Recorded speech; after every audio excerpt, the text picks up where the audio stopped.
Hello. So I decided I wanted to do a 2025 reading for each of the collective astrological signs in one video. This is my first time doing this, so we'll see how it works out. We're going to start with Pisces. They won't be as long as my normal timeless readings, obviously, because that would be like, I don't know, like 12 hours or something crazy. But I do want to just give like a quick glimpse. And then what I'm going to try to do is outside of my consistent love guidance readings, try to do at least this monthly. I don't know if I can do a full video for each sign monthly, but I want to try to at least commit once a month to doing a collective read for everyone broken down by sign. So this will be the one for 2025, and then I'll follow up one for January, and then we'll see how that goes and go from there. So we will start with Pisces. Let's get some oracle cards. This is for the Pisces collective for a general reading for 2025, and we'll just see what wants to come out for the collective of Pisces, the overall theme for 2025. And first card out is the masculine. Interesting. And then we'll get one more, maybe one more. I have these two decks combined. I've got the Wisdom of the Oracle and the Sacred Destiny decks both combined, just because they're about the same size. So it's just easier to do it this way, see what comes out, because I use them both often. One card, please. Oh, you got soulmates that flipped over in my hand for Pisces. And then we'll go with our other stack. So there could be, if you are the divine feminine energy, there could be a masculine coming in. Let's see. So you got between worlds on the bottom of the deck, and then you've got courage. So I'm taking this more of Pisces collective stepping into a place of more of their masculine energy and being courageous. That's how I'm seeing this. And then you've got solitude on the bottom of the deck. I feel like this is you're coming out of this place of solitude and stepping into more of a place of being out in the world and being courageous. This is a 42 card, which is a 6. And this is all about having overcome something. So with that solitude being there in the before energy, I'm really feeling that there has been a place of healing masculine energy within yourself. Now it's time to step out into the world, to be a leader, to be courageous, to bring your dreams into fruition is what I'm hearing. Let's see what the tarot has to say. This is for the Pisces collective for 2025. Powerful reading so far, Pisces. And I'm excited because my sun is in Pisces. Yeah, you definitely have some kind of, I feel like some kind of relationship is either coming in or you're going to a new level. You also are, it's almost, there's a feeling of like previous stagnancy here. Like you weren't really, there wasn't much movement before. And now you're moving into a place of, it's almost like a renewed energy that you're having. This can also be about mentoring someone, being the leader in some way.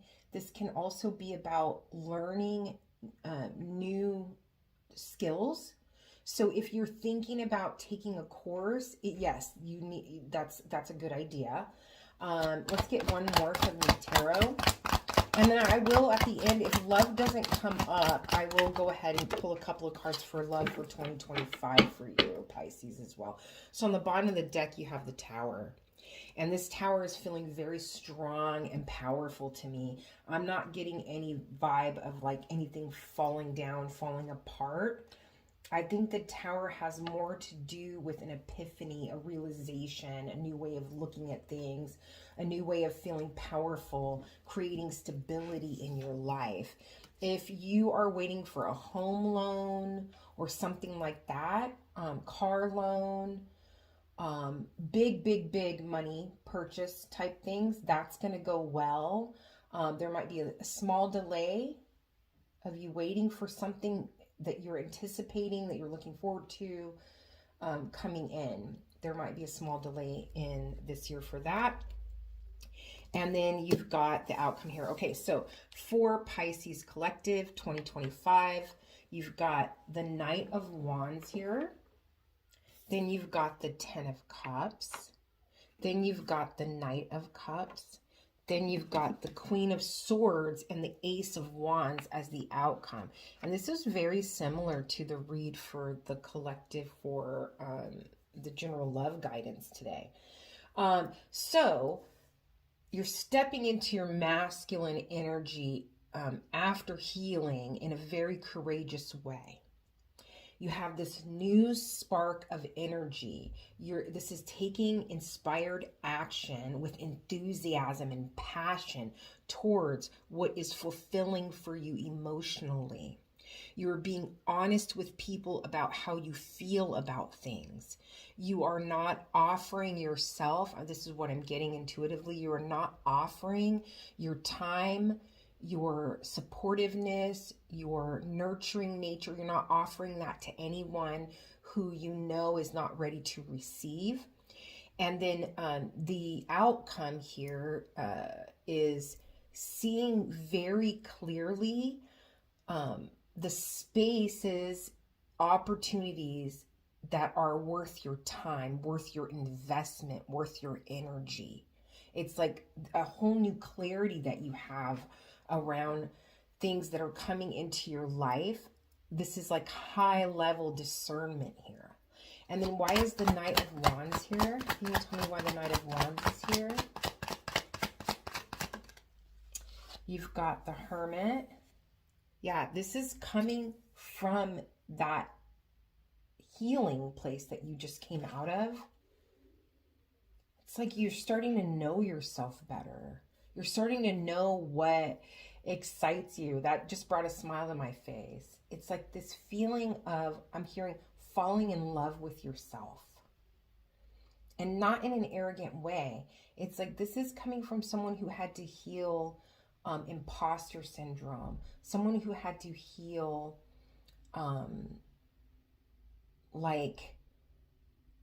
lack, not feeling good enough.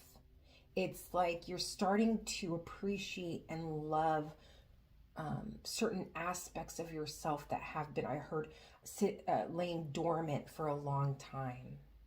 There's this inspiration here that's just very beautiful.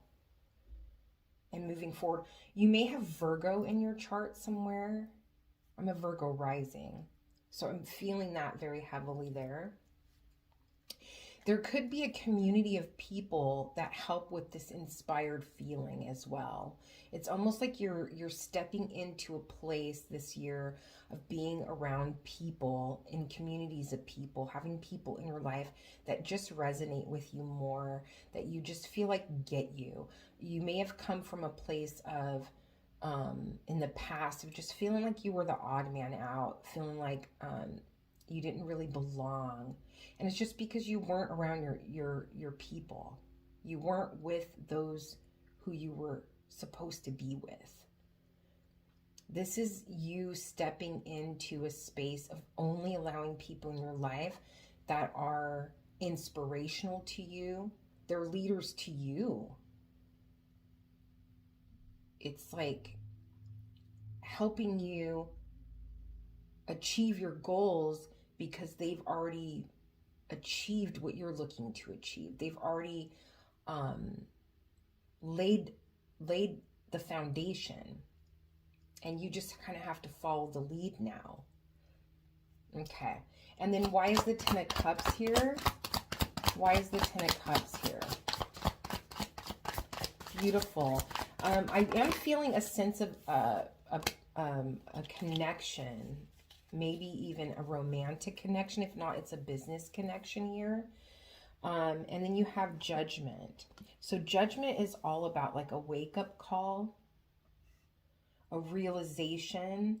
Yeah, again, I'm going back to that feeling of you coming into a place of knowing what makes you happy, what fulfills you, what fills your heart with joy, that gets you excited. And then there's also a feeling here of not putting other people's needs before yours to the extent that you have in the past. You do have the Fool on the bottom of the deck. There's a new journey ahead for you. And I'm feeling very strongly about like a new way of being. There's a comfort level within yourself. You're being more authentic. You're authentically being yourself more. And you're allowing that version of you to be in the world, and it's attracting like-minded people to you.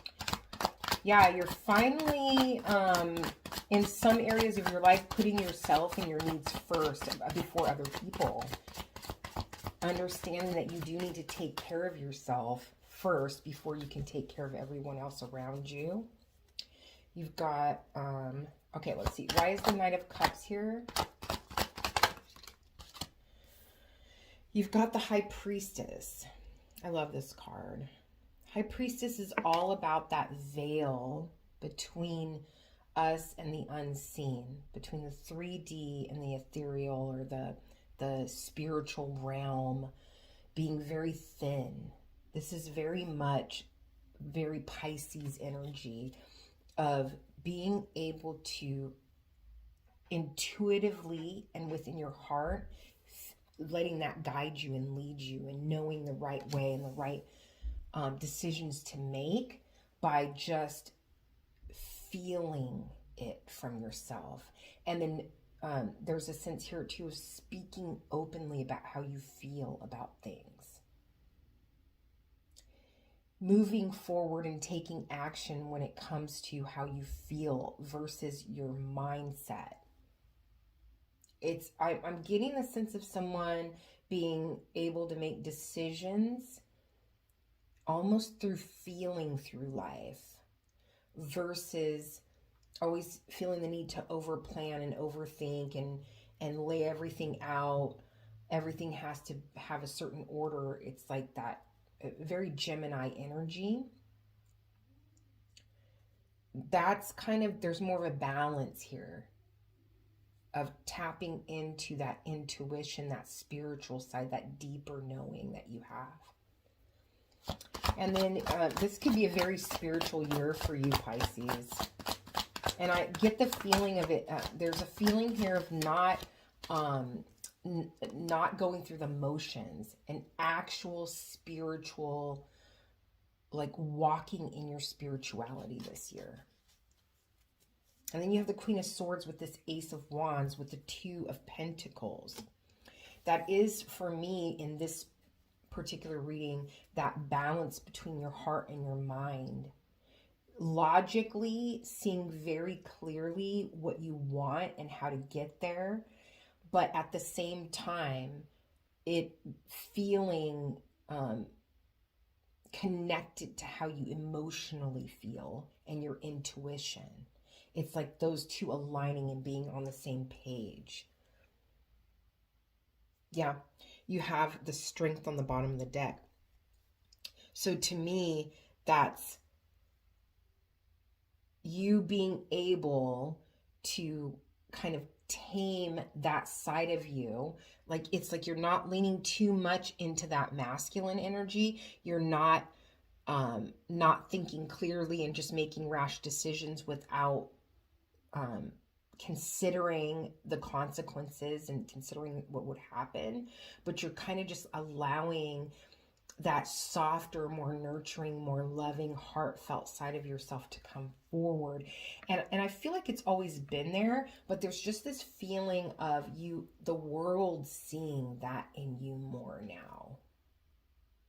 Yeah. Okay, and then before, I'm just going to pull a couple of these Kipper cards really quick before we get into the love part of your reading.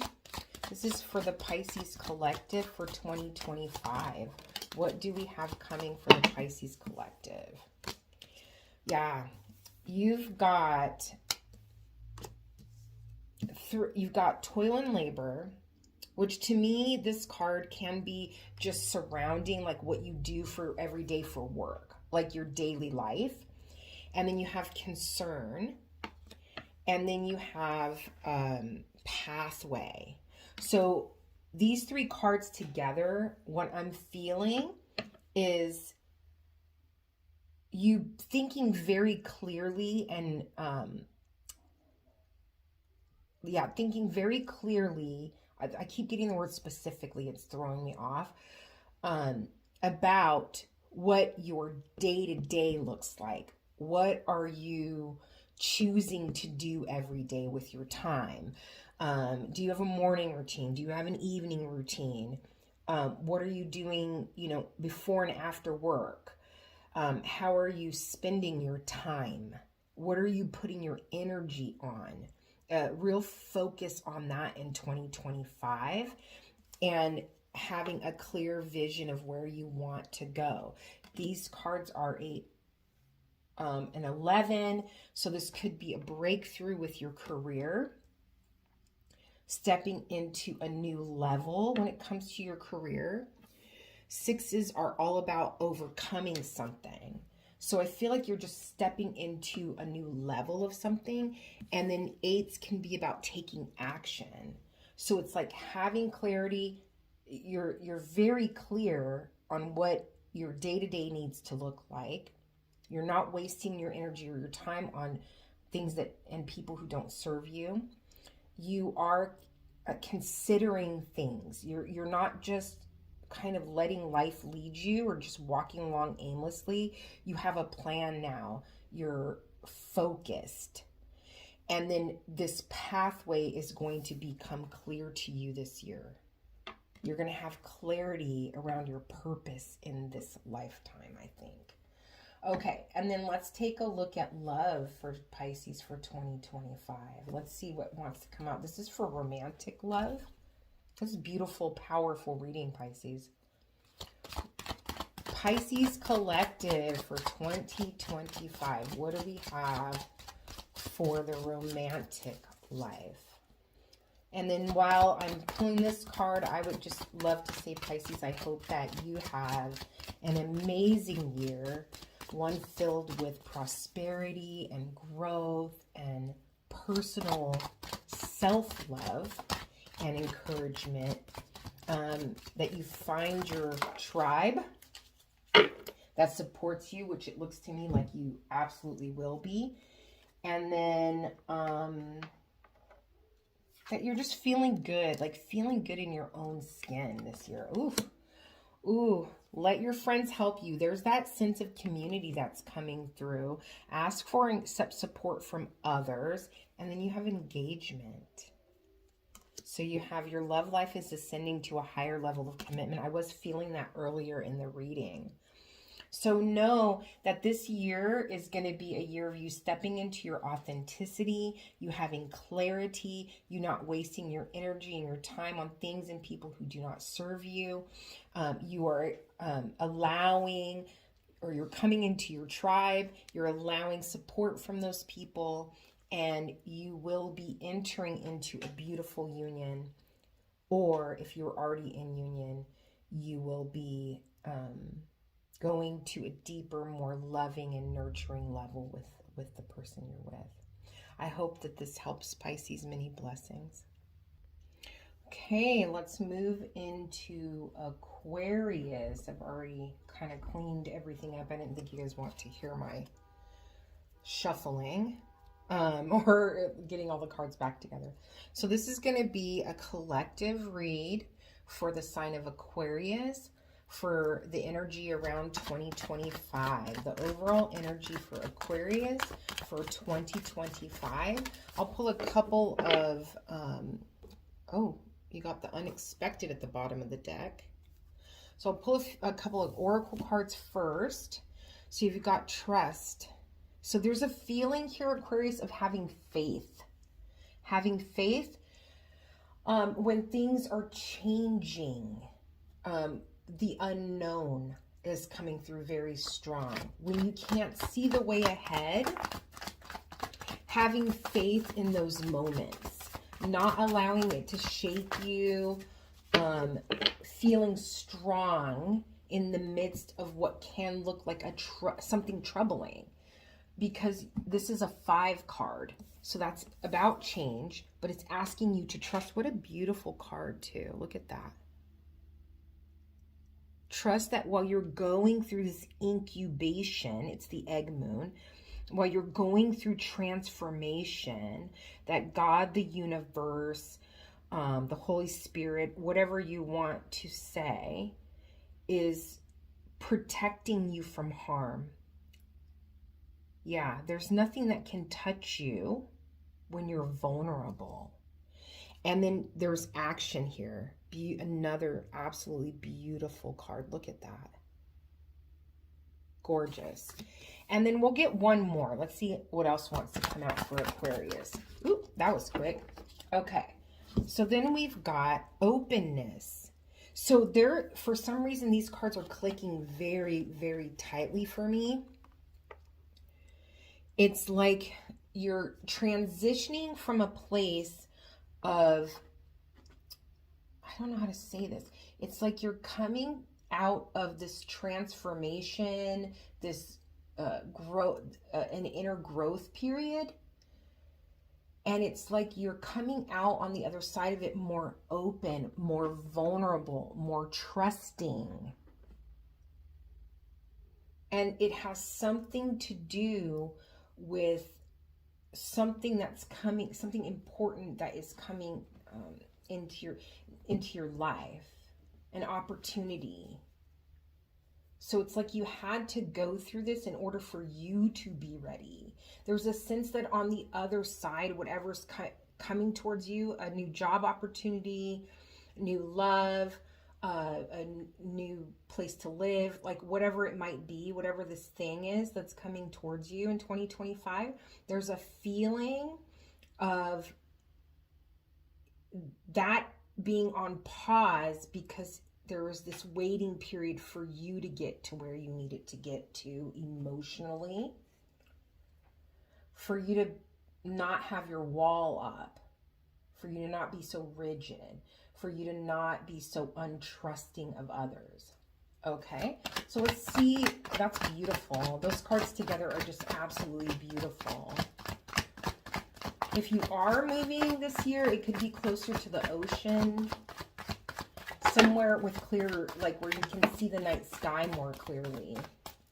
Yeah, look at that. What did I say? You've opened your heart.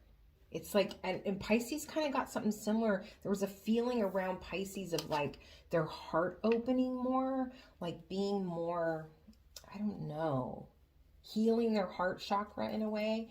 And the same with the love guidance for today. It was the same kind of feeling. And we did have Venus moving into Pisces right now. So that might have something to do with it. And then you have the 9 of Pentacles. And then let's see, what is the advice here? This is for Aquarius Collective for the year of 2025. What wants to go? Oh, new beginning, yeah. And then the outcome. What is the outcome here? Yeah, there's deep healing that's happened with you, Aquarius. There's something really heavy that you were carrying around for a long time that you just kind of let somehow melt away, is what I'm hearing. A sense of something that, wow, you got Page of Pentacles and the Ace of Wands. Look at that. What did I say? Death card. Massive internal transformation. There is a feeling here too that this might be affecting, if it hasn't yet, but it will be showing up this year.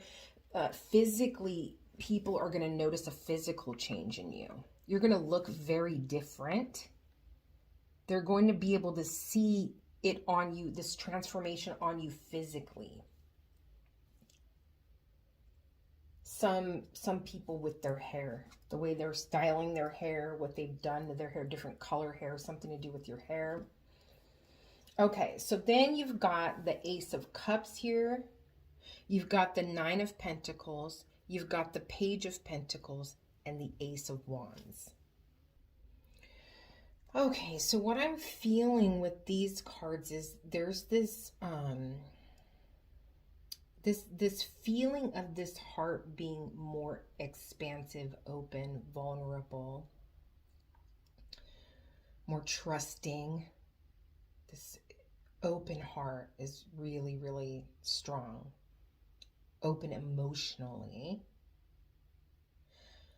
It's giving you more of this sense of confidence when it comes to your creativity. It's like you're able to have more faith in like what you want to put in the world, in your creative endeavors.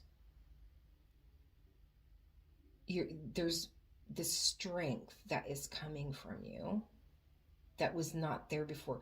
It is almost like this self-doubt or this, oh, that's kind of a silly idea. I don't like not following through with your creative ideas before. But it's almost like because you're more in touch with your heart now, you're going to be able to have a very creative and expansive year this year. And then it's kind of like on top of that, you're able to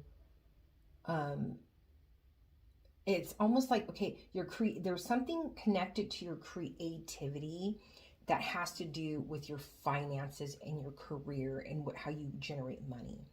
But then there's also this sense of you, in addition to that, there's other creative things that you are doing that just is for personal pleasure. That it's almost like you're discovering, or you're stepping into, or you're taking the time to dedicate to things that you are passionate about, that you enjoy doing, that have nothing to do with an outside purpose. It's just truly because it's something you enjoy spending your time doing.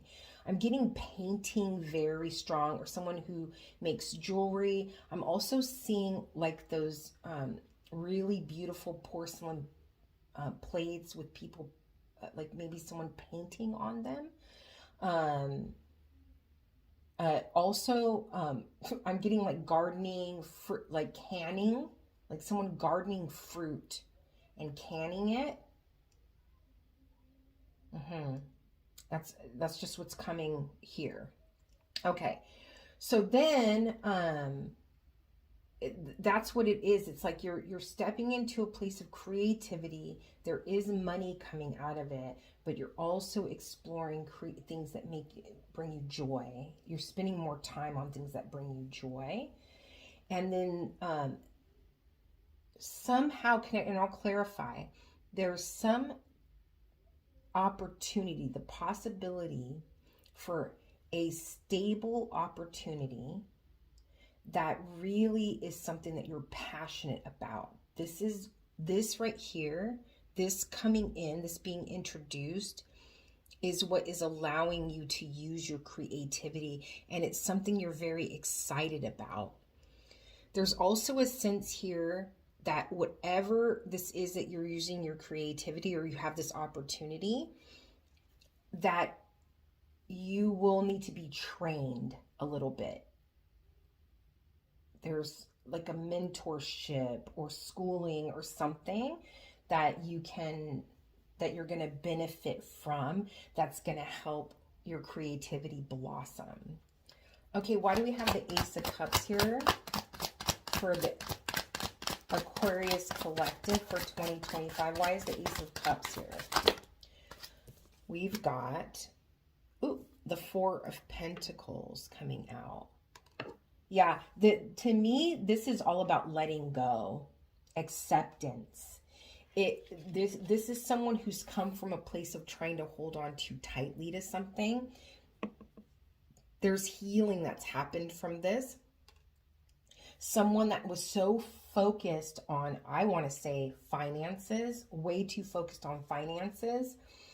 And they were, the saying that just popped in my mind was, and they've just given it to God. They've given it to the universe, to source. They're like, I don't want to be burdened. There's this feeling of wanting to feel lighter and to be more in that energy of creativeness and not be so bogged down by worldly problems energetically. There's a release here of that gripping on too tightly to something, the fear of losing something, that lack mentality. Why is the Nine of Pentacles here? Why is the Nine of Pentacles here? Aquarius, the feeling around this reading is very, it's almost like, I feel like a little girl in like a summer dress running through a field kind of vibe. There's this real free, childlike energy around this. The Nine of Pentacles, now you have the Two of Cups here, right?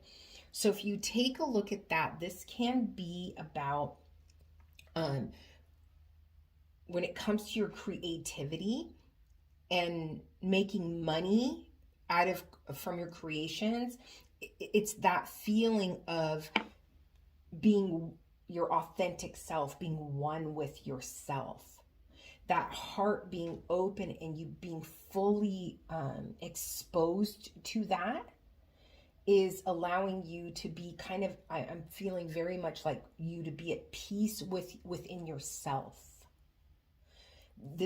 There could be a relationship coming in from this work opportunity, but I'm feeling more here at this part of the reading is that incubation stage was for you to really just become one with your heart and your emotions and to be more comfortable. And that's what is more comfortable with your authentic self, allowing people to see this side of you. And there's just a level of you being more comfortable with who you are and your ideas and your creativity. Having more of a connection with yourself. Okay, and then why is the Page of Pentacles here? There's something about taking action up top. So we want to see what this Page of Pentacles is about, please.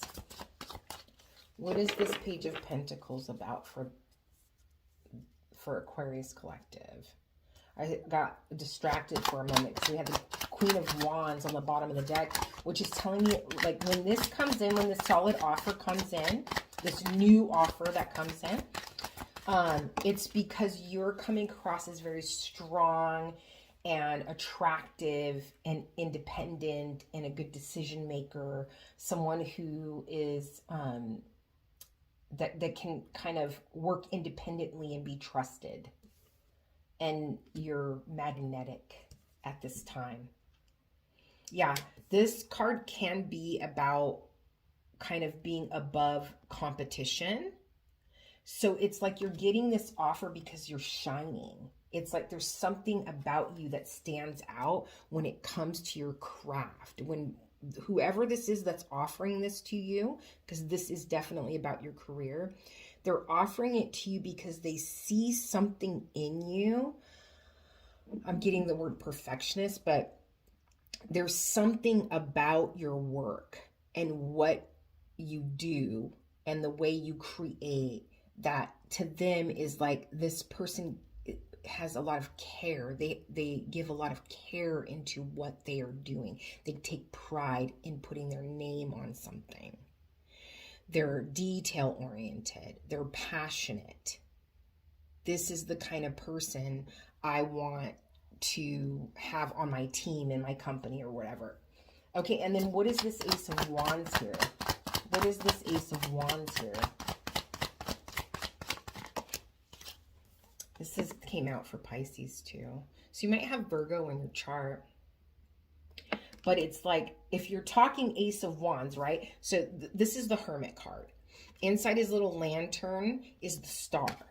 So it's like, he's allowing his internal GPS, his internal guidance system, to lead him towards this wish fulfillment, his heart's desire. And that is causing this beautiful spark of energy. It's like when you're allowing your creativity and your passion to lead you and help make your decisions, when you're doing things that bring you joy and make you happy with your time, there's this feeling of fulfillment. There's even more passion here. There's even more of like an excitement to start something. Now, the only concern I have is this feeling of starting and not completing.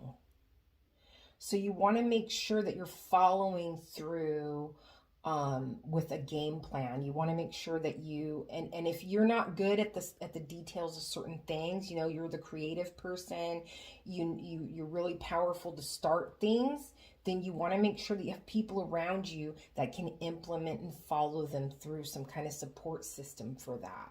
Yeah, some kind of mentor. There's someone that is going, whoever's offering this opportunity is going to train you, put you in courses. They're going to offer you a lot to get you the information that you don't naturally have, because they believe in your natural abilities in some area. So let's get a little bit of Kipper, and then we'll go pull a couple for love for 2025 for Aquarius.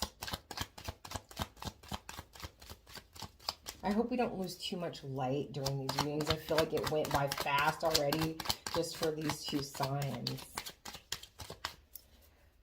All right, let's get a little Kipper. This is for Aquarius for 20... Ooh, not that many cards. That is half the deck. Something wants to come out for you, though. Let's see. What's Aquarius 2025? What information do they need? What will help them, guide them? Yeah, we're not going to take all of those. That's too many. So I got two that came out on their own. See, we've got false person, and then we've got official person. So what this is saying to me together, I'm not getting like someone fibbing or lying to you in a deceitful way. I'm getting admiration here. There's someone that you may be unaware of that is admiring you and has not said it to you. This to me is like they're hiding the way they truly feel, and they're an official person. So this could be someone who's like in a military position, court position. This could be someone who is helping you with something legally. This could be someone who is a supervisor, the owner of a company, someone in a position of power. They're an official person that has some kind of admiration towards you, and they have not let you know. They haven't expressed it at this time. Let's get clarification on this. Who is this official person who's not saying how they feel about Aquarius?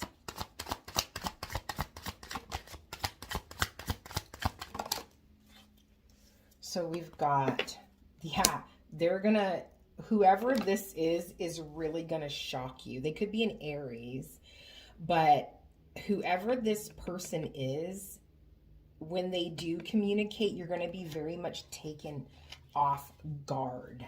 And you've got the Ace of Pentacles at the bottom of the deck. So they're coming with some kind of very solid offer. This is something that you are not aware of yet. And it could be romantic, but I am feeling that it is directly related to this whatever this offer is over here, where you're standing above the rest. You're someone who they admire, the way that you are, the way that you do things, the way, like they admire your, I don't know how to say it, like there's something about the way that you are, the way you communicate, the way you move. There's something about your persona that is intriguing to them, and they're excited. There's something exciting energy around it. But when they say something to you, you're just going to be like, what? This is wild, out of nowhere. So there's for some reason, the sentence, get ready for a wild ride, just popped into my head. So that might mean something to somebody. Okay, and then we're going to go ahead and get a couple things on love for Aquarius. Let's go ahead and get a couple things on love for Aquarius. Let's get at least 2 cards, please, for Aquarius for love for 2025. So we've got forgiving and learning, make the effort, true love. Okay, so then I'm feeling from that, if you are someone who is already in a relationship, this is saying that if you're going through some kind of hardships or troubled times with this person, that there is space for you guys to forgive, to look at yourself in the situation and see it's like, it's not about blaming this other person. It's not about that. Let God handle that with them.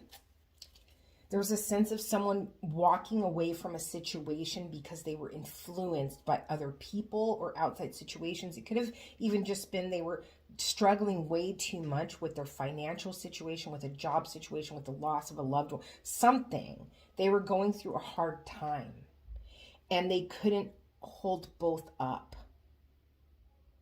So they had to walk away from a connection, or they're mentally checked out from this connection. There's an opportunity for you guys to forgive one another, to make the effort, because this love is real. There is a sense of it being something to do spiritually here, but there is someone who has walked away from a connection because of some kind of outside influence. But on the split of the cards, I got loyalty. This is someone who truly loves you, or you truly love them, or both. And if you're not in a relationship, this is about you forgiving people from the past, making the effort because true love is coming in. So whatever your circumstance, it is about forgiveness. Forgive the people who have done you wrong. Forgive yourself. I hope this helps, Aquarius. Many blessings. Okay, here we go. Capricorn for the year. Collective for the year 2025. What wants to come out for Capricorn? General guidance. At the end of the reading, I will pull a couple of cards for romantic love for those who are interested at the end of your reading. First card out is pleasure. That's always nice to have, right?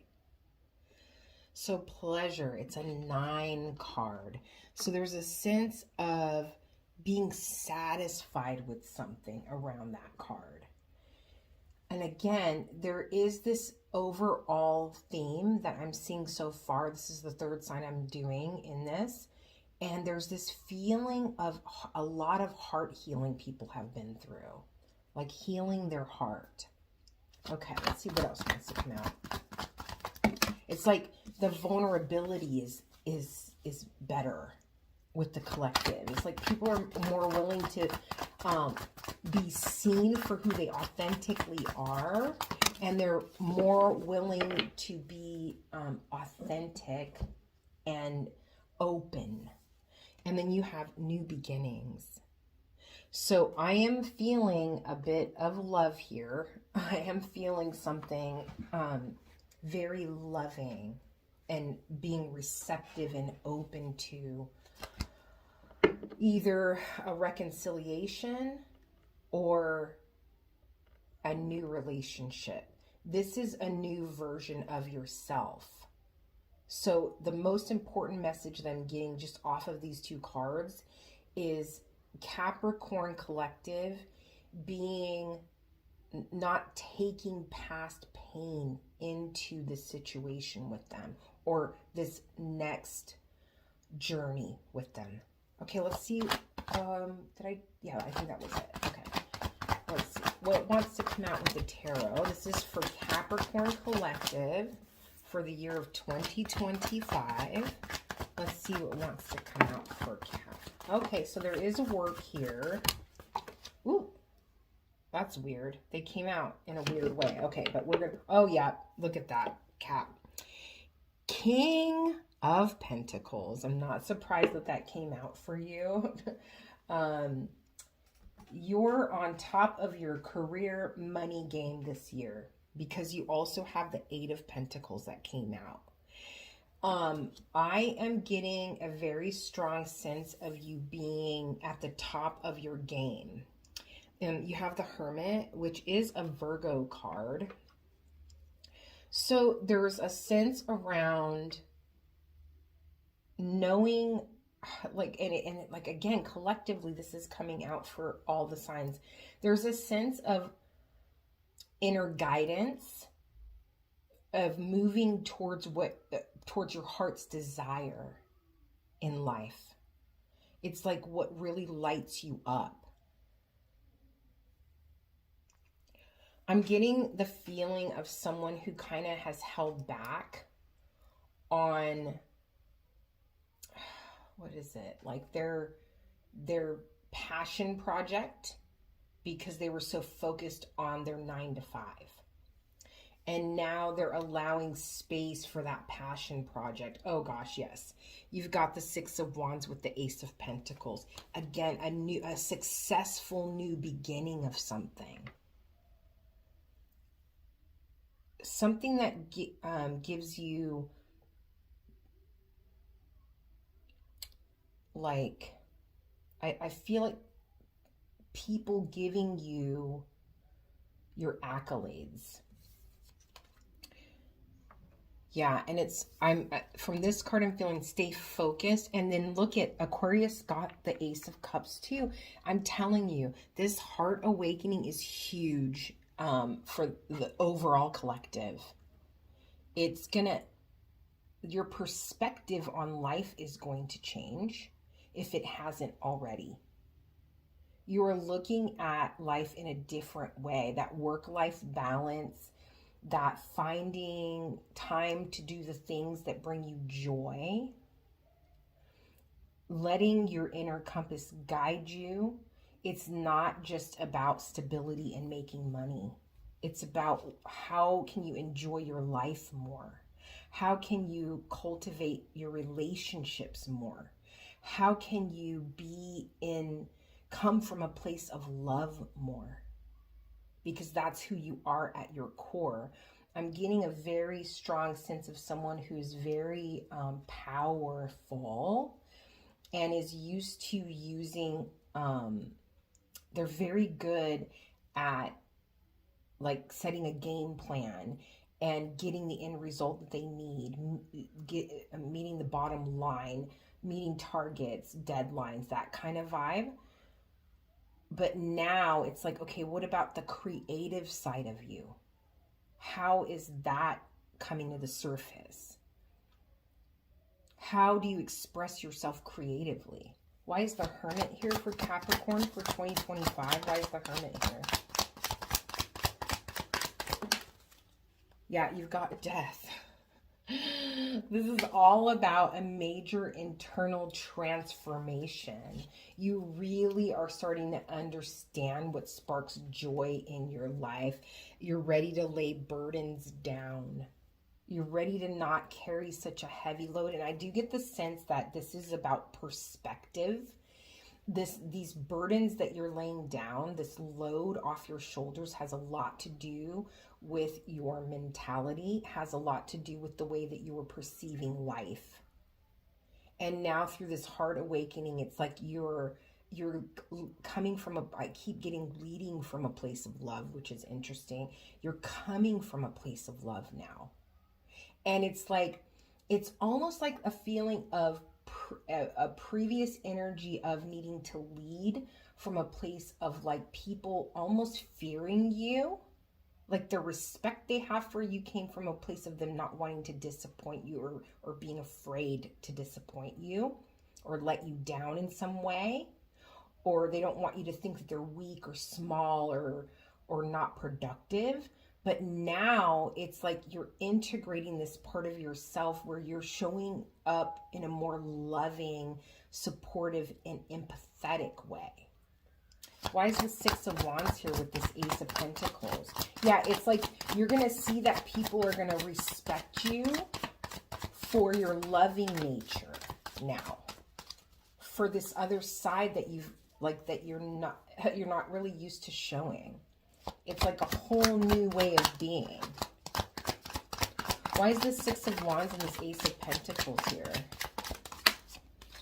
You've got Justice.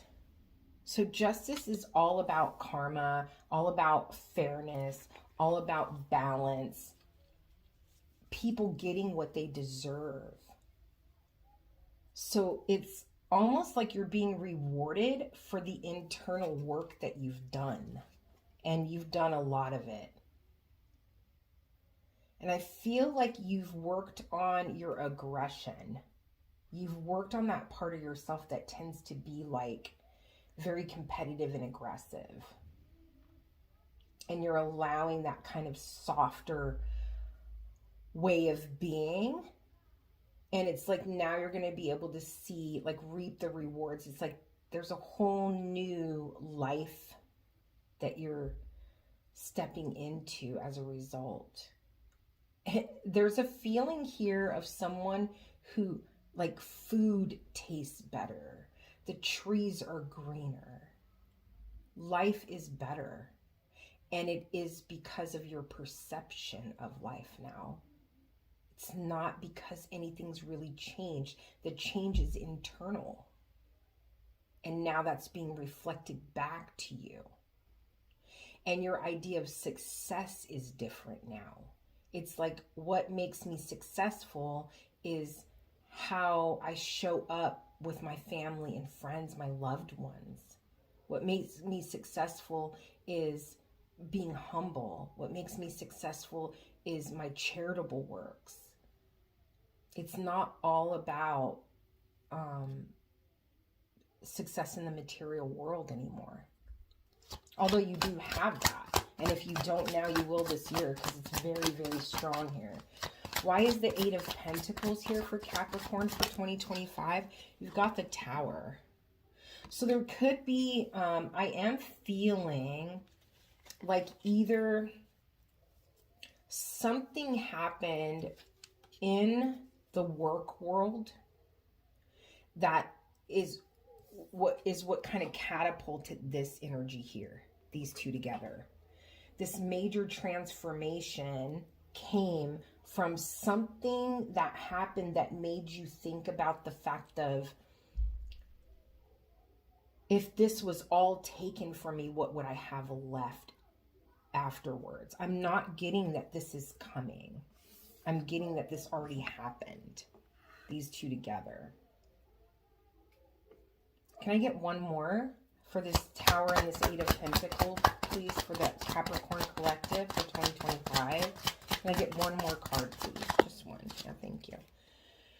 Yeah, you've got the King of Pentacles. There is something that shook the foundation when it came to how you make money. A realization.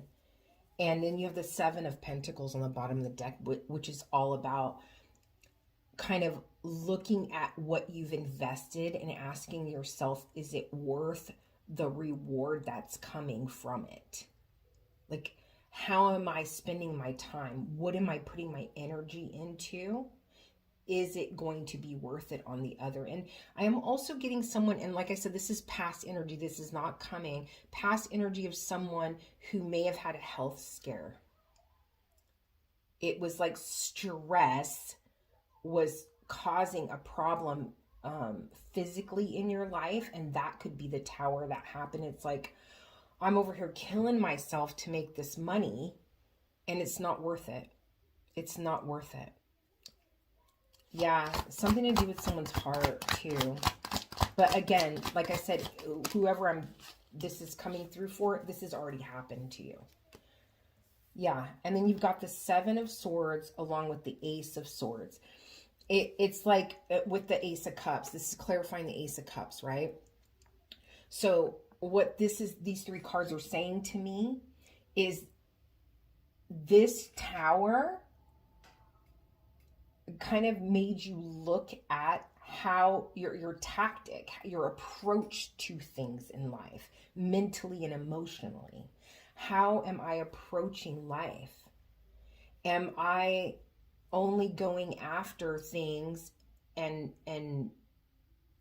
trying to obtain things that are material wealth, or am I actually investing in the things that matter to me emotionally?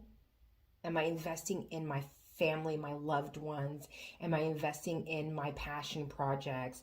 Am I investing in, my health? Am I investing in my hobbies and my projects? Like, am I investing in all of that stuff? Or am I just focused over here? And then you have the Sun on the bottom of the deck, which is beautiful. You've got the King of Pentacles and the Sun on the bottom of the deck. It's like being liberated into a whole new way of living. And this is causing you to look at the future in a different way as well. How you see your future. So for Capricorn, I'm going to just pull a couple of these Kipper cards for 2025. Pathway just flipped over in my hand. Yeah, it's like clarity on the way the path is going to be moving forward. It's like you're getting clarity. You're seeing the road. You're seeing your path differently now. There's definitely clarity here on where you want to go in life. You've got high honor and child. So these two together, it's like you're totally stepping up. You're stepping up a level in life as far as your respectability, the way people look at you. This is new. They're seeing you with new eyes. They're seeing you in a different way. The way that they respect you and look at you is different now. And if that hasn't happened, it's happening. Let's go ahead and step into love for 2025 for Capricorn. We'll do just a couple of cards and see what wants to come out. This is beautiful. Like, so far the readings have been great. I'm losing light though is the only problem, and I've still got 9 more signs to go. So we'll see what happens. I might have to pick up again tomorrow. This room that I'm in is just not very well lit up. And so, like, I have an overhead light, but I love to rely on the sunlight that comes through the window in here. And there's none left today. So, you've got worth waiting for. And I'm getting a sense of someone who has put a relationship on hold. This may not be for everyone, but someone here has put a relationship on hold to pursue their career, to take care of their responsibilities. And then I'm getting also another feeling of someone who is kind of always been pining after someone from their childhood or from their younger years. There's a sense of 2 people who have maybe married other people. There's someone that you've been in love with for a very, very long time that you've always kept tabs on. Those 2 stories are coming through very strong. We'll do one more. So we've got elusive intimacy. Yeah, so there's this feeling of deliberately staying away from someone but still feeling connected to them, and a feeling of the only negative I'm feeling is you need to express how you feel, because don't take for granted that this person is always going to be there waiting. That's the very strong message that's coming through. Yeah, that's the very strong message that's coming through. Do not take that connection you feel to that person. Obviously, if they're in a long-term relationship, marriage or something, you're not going to go and, hey, I'm in love with you kind of thing. Some people might, but I don't see that. I'm just saying that if they're available and you're available, it's time for you to speak up and say how you feel. Even if there's rejection on the other end of it, or they're not ready, or they're not interested, that feeling of holding that in, pining for this person, is just going to keep you from moving forward and having fulfilling relationships in your life. But you might be pleasantly surprised at their response. Okay, so for Capricorn Collective 2025, I hope that this helps, and many blessings. Okay, Sagittarius Collective read for the year of 2025. I don't know if you got the beginning, but like I said, I haven't done one of these before, and I underestimated the time. And so I was starting to lose light. So I hope that the light that I have in here now isn't too distracting on the cards, but we'll see. So Sagittarius, let's see what wants to come out for you. The energy surrounding 2025 for the Sagittarius Collective is attraction. Very nice. So I always associate this card with manifestation. Some kind of change in perspective that draws in more of what is kind of meant for you, where you need to be, guidance, right? And then 8, it's an 8 card, so it's all about, because it's a 44, it's all about taking action or answering a call of some kind. It's like a call to action, and you moving into that. Sagittarius. Okay, so then let's see here. What else wants to come out? So you're attracting, and it's all, there's a strong feeling here of like recognizing it too. It's not just about you. It's like when whatever this is comes into your life, there's a recognition within you. One more for Sagittarius, please, for the collective. Thank you, for 2025. Abundance. Attracting abundance. That is just beautiful. That's beautiful. I mean, I honestly could not be happier for you, just because it's a perfect combination, complementary cards for each other for the year for you. Attracting what makes you feel abundant. And it's not just about money here. There's something about clothing for some reason. I don't know why, but there's something about like what you wear, or how you present yourself, the way you dress, the way you look, that's coming through, that's more attractive this year. Okay, let's see what, let's go ahead and see what the tarot has to say for Sagittarius for 2025. Lovely. So we've got the 5 of Cups. And then we also have the Wheel of Fortune, I had a feeling. And then, okay, this is lovely. So we've got, the 6 of Swords on the bottom of the deck. You're moving from troubled times into, I'm feeling like you're moving out of a chaotic kind of energy. Like a feeling of thing after thing after thing after thing happening. And you being like, okay, look, I can't take anymore. I'm done. I'm done. I'm ready to reap the rewards. And then there's this 5 of Cups. So the situation being previously having too much attention on past disappointments.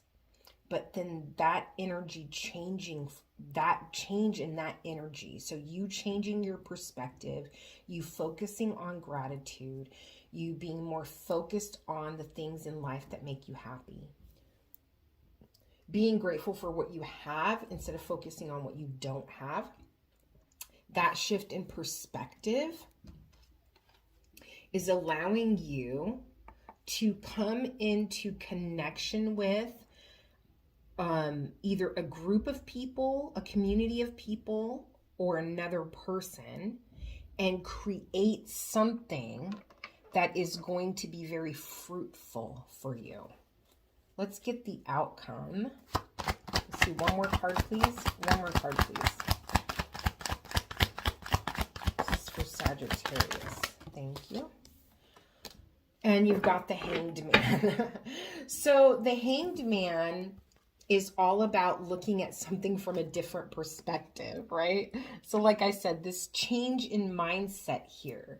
So you might be working with a therapist, you might be working on with a coach, you might be working on just negative mindset, you might be doing a little bit more meditation, prayer. You're just being more mindful of your thoughts in general. And you're not allowing the mystery of life to throw you off kilter, is what I'm getting. You're able to kind of not feel like you always have to have it all figured out.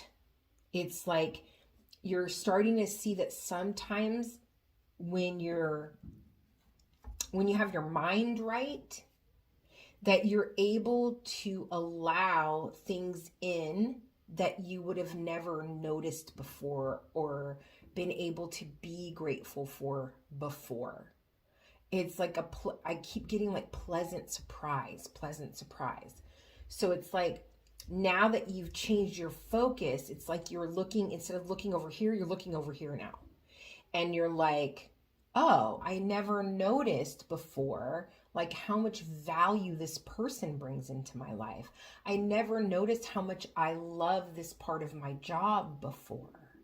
I never noticed how much I love painting before. Like there's this, it's like this kind of like all these new little pleasant surprises that you have in your life from this switch in perspective. Then you have, I feel like this is also saying, be open to other people's ideas and other people's support and help. Being more receptive, allowing more in, instead of kind of thinking you've got to do it yourself and that you've got it all figured out. Because it's like you're seeing rewards in a different way. You're seeing what's rewarding in a different way. Why is the Five of Cups here for Sagittarius? Why is the Five of Cups here for Sagittarius collective? There could be some reminiscing. I'm getting reminiscing here.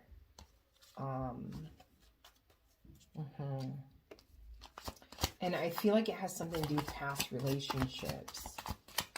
It's almost like, I don't want to say missing someone, because it's not really like you're missing them.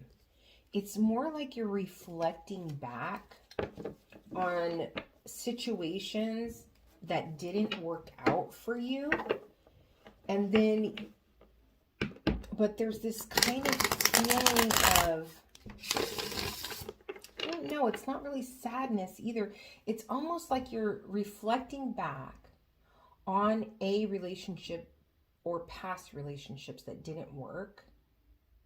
And you're almost seeing, there's just this feeling of, it's like you don't miss the person, you miss the situation.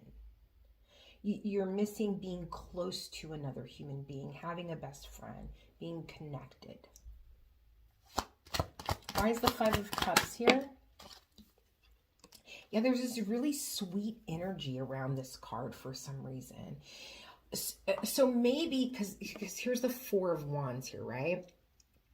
So maybe what this is maybe there was a time before where you were looking on relationships that didn't work out in a hurt way. But now there's just more of this really sweet kind of fondness around what you've been through. It's like an appreciation almost. There could be a lot of forgiveness. Maybe you've forgiven people. And then with the Four of Wands, that can be about feeling more stable emotionally with this card here, and feeling like you've, it's almost like you've gone through a finish line of some kind when it comes to emotional maturity. Yeah, like it's almost like you've graduated to another level of your understanding with your emotions and how you view things that have happened to you in your life. I'm getting this very soft, calm, peaceful feeling of gratitude and understanding and seeing clearly now why you've been through what you've been through in your life. And that's what's caused this Wheel of Fortune here. It's like your life is changing because of this change in perspective. And with this Wheel of Fortune, this is interesting. You've manifested a connection that is very intense, that has the possibility of being successful.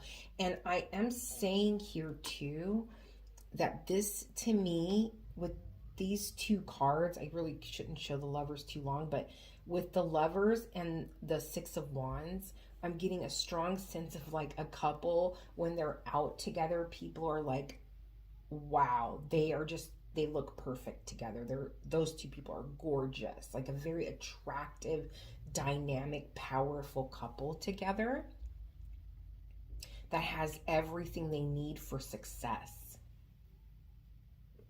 And there is a spiritual aspect to this connection as well. So it's like now that you've stopped looking at past connections in a way, and I feel like for some people it could be your work environment too, that this is pertaining to. Your showing is way more attractive now. And I don't mean physically, there's something about your energy that is attracting people. And now that you've stopped looking at past situations as disappointments or failures, it's like that energy that you have around you is pulling in an opportunity to connect with someone or a group of people that has, it's like the perfect scenario for success. A lot of healing collectively. This is healing from overthinking and feeling stuck and feeling burdened. It's like you're releasing all of this and you're able to, there's a very light feeling around this energy moving forward.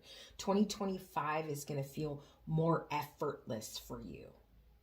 You're not going to feel like you're pushing up against a force that's pushing back at you.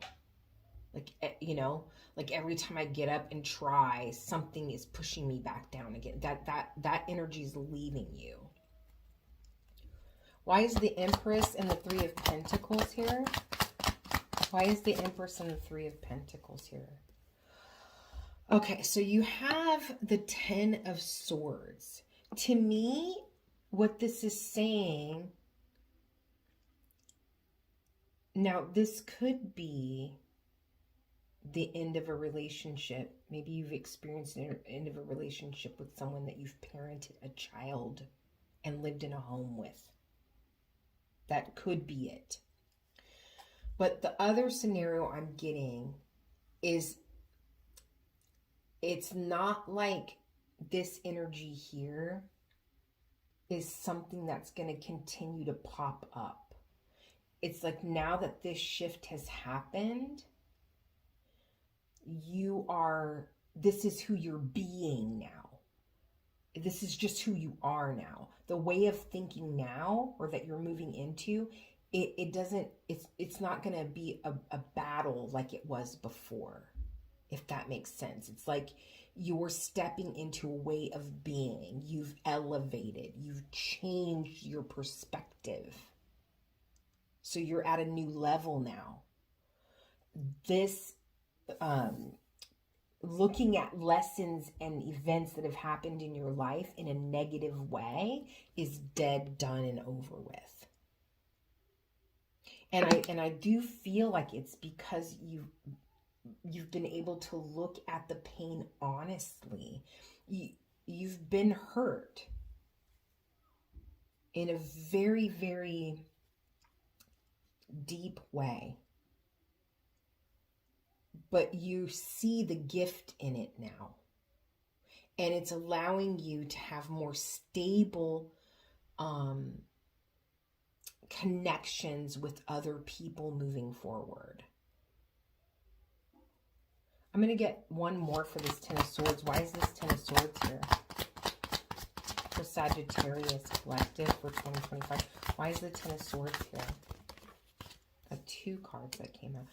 Yeah, you've got the Three of Swords along with the Tower.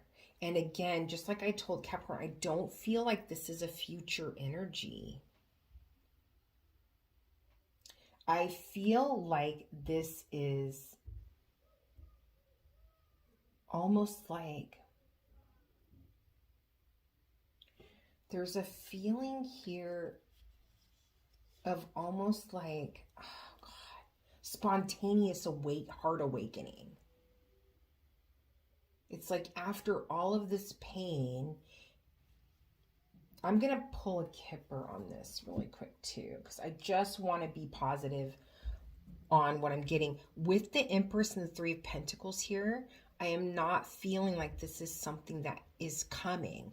If you have been hurt, there was an ending that came out of nowhere and you're heartbroken, it's already happened. And it could be a marriage or a significant couple that lived in a home and they have children together. That could be the scenario, okay? But what I'm feeling is, if that's the case, it's already happened to you. You've already experienced this.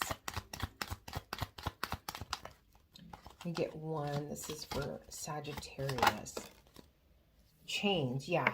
So there is a change in the way, yeah, and then you have great fortune on the bottom of the deck. I'm feeling like you've already been through this and that you're viewing pain and heartache in a totally different way.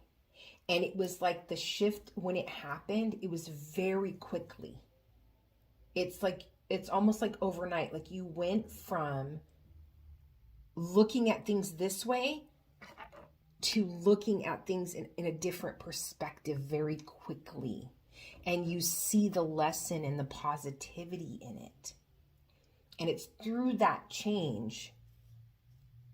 Yeah, there's through that change that you're calling in, you're attracting in abundance.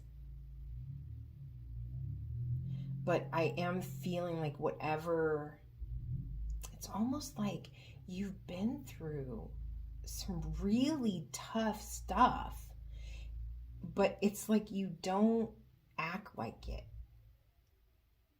You don't act like a wounded person. It's like you've persevered. You're stronger. Why is the Hanged Man here?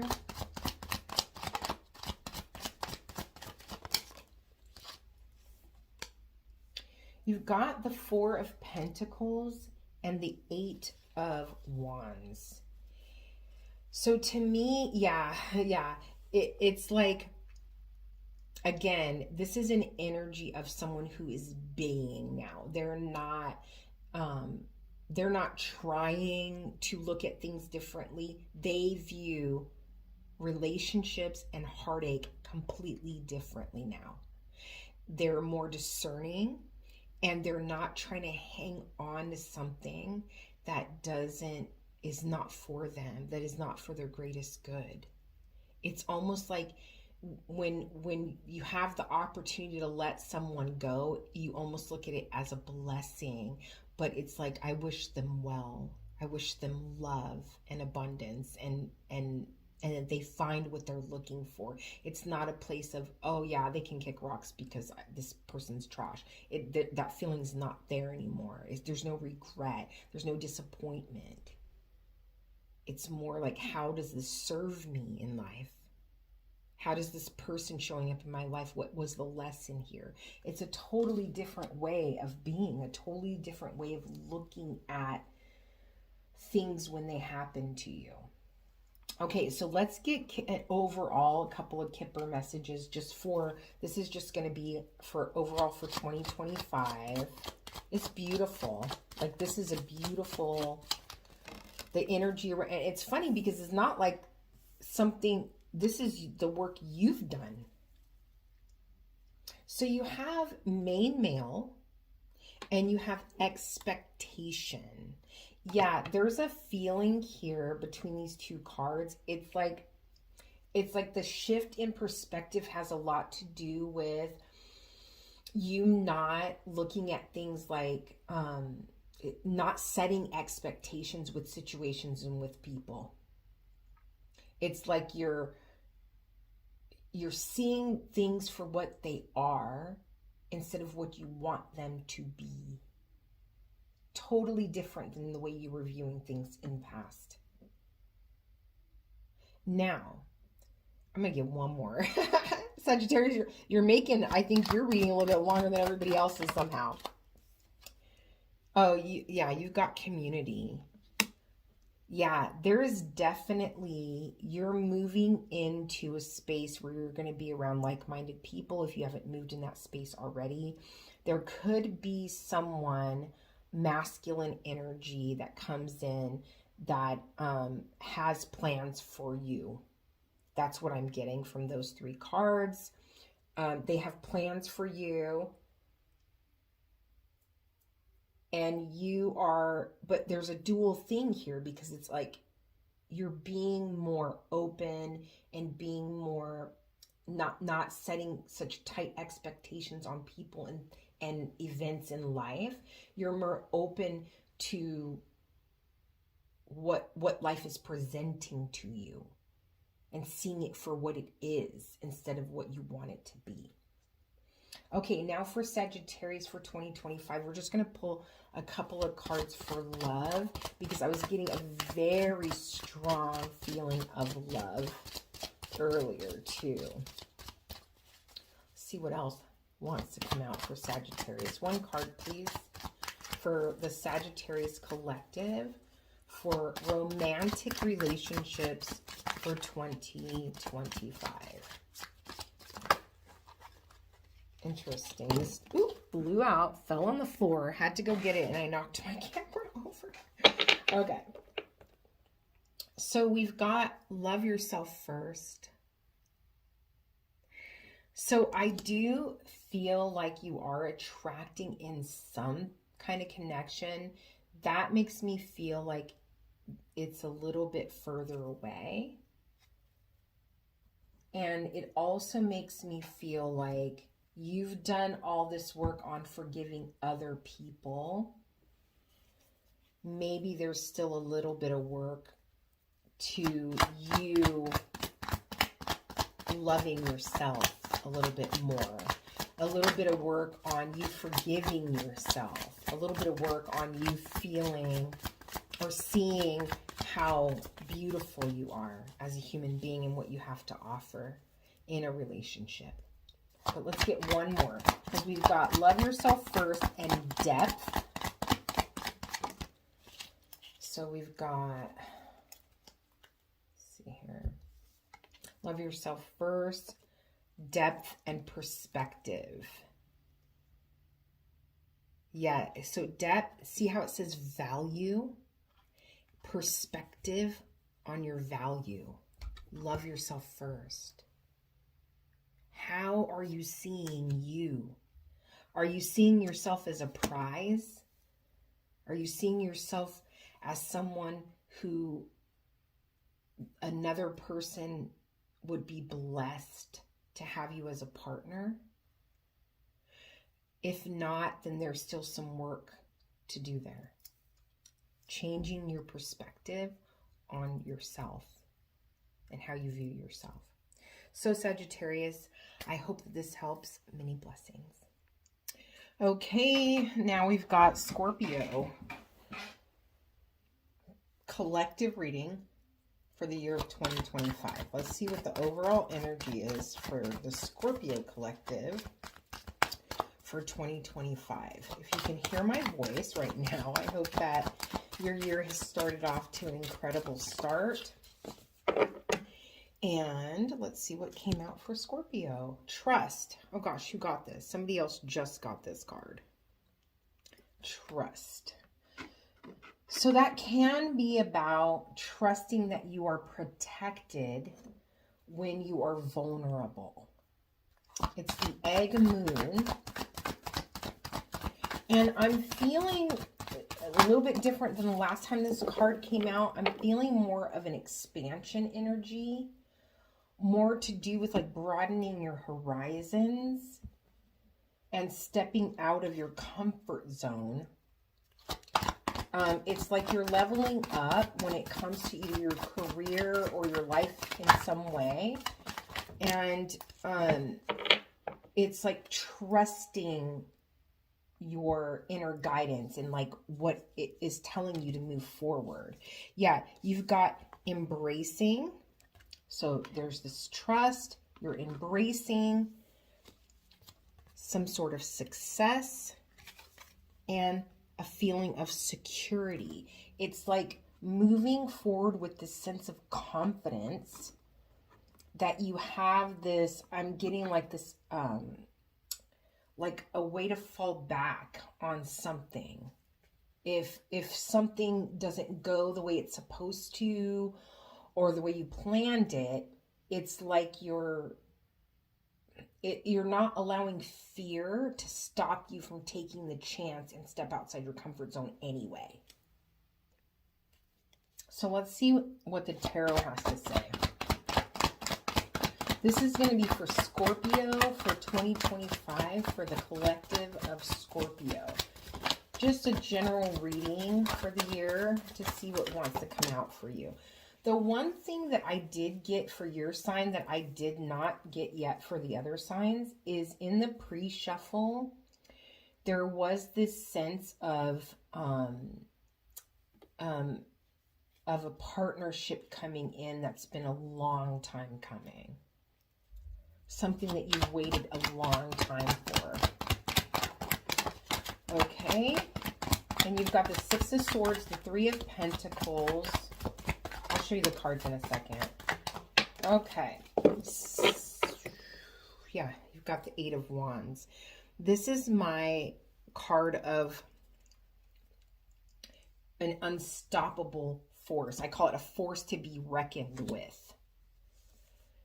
So you're starting off with the Six of Swords for the situation. This is all about moving on. And I do feel very strongly being guided, following that inner guidance towards the correct direction, moving away from turbulent times. Now, for some reason, I am feeling about this truly being something that's crossing you is this Ten of Wands. It's almost like you want to move into a place of freedom, into a place of where your life would be easier. But for some reason, there's a sense of responsibility here that you're struggling with letting go. It's like you want to take on an opportunity. You want to move into a new space, into a new journey. But there's something that's holding you back because you feel this need to be responsible for other people in some way. You feel like you can't be responsible for them or this other person or this situation and go after your dreams and do what makes you happy at the same time. And then you've got the Three of Pentacles here as your advice and judgment as the outcome. I am going to clarify, but what I'm getting just intuitively as the advice here is that, number one, you need to accept help. And I do feel like there was a timeless reading I did for Scorpio not that long ago where it was like you feel like everybody's depending on you and you struggle with delegating or asking for help or accepting help. And so this is showing up again. And then for Judgment as the outcome, it's almost asking you to, it's like if you see it's possible, you can do it. There's a way to figure out a balance here with this sense of responsibility and what makes you happy, your dreams, what you want to go after.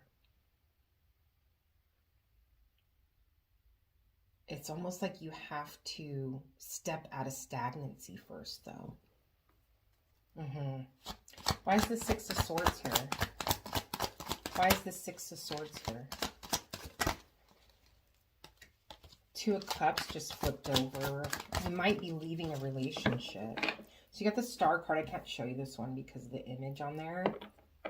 So it's like, yeah, moving towards a dream come true. You want to step into a place of like fulfilling this dream that you have. And it's like the pathway's there, the guidance is there, everything's lined up or lining up in this moment, but you're hesitant. What's this kind of Wands about? What's this burden here? This sense of responsibility to others. What is this for Scorpio? You've got the King of Cups, which makes sense, and the Wheel of Fortune. That immediately what I'm getting is things will not move forward. It's like your decision. Things will not move forward until you make the decision to lay that sense of responsibility down. Until you are more discerning. And I get a really strong feeling of you needing to cut some people off. It's like there's a very, very, very heavy sense of you needing to lighten the load in order to move forward. Something's got to give.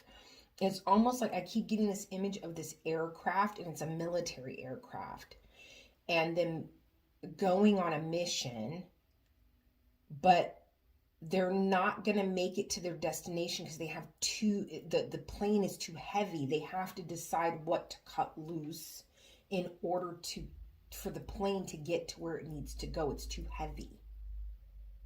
This burden is too heavy for you.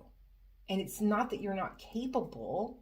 It's that you're not going to be able to have the freedom that you need in order to move in the way you need to move in this new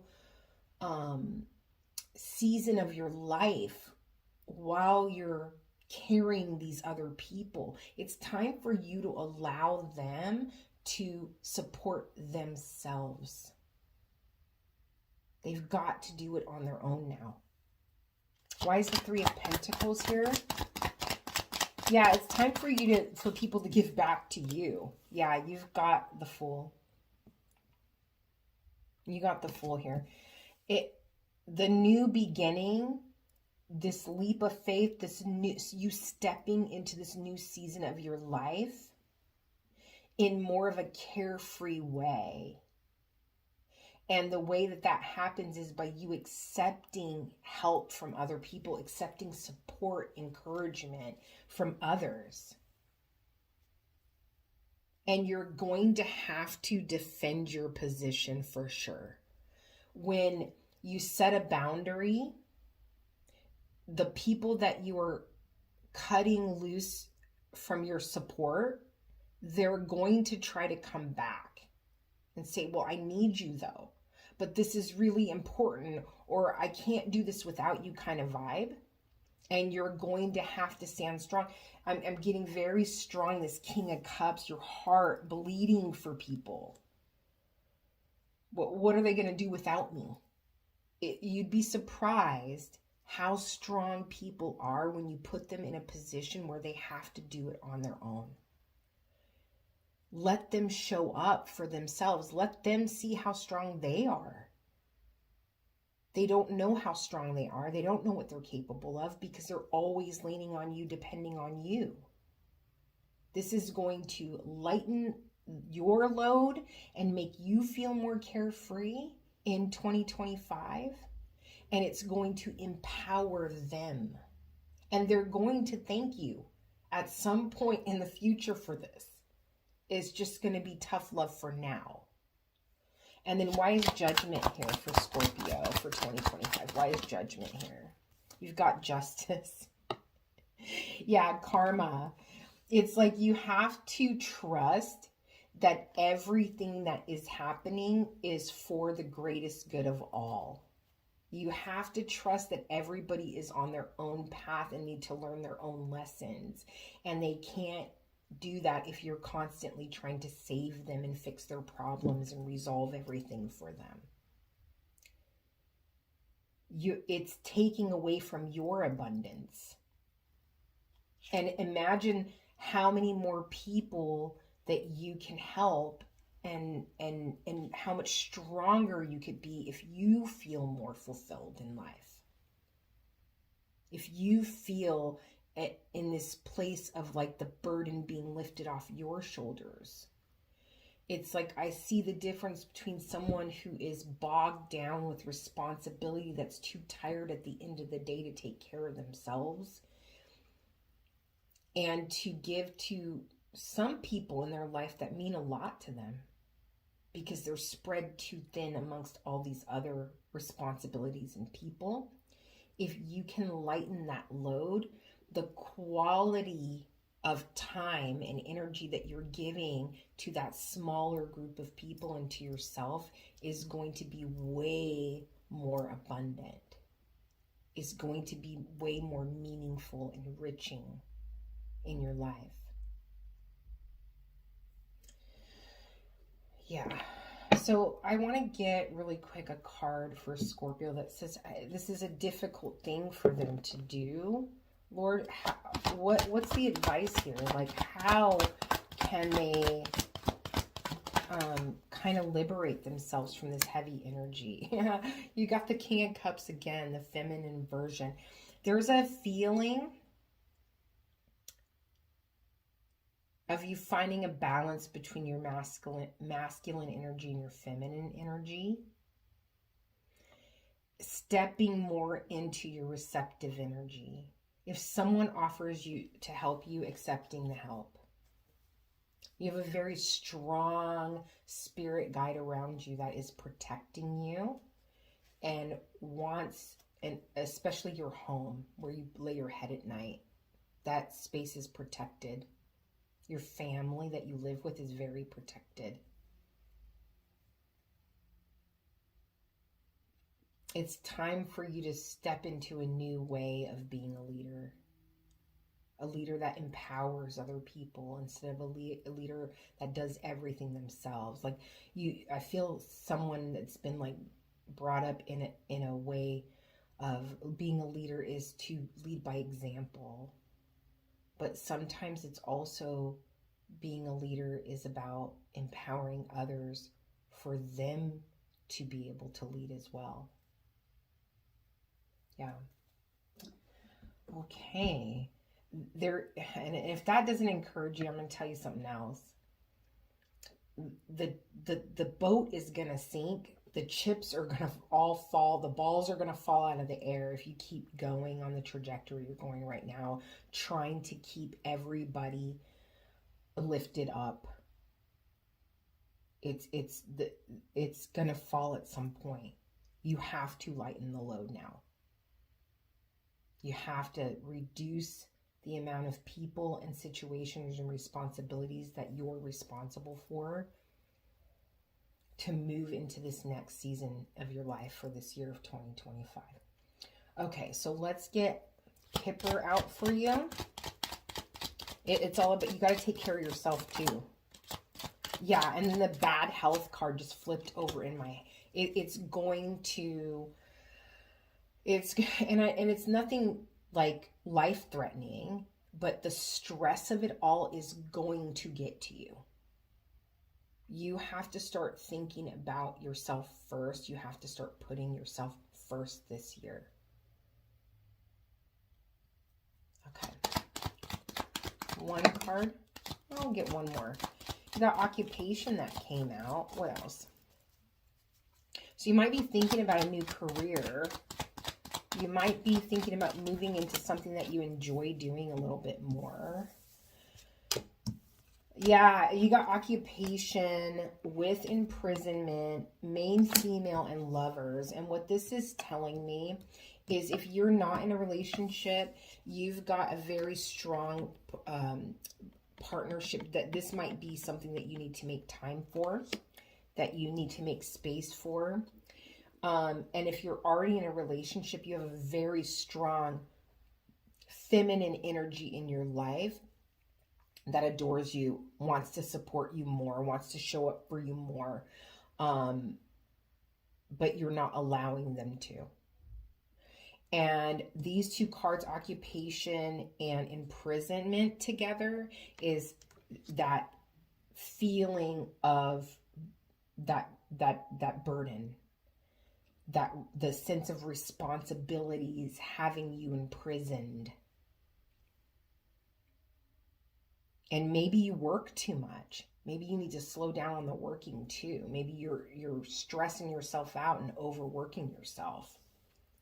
So it's kind of like, get out of this energy and get into this energy a little bit more.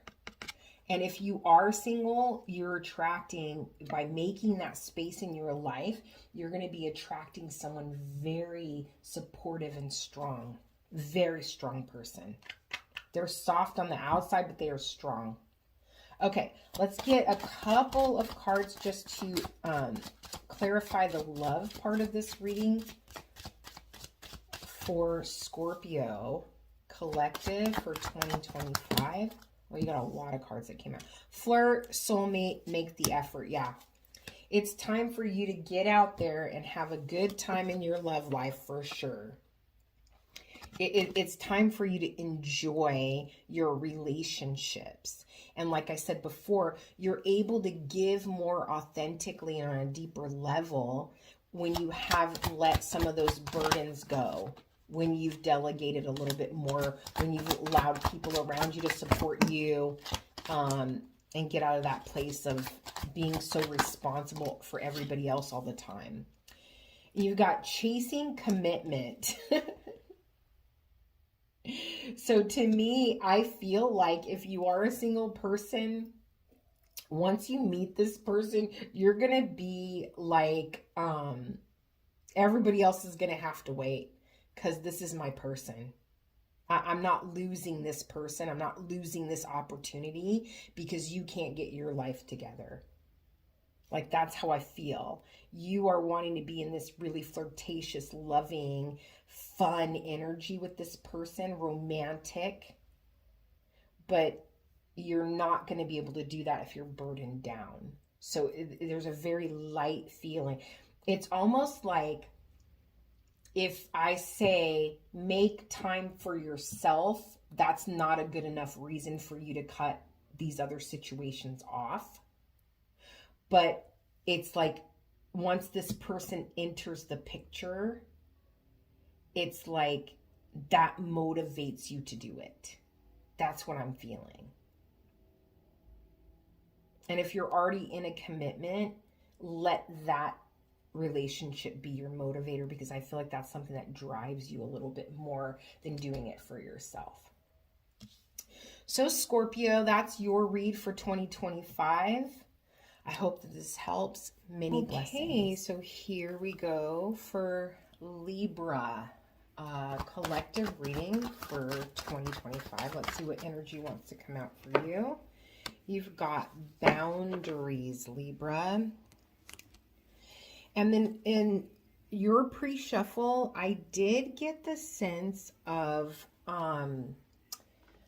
needing to be present and grateful in the moment and not focusing in on that energy of I'll be happy when. It's like pulling your energy back into your present moment and being grateful for what you have. That's the message I got on the pre-shuffle very strongly for you.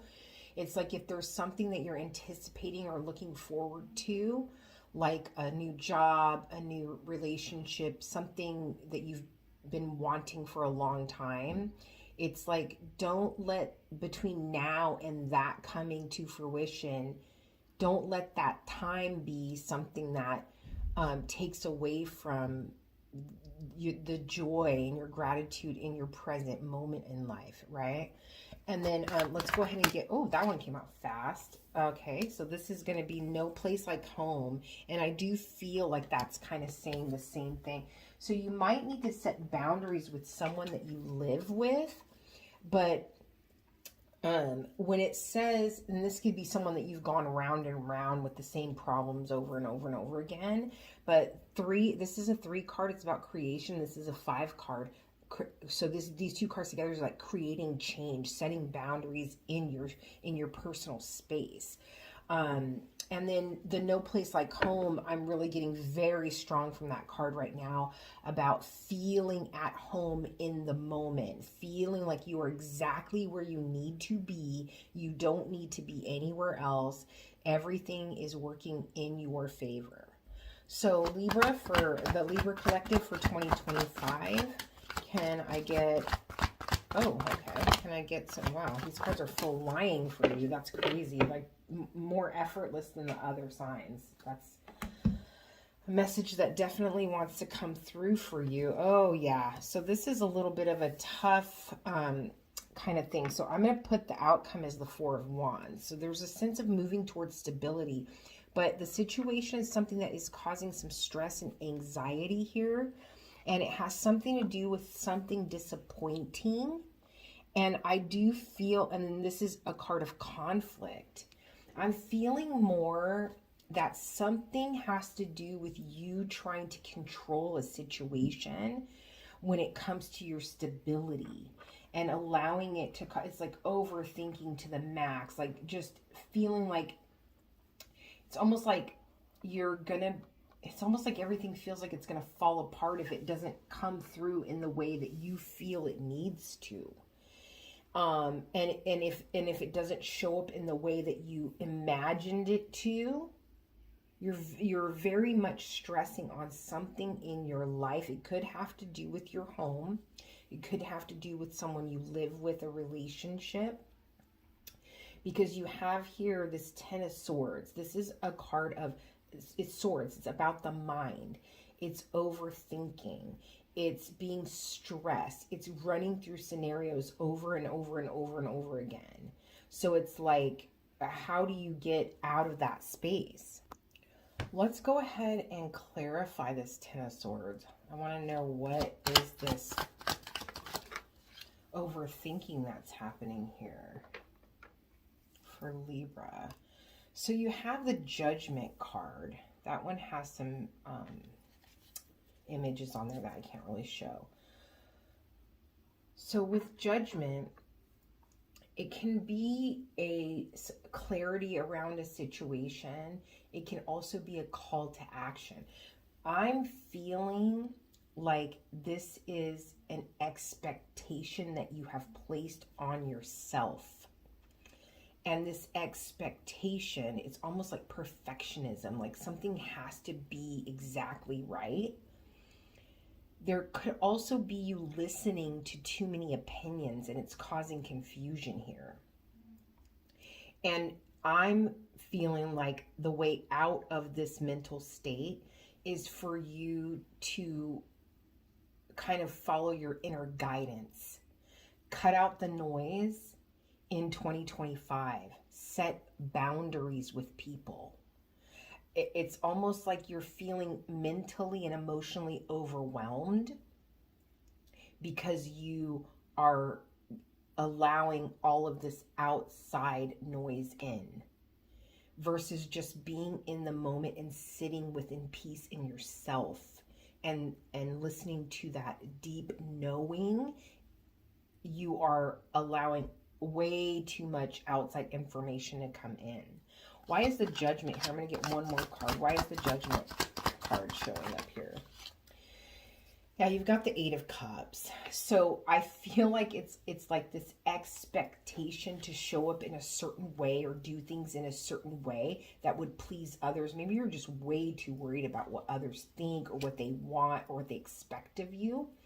This is saying you need to move forward with what makes you happy.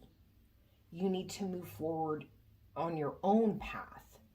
And there is a sense here of maybe some expectations around what you're supposed to do for a living, or what, how you show up in the world.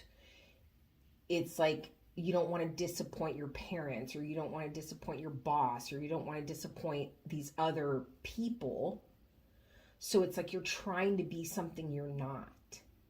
And you have to let that go. You have to follow your own path. What is it that is fulfilling for you? What is it that brings you joy and lights your life up? That's the path that's being laid out in front of you. And there is a fear here of failure. Well, I'm afraid that I won't make as much money, or I'm afraid that I won't end up in a place of abundance if I go after what makes me happy. But as I'm shuffling, you got the Emperor on the bottom of the deck. So it's saying that's not the case.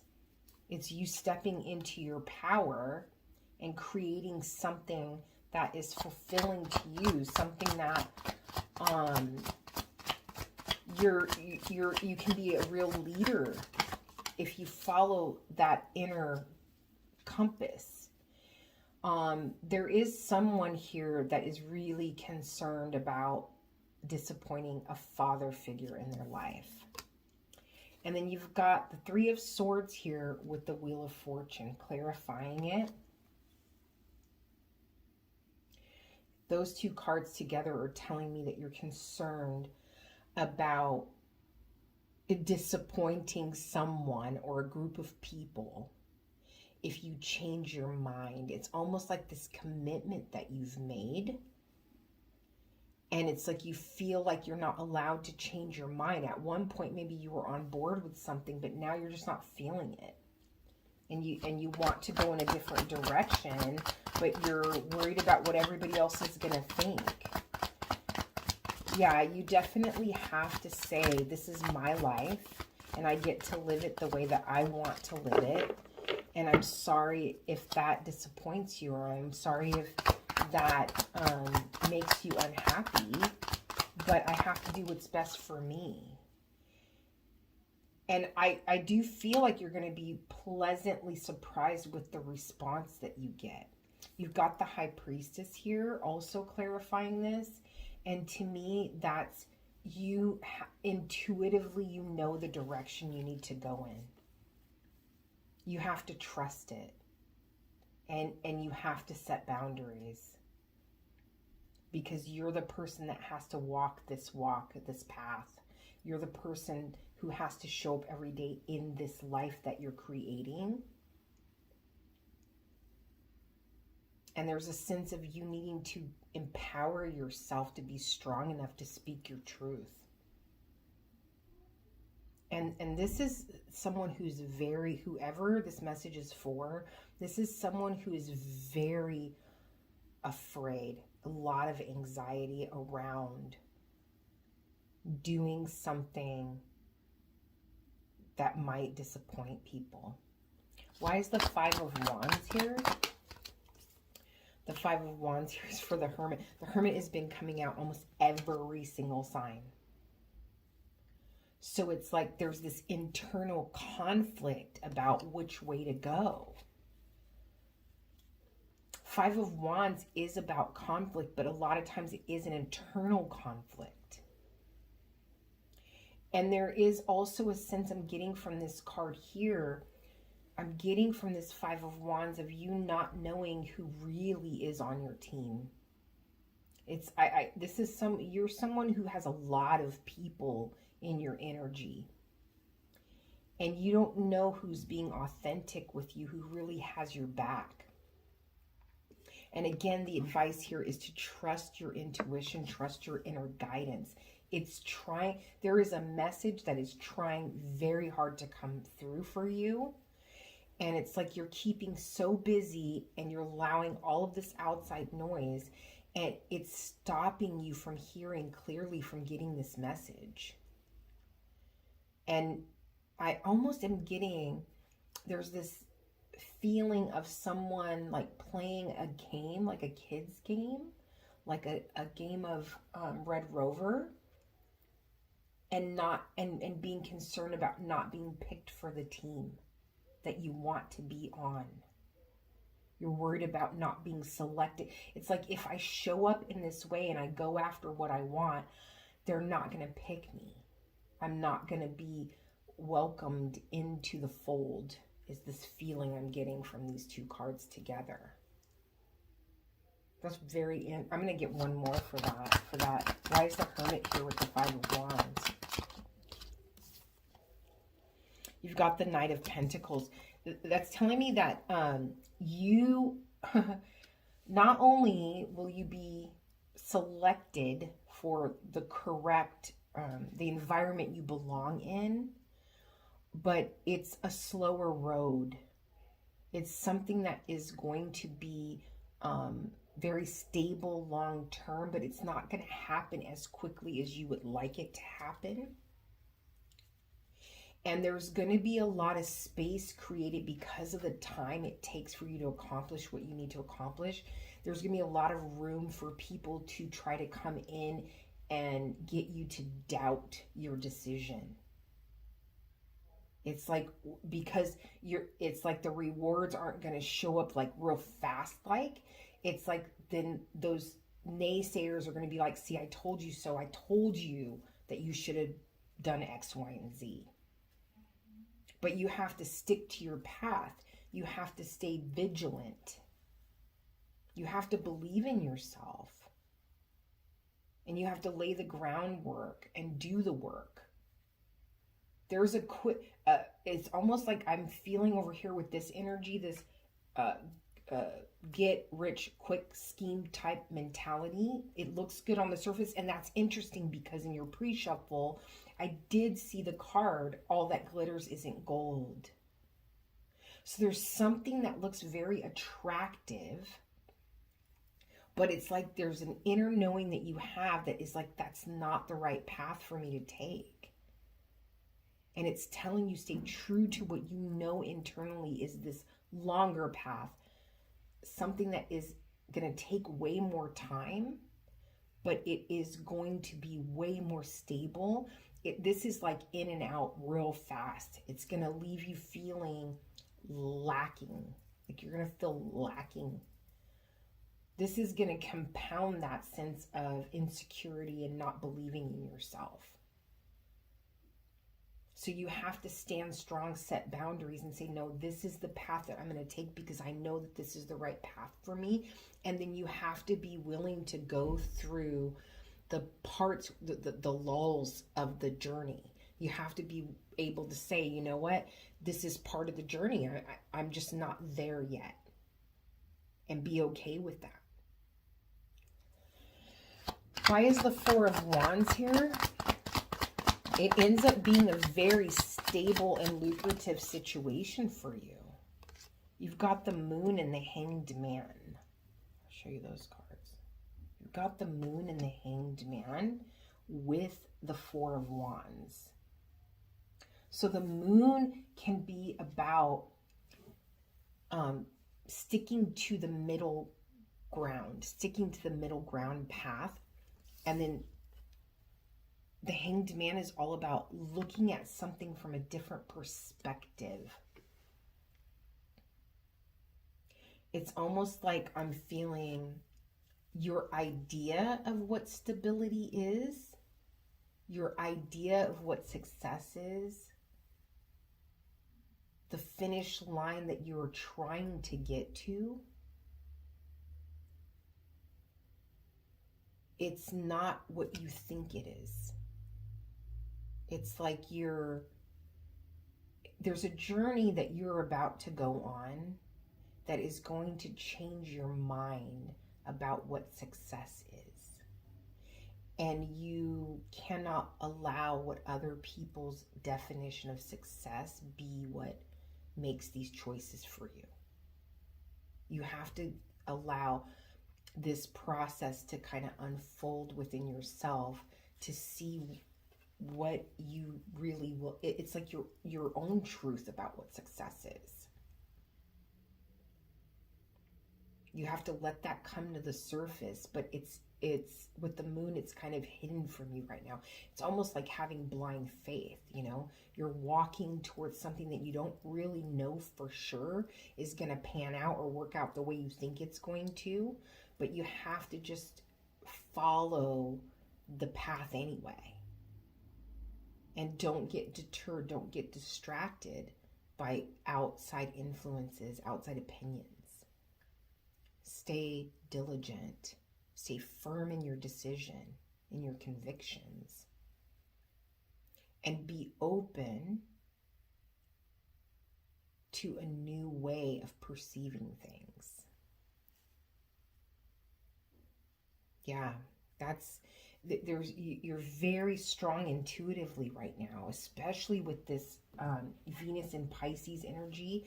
That is like, I heard someone say, like, the veil is very thin right now. It's, I think, a little bit less than a month that this period we're going to be in. And I think that it is about that deep knowing, that connection to Source, Spirit, God, and trusting that it's guiding you and leading you in the right way, down the right path. But it's so quiet. It doesn't yell at you like this energy. It doesn't seem so apparent. You have to trust. You have to trust it. For some reason, I was led to pick this deck up again, and you have the Ace of Cups, and this card has been coming out for almost every sign. It's all about opening your heart. And it's like the more that you step into this energy of following your heart, listening to your heart, the more attractive you become, the more powerful you feel, and the more stable you feel within yourself. It's like almost like you can't be shaken. Your confidence grows because you start to trust yourself. It's like someone who's always leaned on other people to tell them what the right decision is. And then when things don't work out, it's like those people, well, you know, you should have done what you, it's like they're not going to, it doesn't affect them. So it doesn't, it's like, they're not going to take responsibility for the failure. You're the person that has to live with the decision, the results of the decision. So don't worry about what they think or what they have to say. It's more like worry about what your inner guidance is telling you, with that pull on your heart, the direction that's leading you in. Let's get some Kipper really quick and just see if there's any other energy around this reading for Libra Collective for 2025. There is a very strong sense of a spiritual journey here. You're awakening to something within yourself that brings you peace and strength. I think you're a lot stronger than you know. Okay, and we got distant horizons. Yeah, so this path could be leading you overseas. That is one thing. Or it could be connecting you with people in other countries. And then on the bottom of the deck, we have great fortune. So it's like something international could be very lucrative for you. Maybe the home base for this company is in another country. Maybe it's, you know, you work from home, it's online. Something to do with it being outside of where you live. And I do feel like even though this is a long-term investment and you're not going to see like, it's not like immediate gratification feeling, there is something that is going to, you're going to have to put the work in, but there is something that is going to show up pretty early in the journey that is going to be like rewarding for you, and it's going to feel like confirmation of you making the right decision. Okay, so let's get a little bit of love, romantic love for Libra for 2025. Anything that wants to come out for Libra. You've got trust or true love, and then you've got heart-to-heart conversations. Interesting. It says on the bottom of the deck, calling in your soulmate. Your prayers, affirmations, and visualizations help bring you together. So there is a sense of having a spiritual connection with someone. If you are single right now, there is someone in your energy that you are going to cross paths with, and something about the way you two communicate with each other, it's like you're going to know very quickly how this person feels about you, and you're going to want to express how you feel very quickly with them. There's this feeling of being in love very fast, which is not normal for you. Anything else for Libra for romantic love for 2025? Let's see. Yeah, we got shocking here and clarity that both flipped over in my hand. It's like it's gonna surprise both of you, like how bonded, that's the word that's coming through, how close and bonded you feel to one another so fast. That's because this person is meant to be in your life. And then you've got bitterness, you've got commitment. This card has been coming out for every sign too. And you've got releasing. So it's like saying releasing bitterness in order to step into a commitment. There's definitely a feeling for you to let go of any past hurts in relationships so that you can step into this new situation with a more, it's like a clean slate, you know? This person is going to be essential to your path. Be tender with them. They are someone who is a good-hearted person who has been hurt in the past. They do have their guard up a little bit. There's something very secure about you, something stable about you. They feel safe with you. I hope that this helps, Libra. Many blessings and a happy 2025. Okay, so here we go, Virgo collective for the overall energy for 2025. What do we have for Virgo? One card, please. I'll do a few oracle cards, and then we'll go into the tarot. Ooh, that's way too many cards, Virgo. Virgo collective for 2025. Interesting. This deck has not been doing this whole time. There we go. All right, Virgo. Something might be taking a little bit longer than you would like. You have the Void. So it's a one card. So it's all about a new beginning. But it's almost like this... I did see the Hangman on the pre-shuffle. So there's this feeling of being in a space of waiting for something. And there is a very heavy energy around, like there might be like a dark night of the soul type vibe here. Some deep healing work that you've either been doing or you're in the process. And I do feel like it's a weird feeling because it's like, something is going to heal you on a very deep level, but it's not going to feel heavy to you. That's interesting. Okay, let's get a couple more. For Virgo collective Yeah, there's a sense of you maybe walking away from a situation, and you got fulfillment. You might be walking away from a situation or a person. Closing, I'm getting like a final chapter or something. There might be a conversation that's had in the meantime with this person. It's like, in order for you to let them go from a place of love, they might want to have a conversation with you. You have fulfillment and success. Who else got this? I think Scorpio got this. So you have fulfillment, success. There's a feeling of coming out of this void energy and stepping into a place of being whole. It's like you being proud of yourself, being whole within yourself. This feeling of not needing.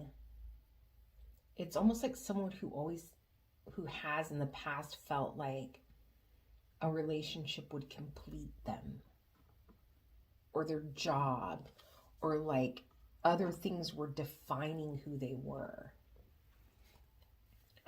But it's like stepping into a place of, yeah, it's like stepping into a place of feeling fulfilled within yourself no matter what's going on.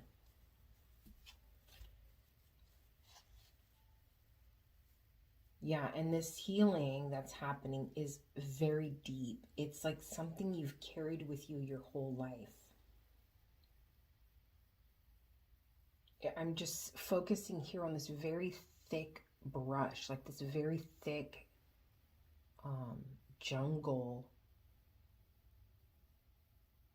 And this panther, I think it is. It's like that really deep, dark.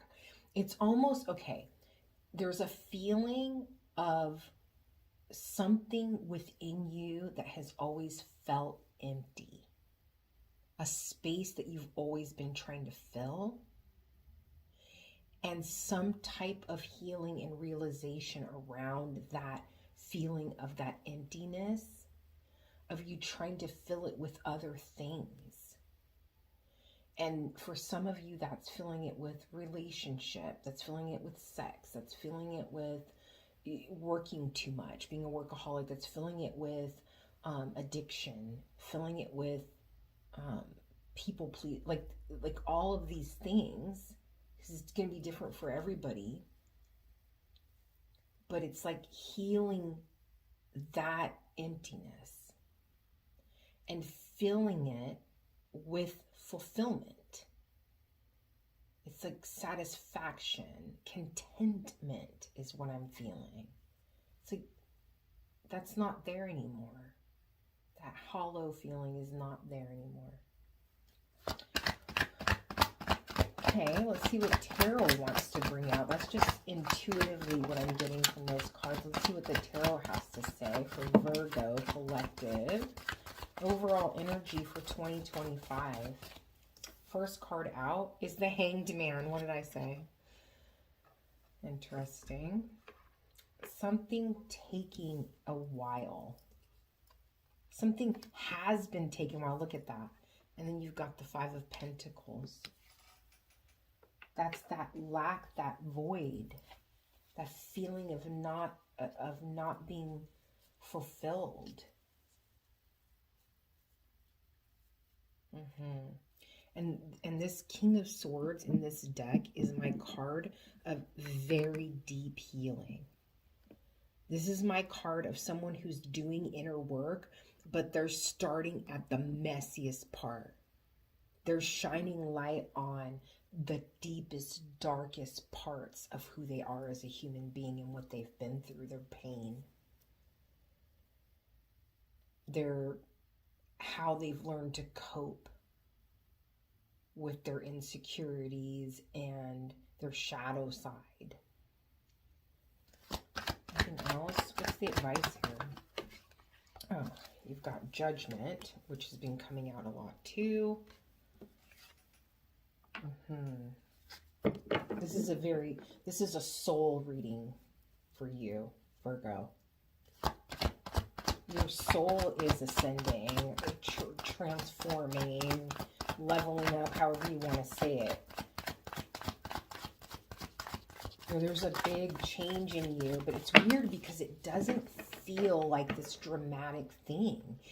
It almost feels like, I don't know why this came to me, but there's a feeling of just coming home from work and taking off your work shoes and slipping your feet into your house slippers. I don't know where that's coming from. That's the feeling I'm getting. It's like you're just effortlessly kind of sliding into this place of being content and comfortable within yourself. And then you've got the Nine of Pentacles. Nine of Pentacles is someone who is focused on their passion, focused on their creativity, and there's a result of financial independence that comes from it. But it's kind of like, I don't know, like if you have like a passion project on the side, it's like receiving income from that, but you're not focused on the money. You're focused on your creativity and pouring into this thing because it brings you joy. And I'm getting very strongly, and it helps other human beings. It helps other people. There's also a sense here of someone who is very, very intuitive and very sensitive to other people's energy. Why is the Hanged Man here? Why is the Hanged Man here?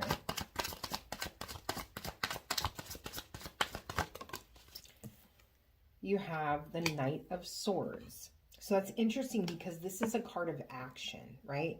It's like taking inspired action towards this realization or this new way of thinking. It's like the action that moves you in the direction of the truth that you were seeking.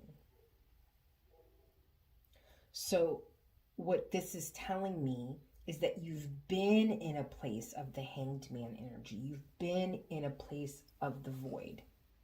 You've been on pause for a while now, and now it's finally time to take action. And I am feeling also very strongly that this is someone who, when they first entered this energy of pause and rest and just wait, there's nothing to do here. It was very frustrating because it's like you're used to being the kind of person that has it all planned out, that knows what to do next, that is always on the go, doing something. You're always being productive, trying to move towards a goal. So this period of pause was very frustrating in the beginning because it's like, I can't just sit here and do nothing. But it's like no matter what you tried to do, you just kept getting pushed back down. Sit down, rest. It's time for you to wait. It's time for you to heal. And you're like, well, I want to do something. I want to feel productive. So the good news is for you and for that, because now that it's like you've come into a place of acceptance that this is the situation and that you're right where you need to be. You've come into a place of saying, okay, Lord, I understand now. It's not time for me to move. It's not time for me to take action. It's not time. This is not within my control. It's not time for me to control things.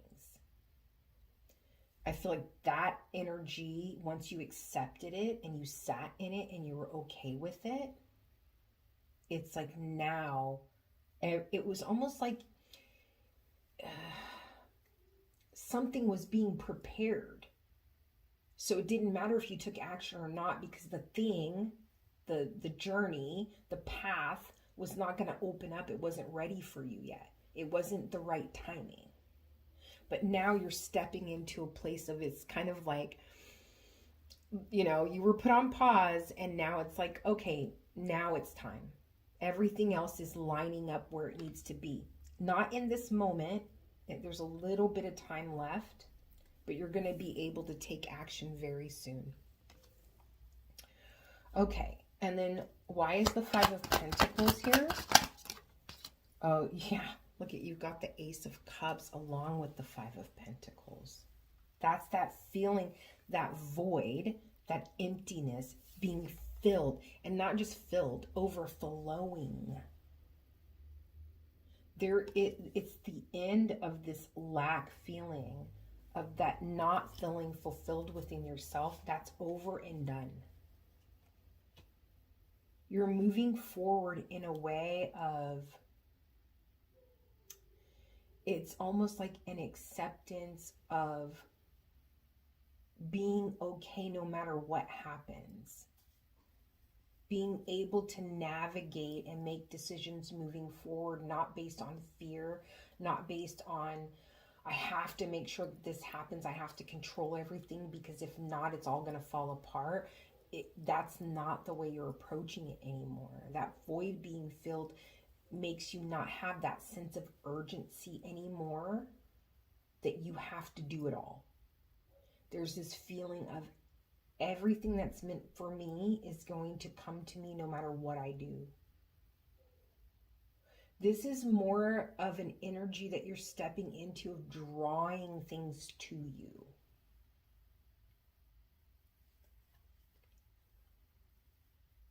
And there's a sense of feeling more fulfilled than you ever have before.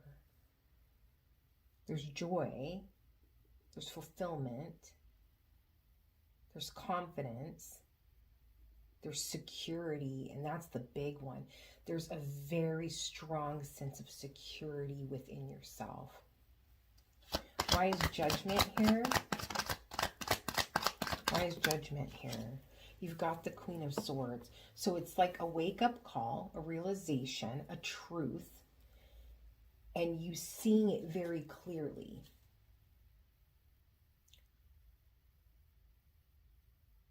A clear idea of what to invest in.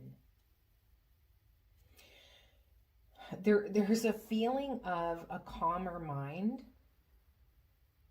and being able to focus better, not being all over the place anymore, to kind of have your eye on the prize and keep your focus where it needs to be when you're working on something.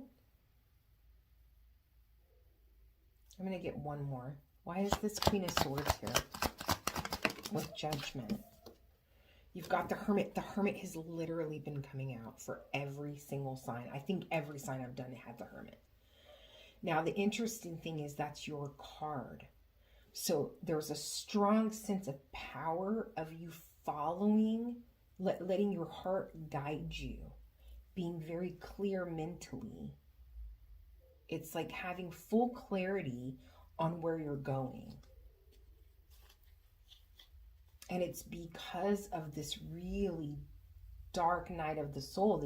It's like a transformation. You've changed who you are. The version of yourself that was in the world before is no longer there. There's a very deep spiritual feeling here.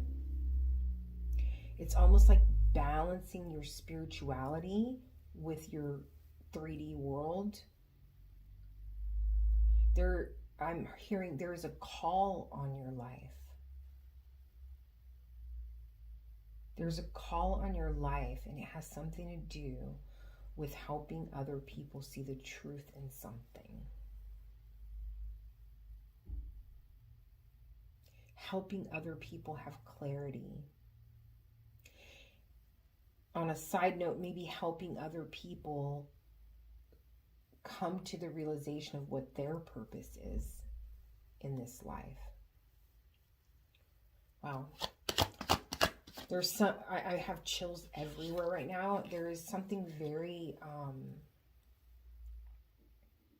like very beautiful and powerful There's a feeling, like a very strong feeling, like a shamanic feeling, like a guide, being a guide to people. It's like your presence brings peace to you. It's like your presence makes people, when they're talking to you and you're giving them advice and you're sharing with them, there's something about you that brings them peace. It's like they feel like everything's going to be okay. Like they don't have to worry about anything. Because it's like you're telling them, don't worry. Everything's going to be okay. And they trust you. They believe you. They admire you. They look up to you. But there's something about your energy now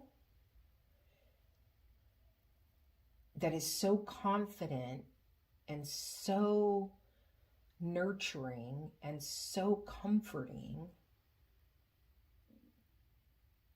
and the words coming from your mouth are so I'm getting like ancient truth. It's like you're helping people see outside of this tangible world. You're helping them see on a deeper level the truth of something. Why is the Nine of Pentacles here? The truth about themselves is what I just heard. Oof. Somebody here might be going into some kind of legal field, maybe doing something like becoming a judge or something at some point.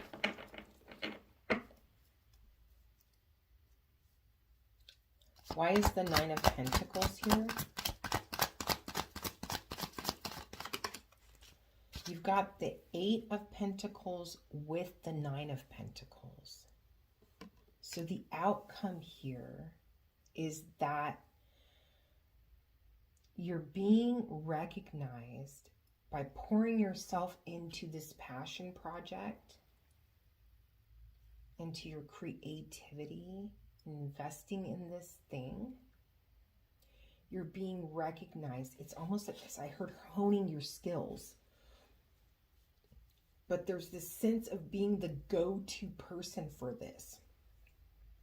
Whatever your heart is leading you to and whatever you're passionate about, whether it's your 9 to 5 or not, the thing that you are passionate about, you are going to be like the authority in it.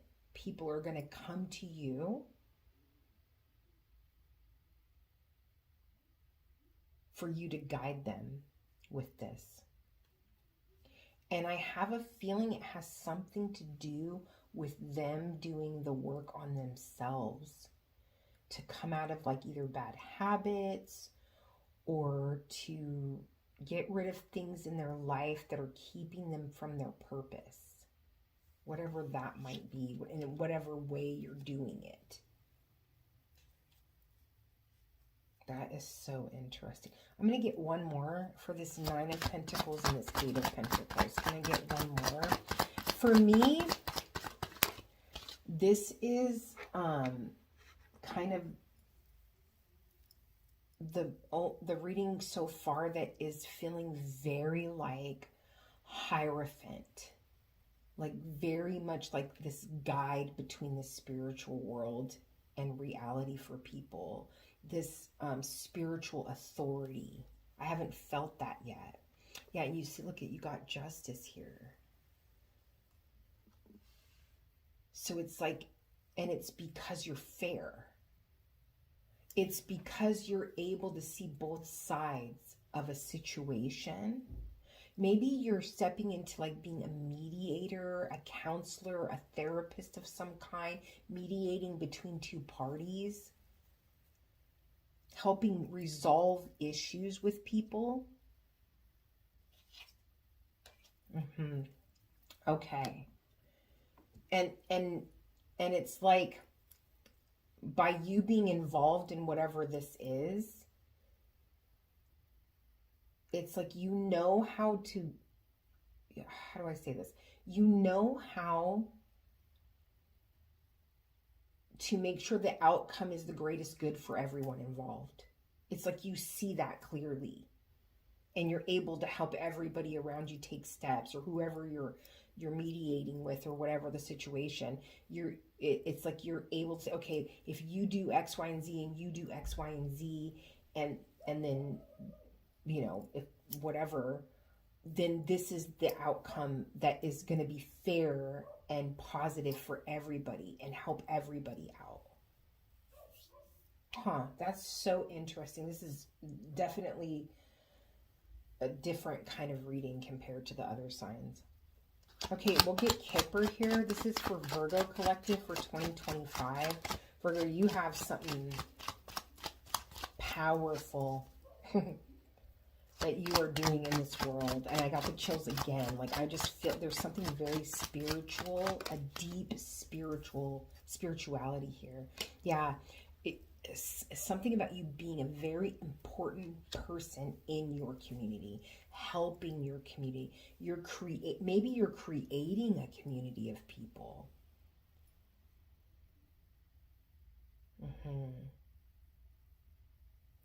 There's a very strong feeling of you helping others with their burdens.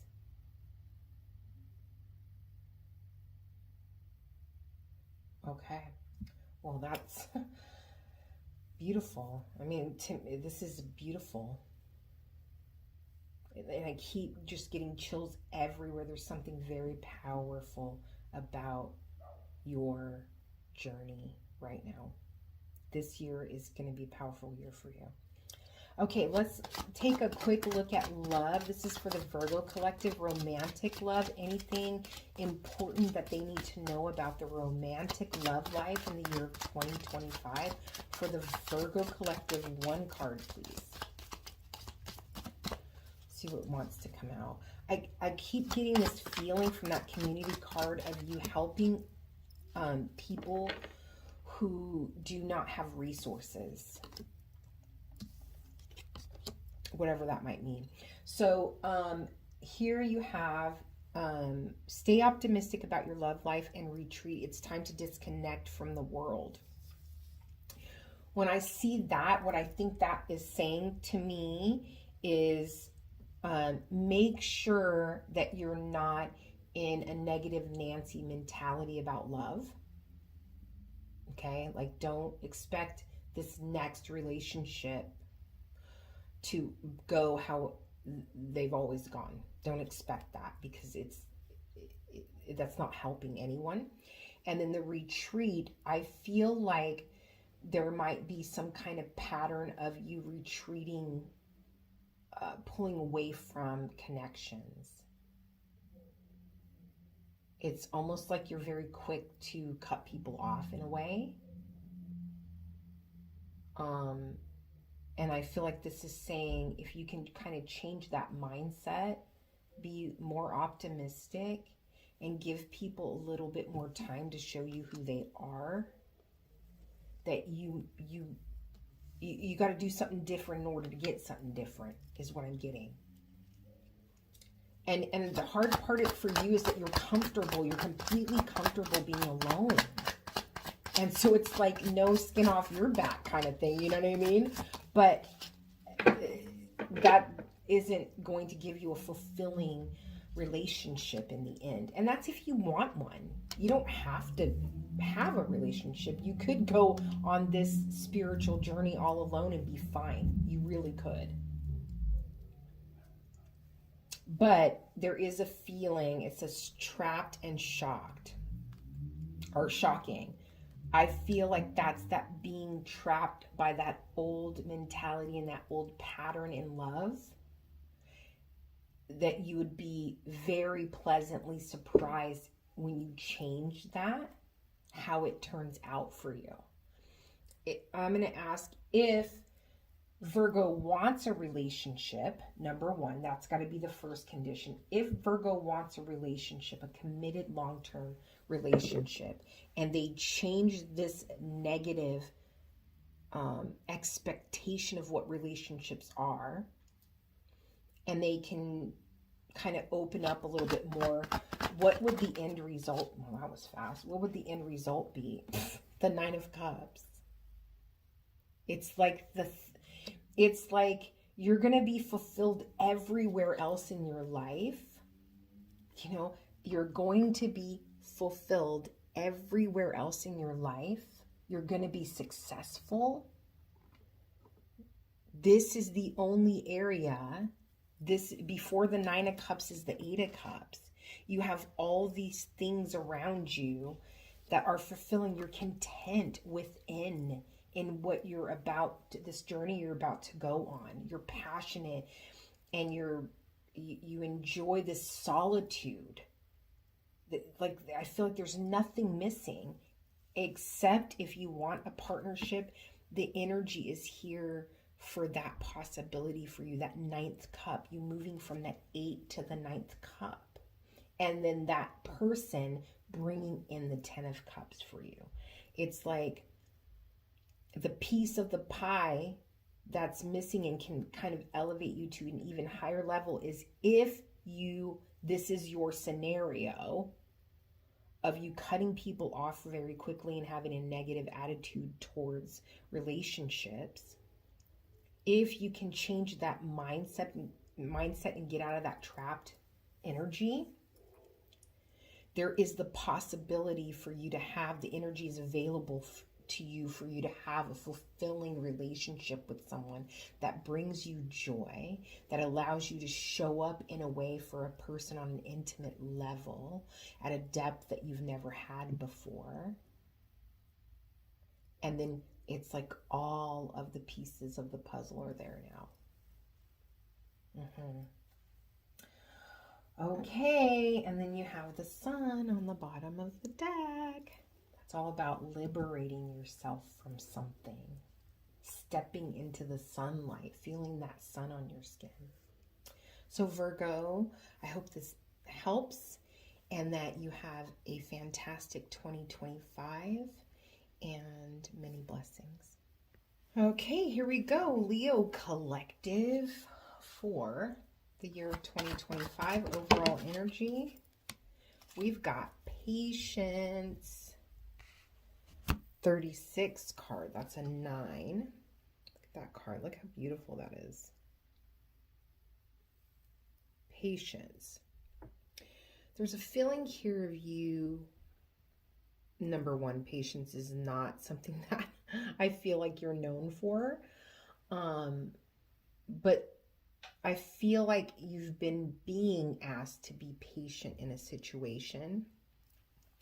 It's 36 is a 9.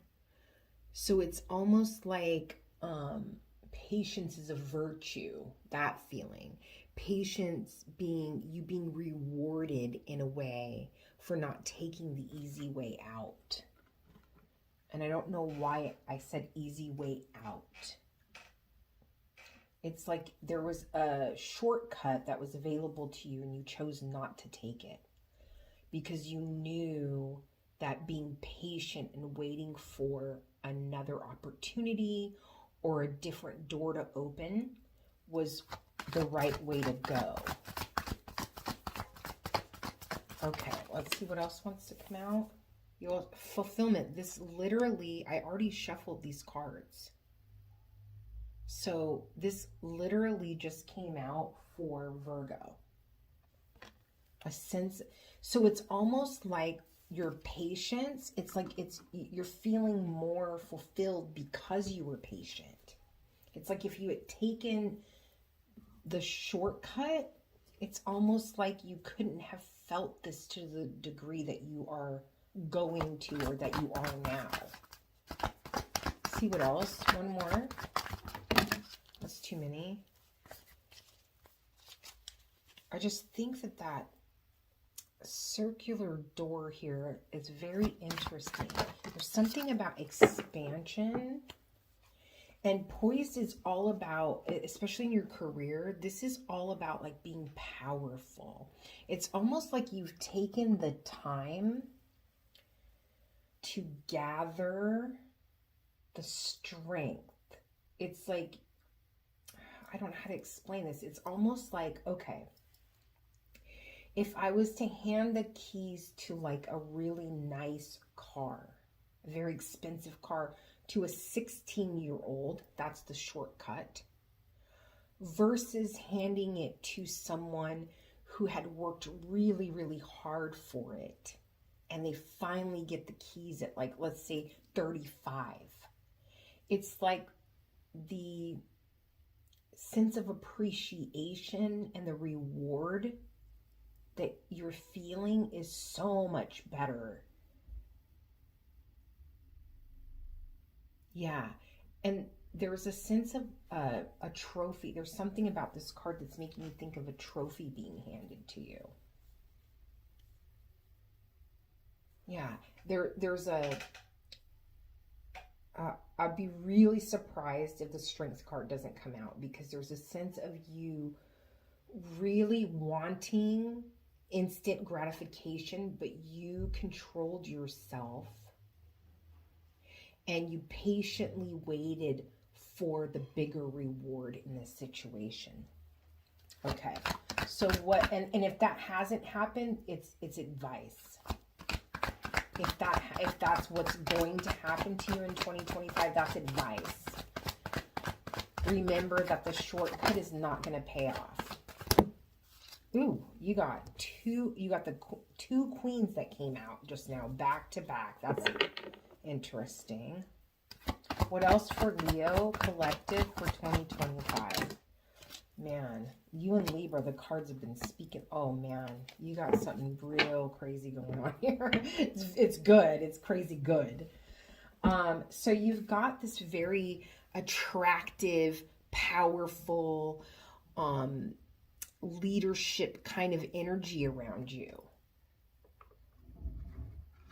It's like I'm getting a sense of someone who's really worked on themselves in the respect of building up their confidence. It could also be their physical appearance. Maybe this is someone who's worked on, like, their health a lot, how they dress, like how they present themselves to the world. And it's taken some time. You've put in the work. And then you've got the Queen of Pentacles. Now, this could be a partnership. This can be a masculine, very grounded, like kind of Virgo energy, Capricorn energy, Taurus energy, masculine. And then you have also this feminine, kind of fiery, exciting energy too. But I'm feeling, for the purpose of this part of the reading, I'll do love at the end, that this is you. It's almost like you've taken the time to invest in something energetically within yourself, but also in your being grounded. What you have to offer is more stable. There's a balance between these two energies here. And then you have the Ace of Swords. It's like you have a new way of looking at things, a new way of looking at how you want to go about something. This is also my card of having a very, in this deck, this card is also about having a very strong spirit guide around you. And then you've got the Two of Cups. So the Two of Cups can be you merging with another soul in a very strong bond. So this would make sense for love, right?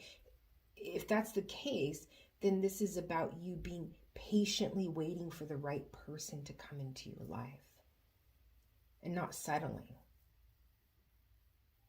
And we'll confirm when we get to love. But in general, I would say this is someone who's really, I keep getting the word, has polished themselves. It's like, if this hasn't happened yet, this is going to be the whole theme around 2025 for you. It's this person that is maturing, stepping into like this more dignified, professional, like just very polished version of themselves. It's like the way that you are carrying yourself is different. You are walking different. You're dressing different. You are showing up completely different than you have in the past. People are going to be like in awe of you. Like, you're going to be the person that walks in the room and heads just turn. But there's no, I'm not, I mean, I would say maybe just be careful with the arrogance thing, because there's going to be a lot of things coming in that kind of pump your head up a little bit.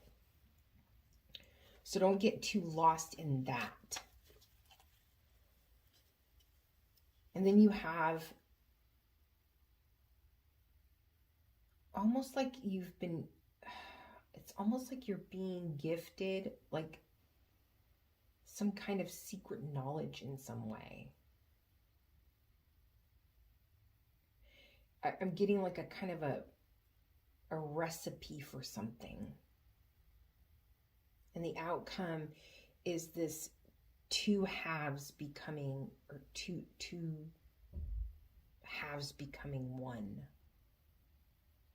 Marrying two different parts of yourself. It's almost like this two energies were like in conflict previously, but now you've found, I'm getting Chariot energy big time, also Temperance energy. You've found a way to marry these two things together, and it's a recipe for success in some way. Yeah, as I say that, I move the card and look at the card that's all about success. That's interesting. And the Chariot card underneath that, right above that card. These were both hiding behind this. Something kept drawing my attention to this Nine of Pentacles. It was bugging me. I like kept looking over at it. And then when I pick it up, underneath, like along with it came the Chariot and the Six of Wands. So it's like you have clarity around this balance now. You see how to make these two things within yourself that were kind of at odds before, how to make them work together to create something really powerful within yourself. Let's clarify. Why is the Queen of Wands here? Why is the Queen of Wands here? We've got the Nine of Cups. So that's very much about like you being attractive to the outside world with what you have to offer. There's something that you're offering. It's like being magnetic. There's something that you're offering that's very attractive to other people. It's something in high demand. They want whatever this is that you're offering that's coming from you. And on an energetic level, it's almost like I'm feeling like you're drawing people to the light. It's almost like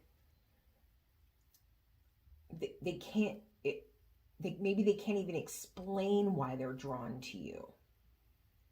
If you're a salesperson, it's a wrap.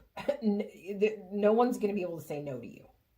Like it's going to be, you're going to get contract after contract after contract kind of vibe. But it's something that you're being authentic about, because I feel like this Queen of Pentacles, that energy, it's almost like you were trying to figure out before how to sell a product. I'm just going to give an example. And all you cared about was, how am I going to make money off this product? How am I going to make it attractive enough for people to want to buy it? But then you married that energy with this Queen of Pentacles energy of it having value now. Not just how can I make money off of this? How can I make this product more valuable so that people get more value out of what I'm offering? How can I invest in that too? It's something that you can be proud of now. It's like you're not giving them something that's half cooked, half baked. It's got this other element to it that is more valuable now. Why is this Queen of Pentacles here? Yeah, Eight of Pentacles just flipped over my hand. That's all about being noticed for being the best at what you do. And the Hermit, I'm telling you, the Hermit is stalking this reading today. Literally, I feel like every sign has had the Hermit. I know for sure the last 4 signs have had the Hermit. So I feel like you had to kind of dig deep within yourself, because before it was kind of a little bit more surface level. And I feel like that's where that not taking the shortcut. How can I be lucrative and how can I make money off of this quick was the old energy. That was the shortcut that could have been taken that you did not take.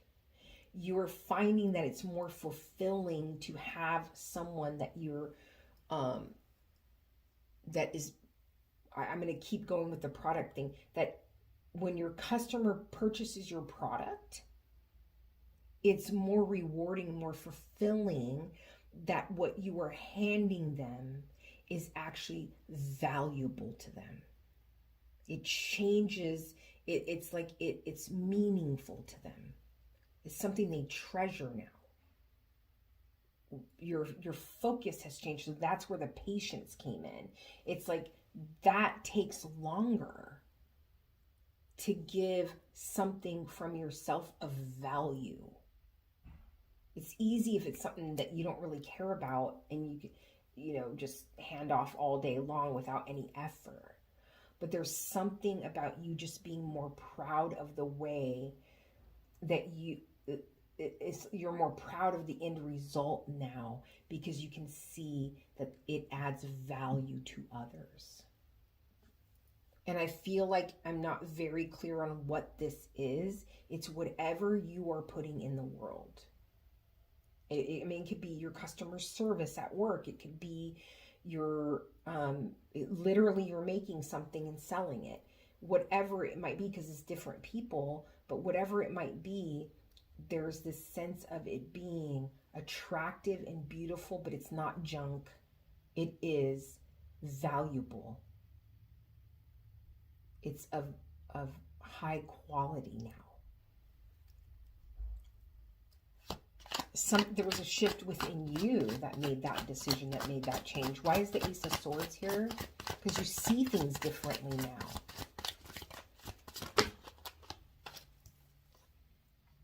And it's like, as a result, now, like, everybody wants what you have to offer now. So then you have the Three of Wands, clarifying the Ace of Swords. So now you have clarity around where you want to go in the future. You have more clarity around how you're going to lay out the path in front of you for the next part of your journey. And I also am feeling very strongly too that you have a lot more clarity about when problems pop up, how to resolve them. It's like there's a feeling, there's kind of I want to say before, there's more of like kind of a flighty feeling here before, but now it's kind of like you being prepared. It's almost like, oh, this energy over here, past energy, was more like, it's like when this was the only energy, it's kind of like if any storm came, it rocked the boat. But now with this new way of looking, this patience that you've had, this longer road that you took, there's a feeling here of you almost being able to see problems coming, and you already have a resolution before they get there. And you're very clear on where you want to take this thing. You're very clear on your destination now. And I think that there's a clarity in you that you understand that it takes time. Why is the Two of Cups here?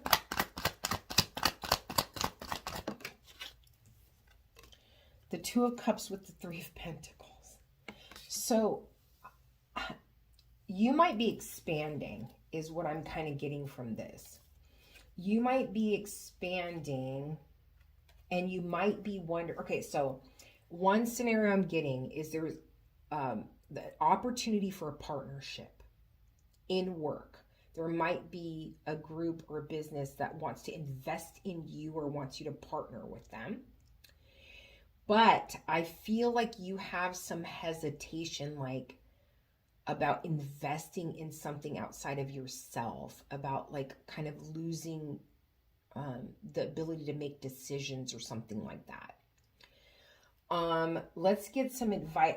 Number one, the advice is to follow your intuition. I'm gonna do Kipper for this. I'm gonna clarify this partnership, a possible partnership. Let's clarify it on whether this is a good opportunity or not. Oh, you've got despair.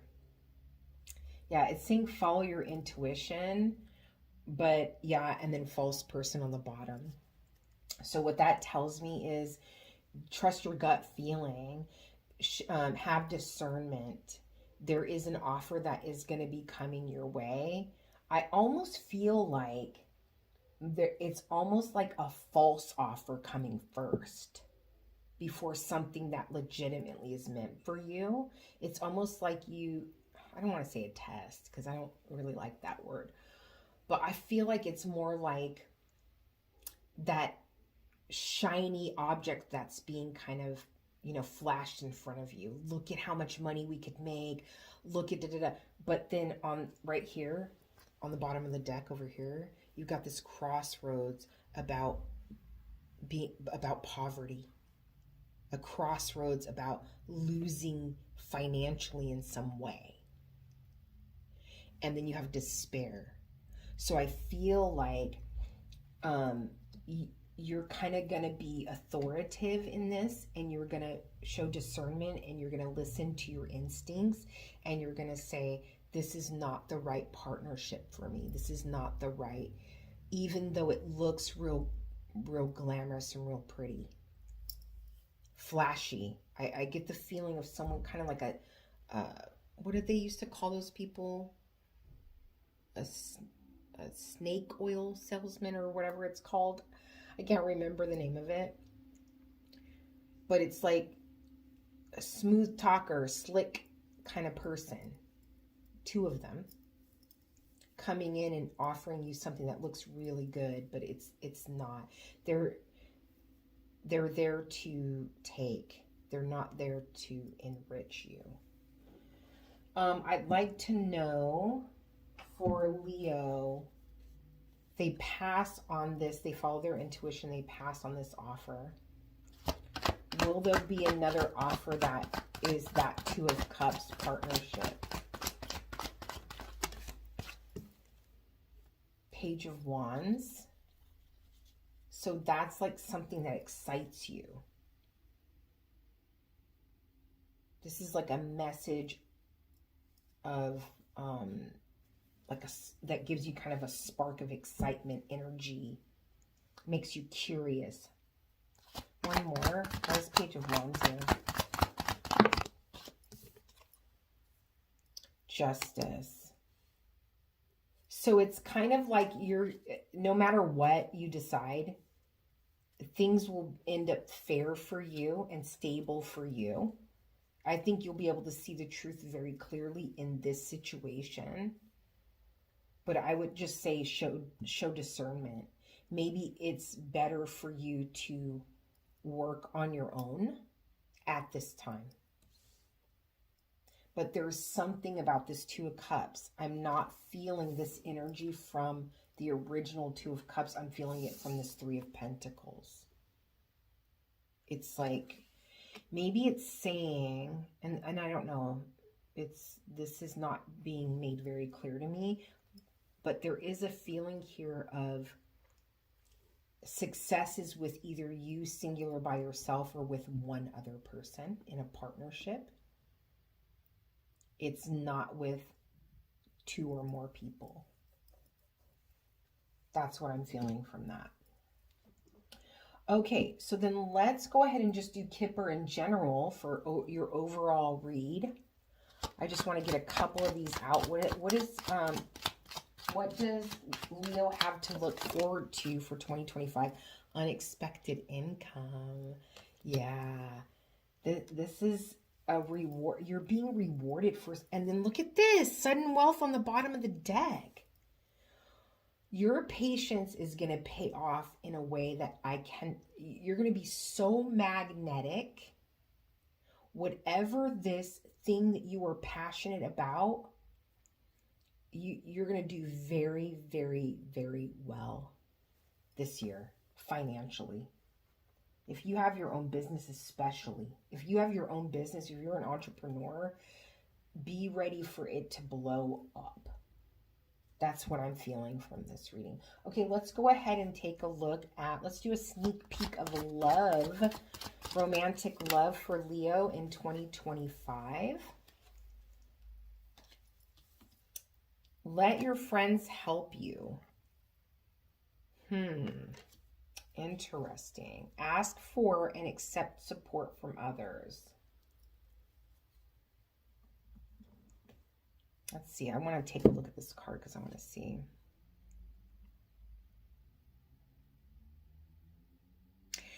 What I'm getting from this, what I'm getting from this card is there might be someone in your friend group that is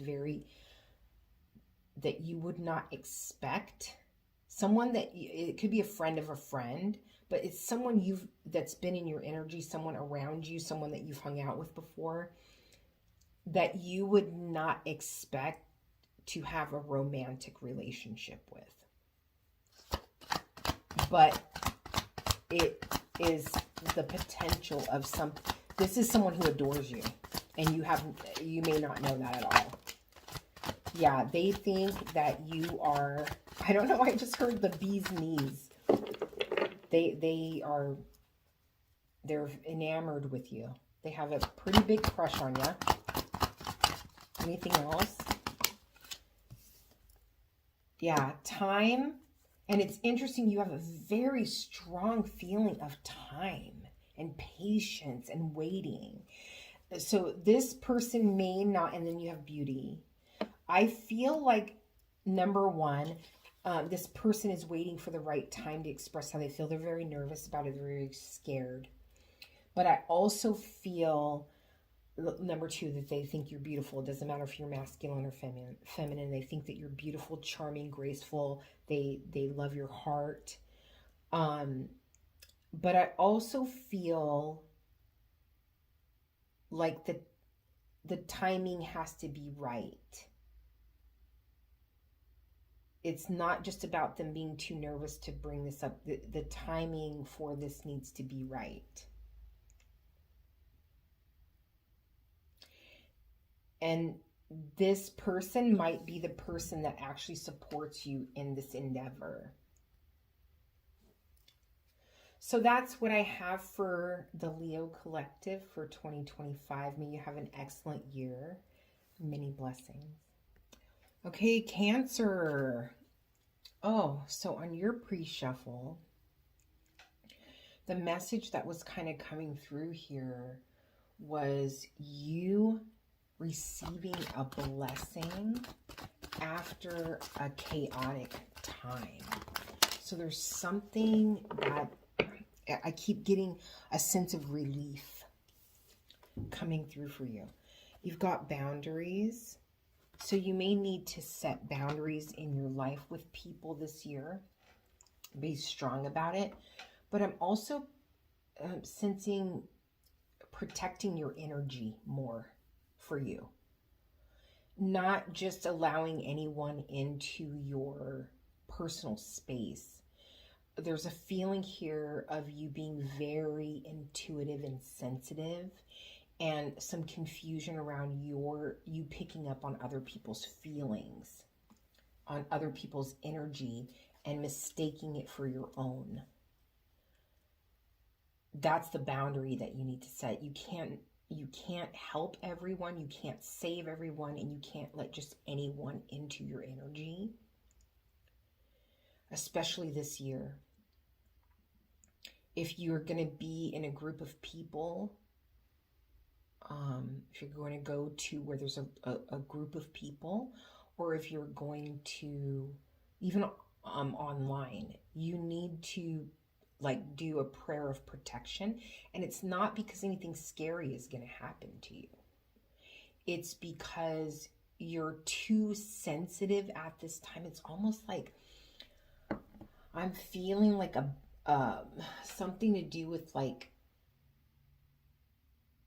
a baby, or like just being very sensitive this year to outside energy, and that you need to make sure that you know who's on your team, number one, that the people around you are your star players, people that lift you up, encourage you, support you.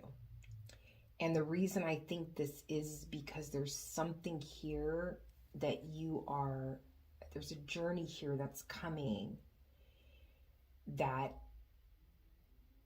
I don't want to say intense because it's nothing bad. It's powerful. And you need to make sure that you have your support team around you, and pray a prayer of protection around you for, don't allow other people's energy. Don't allow negative energy, because the sensitivity I'm feeling is sensitivity to your peace of mind. It's like, it's important this year for you to be optimistic and positive and courageous and confident. And it's like other people's negativity is going to affect that.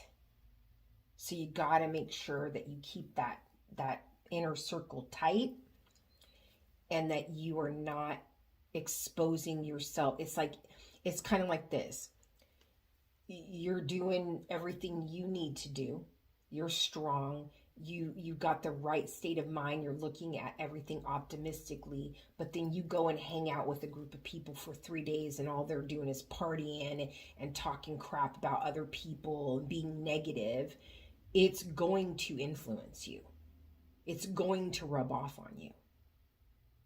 And it's important for you to show up in this higher consciousness, in this higher energy, and maintain that this year. Anything else? That was a lot that came through intuitively from that card. Regeneration, yeah, because you've gone through a massive healing. And this is your time of, it's like as if you just had surgery, but then you're going to go out and expose yourself to a bunch of germs. That you wouldn't do that. It's time for you to protect yourself and protect your energy. I don't see anything scary, like health scary or dangerous or anything like that. It's an energetic thing. Energetically and mentally, you need to be around people that lift you up, not tear you down. Healing, chaos. What did I say? You're coming out of a place, this chaotic energy that's ending for you. I feel like someone who's just been thrown around all over the place, not knowing which way is up half the time. And 2024 may have beat you up pretty bad. But you're stepping into a place of like this really beautiful energy, of this light, loving, kind energy, and you have to protect that. Okay, let's see what the tarot has to say for Cancer Collective for the year of 2025. First card out is the King of Cups. I love that. I think Queen of Cups is actually the card for Cancer, but we'll see. And then you've got the King of Wands. It's funny because I think, didn't we just have Leo? I don't know, one of the signs just had back-to-back queens come out. And I feel like it was the Queen of Cups and the Queen of Wands, but I don't know. And then you have the Eight of Cups. So there could be a partnership here. This also could be, it was Leo for sure. It was Leo. They had this two sides of themselves that they married together. So you might be dealing with a Leo. That King of Wands would make sense in that case. What else for Cancer? What's the outcome here? And you've got the Five of Cups. Okay, so few signs have had the Five of Cups come out. And I feel like that's that negative thinking. And see how in the Eight of Cups here, she's walking in this direction, away from this energy. And then on the bottom of the deck, you've got the Ace of Pentacles. There's some kind of new stability that you're stepping into, building the foundation. I'm seeing like the concrete slab at the bottom of a house.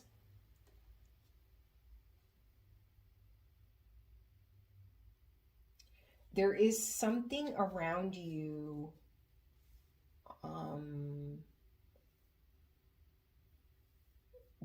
yeah, there's a feeling of you defending or wanting to defend, like something that you hold dear, something that's close to you. It's not a person. It's like a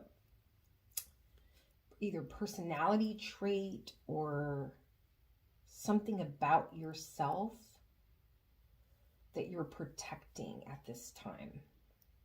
Yeah, I'm getting this sense, this boundary. You're fierce in it. It's almost like, I'm not going to let anybody steal my peace. And then I'm not going to let anybody steal my shine. It's almost like I'm not going to let anybody take this from me. I've worked too hard.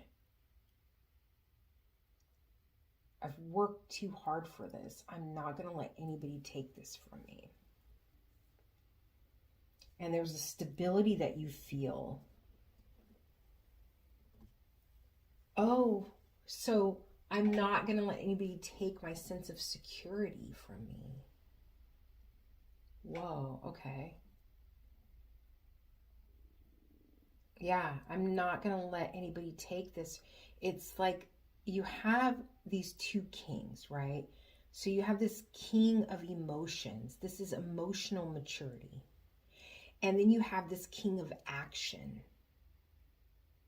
This is a powerful mix together, right? So it's like, again, just like with Leo, it's almost like these two sides of you. I feel like you have... this is what you're protecting, your emotions, your sense of emotional security, and you're protecting it in a fierce way. But you're taking that energy and you're doing something with it.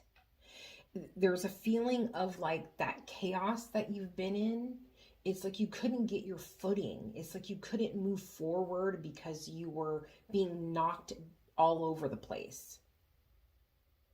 And in that experience, the healing in the chaos, it's like this healing and this strength emotionally that came out of that. This sense of emotional security that came out of that experience. And now you're taking that foundation and you're using it as your inspiration to move forward, to take inspired action passionately towards what makes you happy.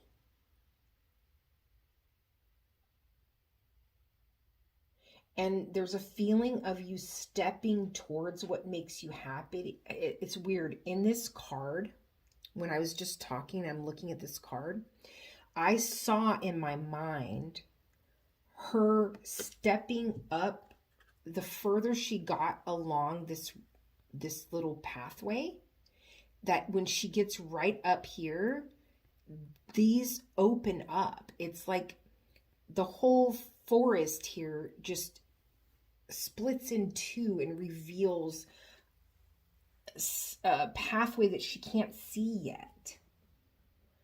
It's almost like it's like blind faith in a way. She's following this emotional stability is this pathway. And so it's like she's, and I heard luck is on your side. And when it's almost like blind faith, it's like moving forward, taking action without being completely sure, but there's a sense of confidence behind it now. And when you reach a certain point in this path, the rest of the journey is revealed to you. And it's clear, but there's something very important about you having blind faith. And then you've got the Five of Cups here. So we'll clarify, but I do feel like along this path, there is going to be people and situations that come your way that try to get you to have like a negative mindset, or try to get you to focus on, because that's just where they're at. That's their energy. They're negative Nancy. They're never happy with anything. They're never pleased about anything. And it's not just one person, it's multiple people. And so I feel like this is saying, just make sure you stay on your path, be diligent, keep moving forward, even when it seems mysterious up ahead. Don't let these people discourage you. Okay, why is the King of Cups here? Why is the King of Cups here? The Ace of Swords. Yeah, there's this new emotional maturity around emotional stability. You just have, it's like you understand your emotions so much better now. You understand yourself emotionally so much better now because you've done the work. You've put in the effort to have clarity around how you feel, what triggers you, why you feel that way, why you react in the way that you do, how you need to grow, what you need to heal. You're doing the work, or you've already done the work. It's a never-ending process, of course, but you're just feeling emotionally way more stable in 2025. And it's like there's a feeling of you feeling confused before, and now you have a sense of clarity. It's like now that you understand yourself emotionally better, it's like everything else seems so much clearer now.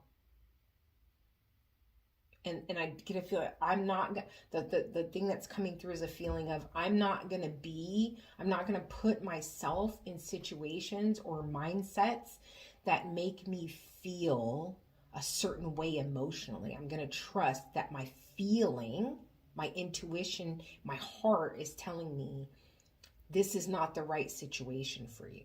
This is not the right person for you. This is not the right environment. This is not the right decision. Because it doesn't feel right. It feels off. Okay, and then why is the King of Wands here? Why is the King of Wands here? You've got the Knight of Cups. So it's that inspired action leading with your heart. Not only are you taking action like passionately, but you're taking action from it's like from that feeling. I just keep getting that. You being in touch and feeling more stable emotionally is allowing you to move forward in a way that is more confident and more sure, more clear. And then you've got the Six of Swords on the bottom of the deck. Six of Swords is all about moving on from that chaos into a calmer way of being. And in the Six of Swords, a lot of times it's like assistance. You're being led into a calmer place. The leading part to me is that emotional stability. And you're smart. You know what you've been through. It's like you haven't forgotten the trials and the tribulations.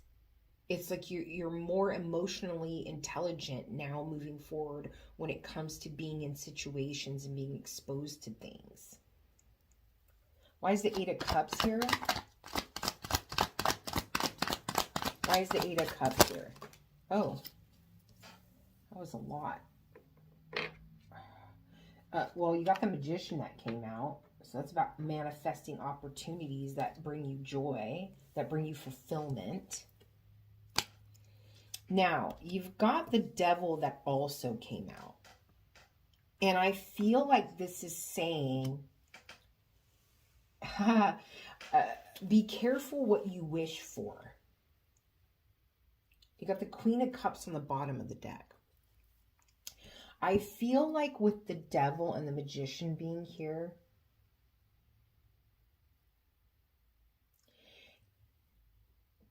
it's about being tempted, that feeling of being tempted along the way to slip back into that lower vibration, depending on those people. And it also is negative thinking. I feel like the Devil is very strongly negative thinking or negative influences. You're susceptible to this. So what's the best way to protect yourself and to grow is to be aware of it. You have to understand that it's not that you're not strong mentally. It's that you're just sensitive emotionally. And it's like that, those waters can get murky very easily when you got someone stirring the pot. So on this journey in 2025, you have to have blind faith, lean on your emotional security, let your heart lead you, let your intuition lead you, protect yourself, set boundaries, and don't let a negative mindset deter you. Don't let it pull you away from that path, even when you can't see the path clearly in front of you. Because, and I feel really strongly with the Devil coming out with the Magician, it's almost like that negative thinking is you thinking you don't have what it takes, or you don't have, it's saying you have all the tools that you need to create the life that you want. You have everything you need. You don't need anything else. You have the right state of mind. You have the right drive and action behind it. You have the right emotion, your heart. And you have tangibly in the world, like the ability to do it. So trust that. Know that you are complete where you are right now. You have everything you need. And then why is the Five of Cups here? Oh, you have the Empress that just came out. I felt the need to get two, and the Star card. I can't show you the Star card, but here's the Empress. And the Empress is so powerful. So the thing that I love about so counterpart to the Emperor, when you think of an Emperor, and the feminine version of that, what do you think of, right? Someone who is powerful in her feminine energy. She's also a fierce protector. She's also someone who effortlessly, like things grow and expand around her without her even making an effort. It's like, it's just natural. Think of a sunflower, right? There's this very strong but calming strength. It's like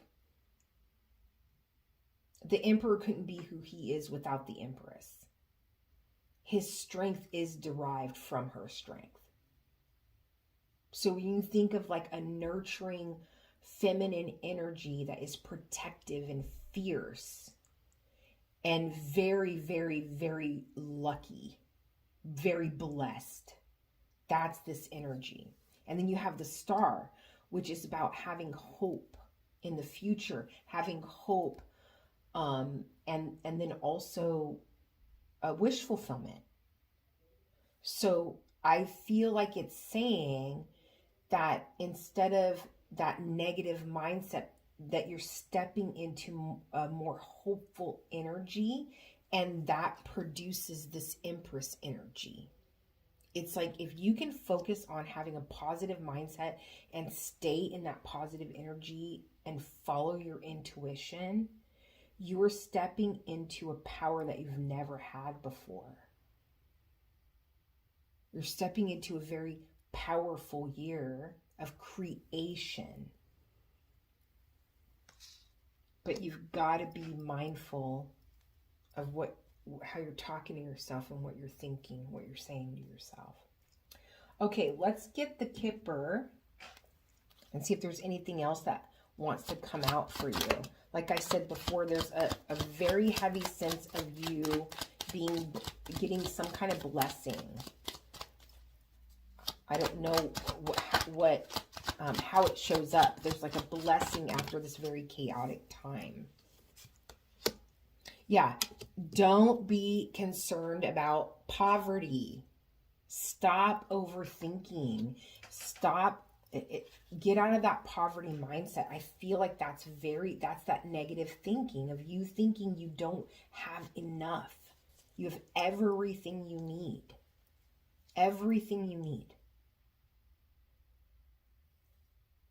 So make 2025 the year of like when you feel like holding on too tightly to something, when you feel like you don't have enough, try to flip the script on that thought process and get into a place of say the opposite. Say something positive to yourself. Like, oh man, I don't know how I'm going to make it to my next payday. Switch that to, I have more than enough. I have more than what I need until I get paid. And see how that works. If Cancer can switch this mindset in 2025, if Cancer can set boundaries, follow their intuition, lean on their emotional stability, not allow negative thinking as much, because it's not possible to do it all the time, right?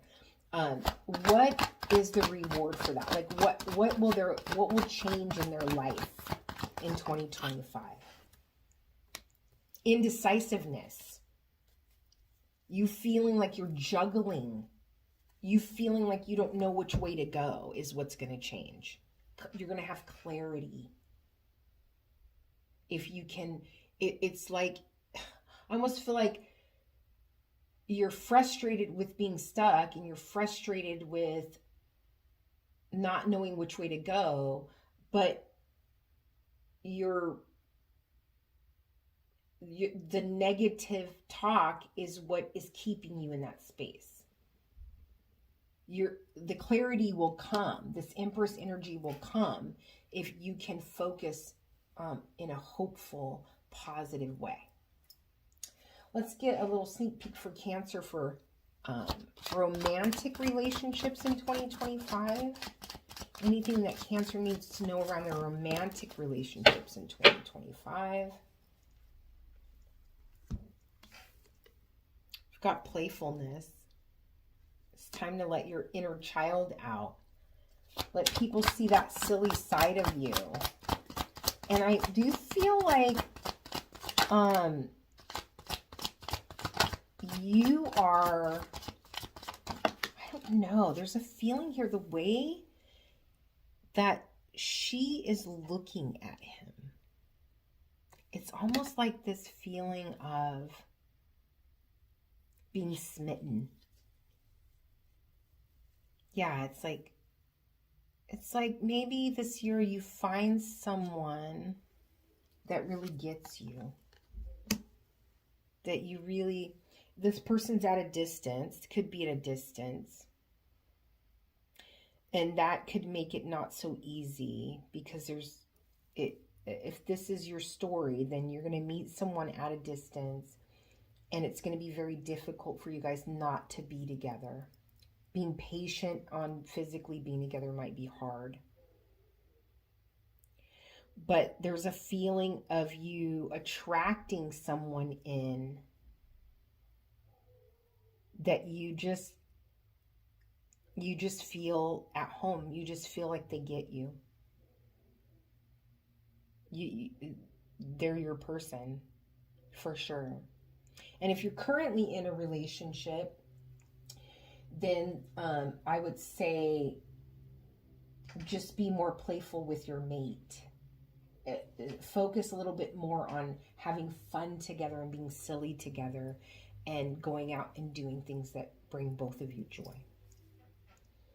So Cancer, I hope that you have a fantastic 2025. Many blessings. Okay, here we go. Gemini. Collective reading for the year of 2025. If you can hear my voice, I hope your year has started off incredible. On your pre-shuffle, I didn't get much, but the little bit that I did get was about you being a little bit more courageous about going after what makes you happy. That was kind of what came out. And then you have resilience. Yeah, there was a feeling of a couple of cards that I saw there. I had the thought pass through my mind of, oh, Gemini may have had kind of a year of disappointment, some heavy disappointments, not the whole year, but just some heavy disappointments. We're feeling like a little bogged down, but I feel like that's where this load is going to be lifted a little bit, is if you kind of start to shift your perspective towards things that bring you joy, things that make you happy, and not so much in the world of responsibility, being more pleasure seeking, I guess is a good way to say it, but it's not like in a bad way. It's more just about like taking the time to do the things and be in the environments that lift you up and make you feel happy and bring you joy. Because I feel like you could get into a very heavy place sometimes, and that can really bring you down. You've got peace. Yeah, look at that. Peace of mind. Letting go of those burdens and go the distance. Don't give up. There's something here that there's something that you really want that would make you happy. But there's something here that is causing you to kind of look in another direction, or you've been looking at other things. Almost like I feel like someone putting something on the back burner over and over and over again. It's like not reserving enough energy or time for this thing that makes you happy, that you enjoy doing. And this is saying you've put in the work. Go after what you want that makes you happy, because it will bring you peace. Let's see what the tarot has to say for Gemini for 2025. What do we got going on? What energy, general energy for the collective of Gemini for the year of 2025? And I'll pull a couple of cards on love at the end, romantic love. If you're interested in that, you can stick around for that. Yeah, there's a sense of, I do feel kind of a heavy energy from 2024 for you, Gemini, that you might be carrying a little bit into 2025, the first quarter of 2025. You need to let that go and kind of invest in your own happiness, your own joy a little bit more. I don't remember who the other sign was, but there's a feeling of like, I'll be happy when there's a pessimism. Yeah. And the pessimism is coming from just, all work and no play makes Gemini a dull person. You know, like you just need to allow yourself to enjoy your life a little bit and have a little bit more fun. And it's easy to sit here and say, oh, don't take everything so seriously. There's a lot of responsibility in your life. There's a lot of things that you have on your plate that you have to take care of. But it's almost like by you not taking the time and the energy to do this thing that brings you joy, it's like you're staying in the Seven of Pentacles energy of like, when is it my turn? When do I get to be happy? When do I get to enjoy my life? And it's within your reach. It's within your power. Don't give up. The investments that you made, you're not seeing the fruit of your labor. You almost feel like you've wasted time on something. It's like I've wasted so long being responsible. What for? That's the pessimism I'm feeling. Like, is this as good as it gets? And the answer is no. It gets so much better. I have a saying I like to use that says, life is good if you allow it to be. You have to change your focus. What you're looking at in your life and what you're focusing your energy on is bringing you down. It's time for you to have some fun. It's time for you to be irresponsible. And of course, not all the time. I mean, if you have a job and, a family that you're responsible for, I get that. But it's like, okay, if you're working Monday through Friday and then you're doing the yard on the weekend and you're going to school and you're taking care of the kids and you're taking care of the wife or you're taking care of the husband or you're taking care of like your parents or you're doing all of this stuff and you're not giving yourself time, it's like make the time for that sports team that you want to join on the weekends and let everybody know, hey, every Saturday at 12 p.m. this is my time from 12 to 4. That's my time. I'm taking it. I'm going to be selfish for myself. Or that cooking class you want to take, or that sit around for 4 hours every Saturday and play nothing but video games, or to go hiking or to go surfing or to go skateboarding, like whatever that, I'm getting a very strong feeling of whatever it was that you did growing up that brought you joy. There's something from like either your feeling very strongly teen, young adult years where there was a hobby or something that you invested time in that really made you happy. Find a way to get that into your current schedule. Why is the Seven of Pentacles here? Why is the Seven of Pentacles here? Oh, you got a lot of cards out. Those flew out together. You've got the King of Cups with the Ace of Wands with the Two of Cups. So when you're looking at,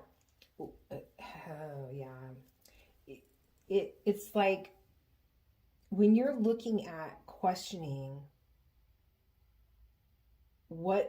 I feel very strongly what you've put your heart and soul into. And then you're saying, is this going to sustain me long term? Is this going to bring me joy moving forward? Because I'm not feeling it at this point. If it's a relationship, it needs to either be revamped or it needs to go. There's something about you taking this time for yourself and thinking about yourself, investing in yourself, and doing something fun that you enjoy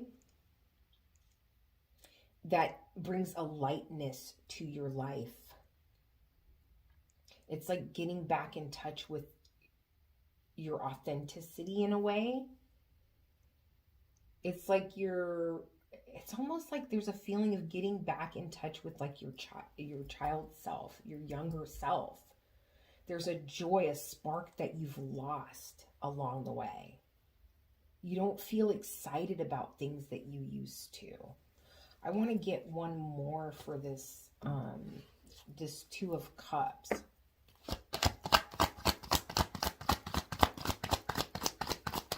Where's this Two of Cups here? Oh, I just got told that I need to, yeah, you got the same two cards again, the King of Cups and the Ace of Wands. So while I was shuffling, literally the same two cards came out as confirmation. While I was shuffling, something told me, no, use the Kipper. So let me get clarification. Why is this Seven of, there we go, right away. So this could be a divorce that you went through.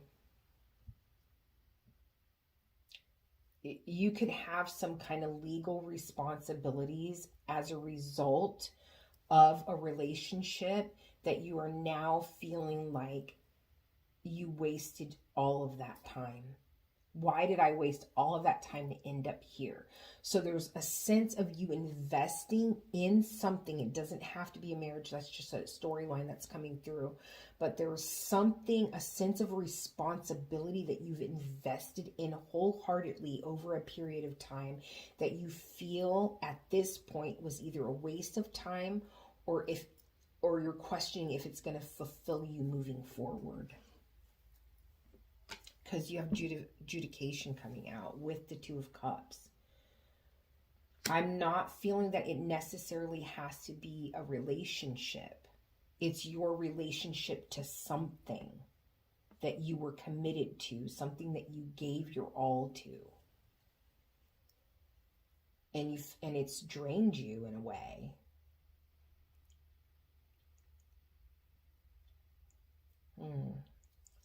And then why is the Queen of Pentacles here? You have the Four of Pentacles. So you have this, it's almost like it's saying don't allow this situation to make you hang on too tightly to what you have left. It's like, don't like hang all your worth and your value in what you have left. Because that has nothing to do with your value. Has nothing to do with what you have to offer. It's not about that. There's something really childlike and kind and fun and energetic about you that's been suppressed under responsibility. And there's a feeling here of you needing to just not be so serious all the time. And it's so much easier said than done. But and normally, I don't know, usually people have work to do to get to the level that you're at. Yours is more saying, do the opposite. Like, let go. Have fun. Say F it every once in a while.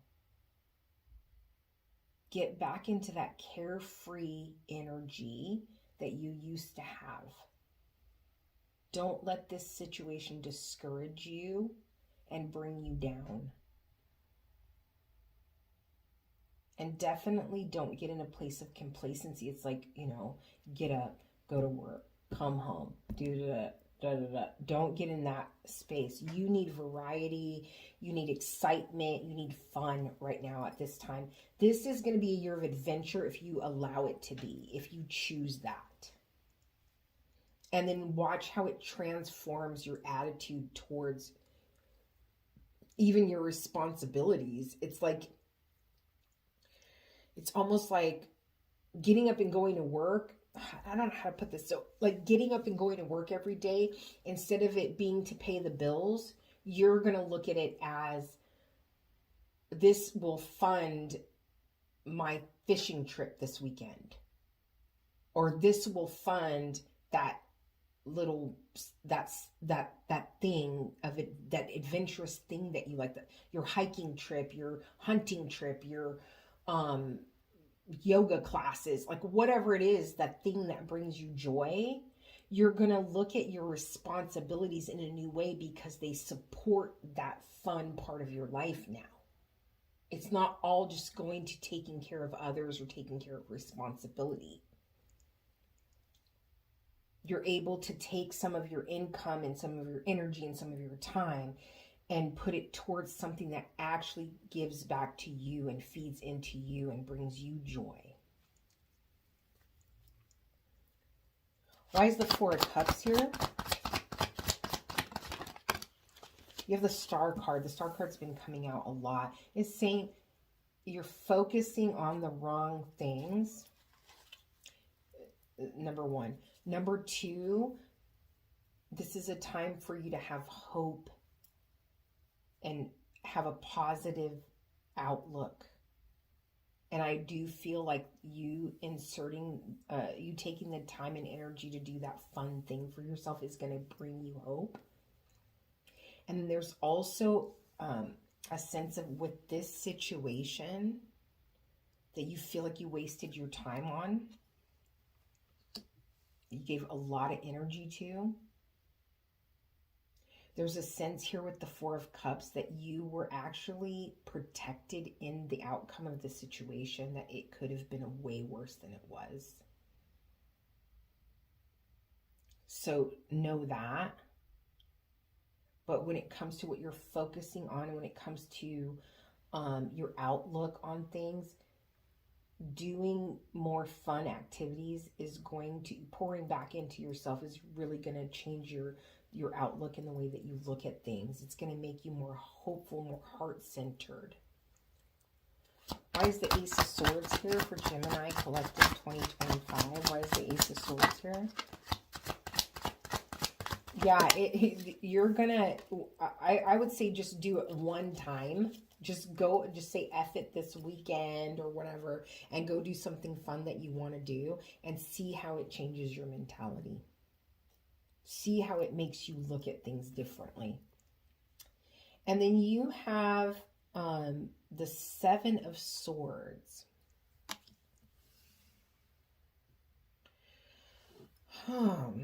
The Seven of Swords is kind of about, it could be about lying, cheating, stealing, being sneaky.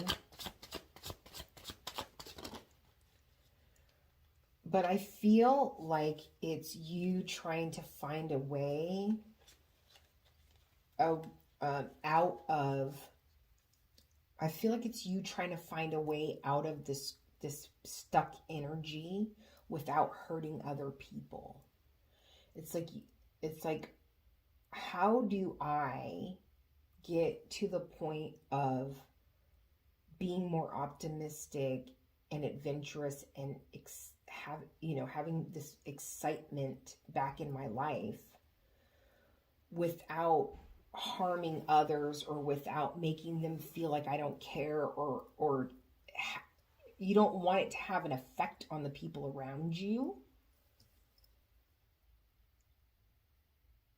But I'm telling you, I mean, it's a concern of yours, so I'm not going to diminish that. You care how what you do affects other human beings. But I'm letting you know there's room for both. You can still care about your actions affecting others and still pour into yourself, because what is available to you is a lot bigger than what you can see right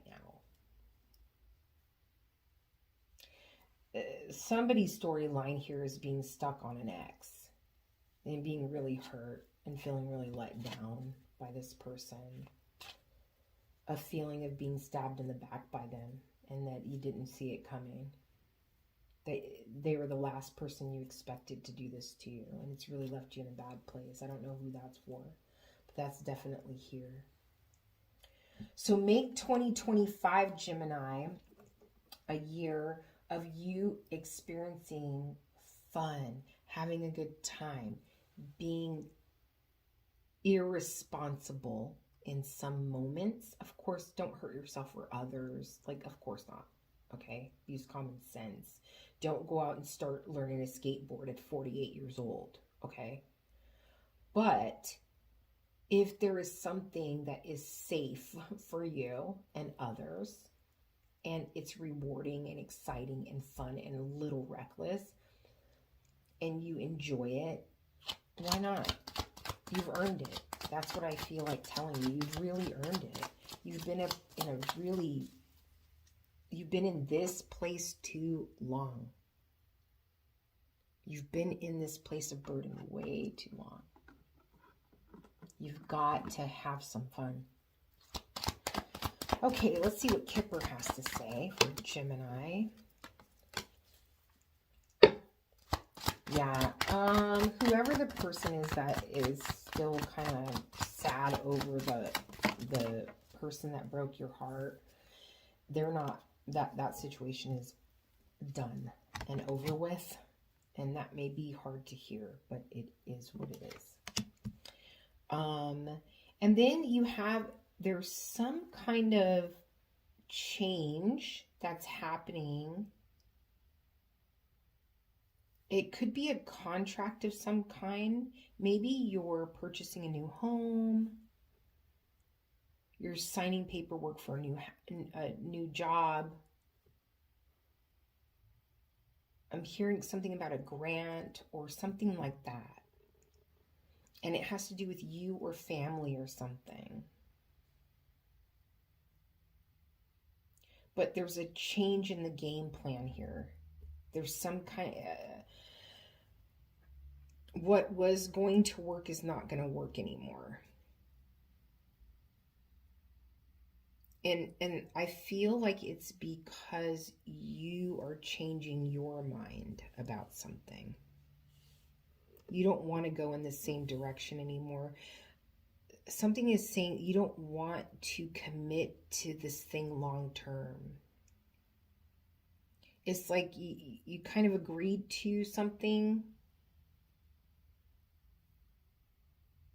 but now that you've had time to think about it, it's like, ooh, do I really want to be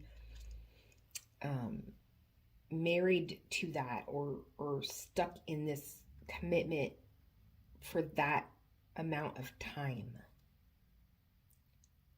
And I'm saying it's okay to change your mind. Again, this is your life. You're the one that has to walk in your own shoes. Don't let other people guilt you into doing something that you're not comfortable doing. Okay, and then let's take a quick peek at love for Gemini for 2025 for the Gemini collective. What do we have to say about romantic love for Gemini? We've got release your ex. Okay. It is safe for you to love. Release your ex. Somebody is pining over this person. This person broke you down, and you're sitting here waiting for them to come back. And I'm telling you right now, they're not going to. And that sucks, and it's hurtful, but you deserve someone who's going to lift you up, not someone who's going to tear you down. Anything else for Gemini? They did a number on you, man. Nourish. The first card you got is Nourish. And that's about self-growth, self-focus, soul finding, like investing in yourself now. Release your ex. Pour into yourself. Self-care. And then you got turmoil, trouble, unexpected.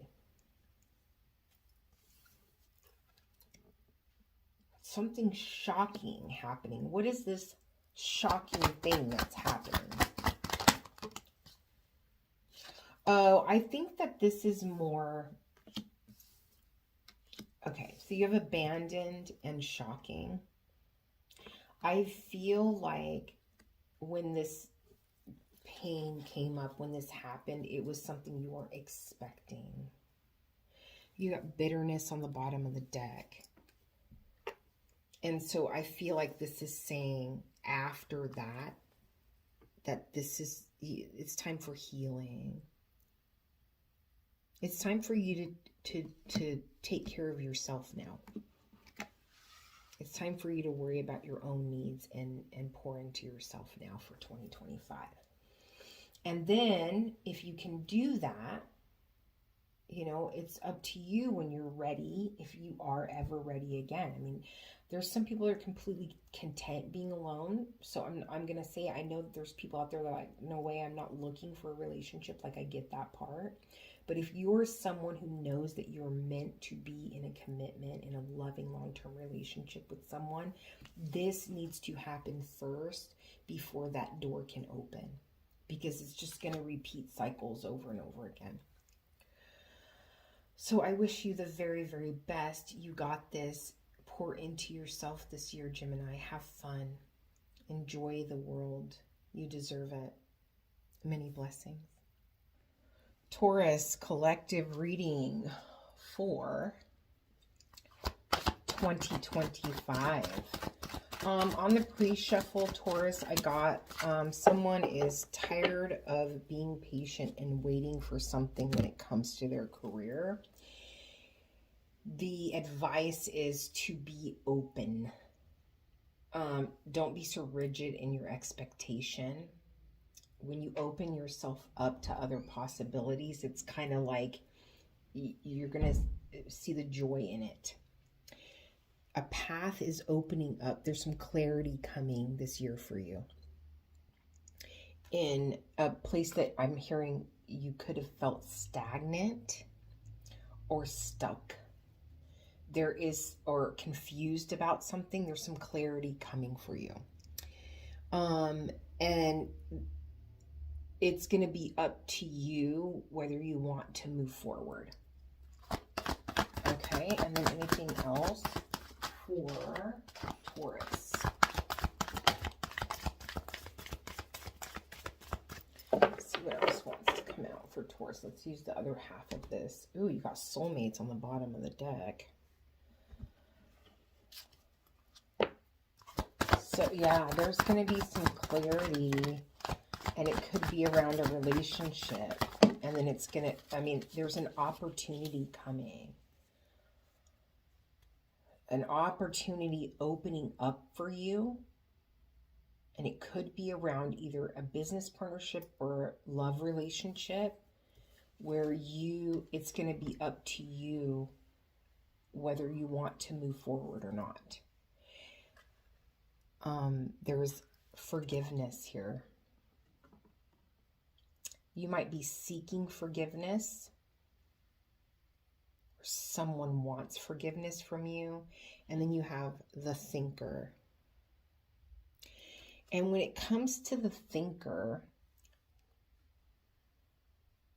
what I'm feeling, what's standing out to me with this card right now, this is an 8.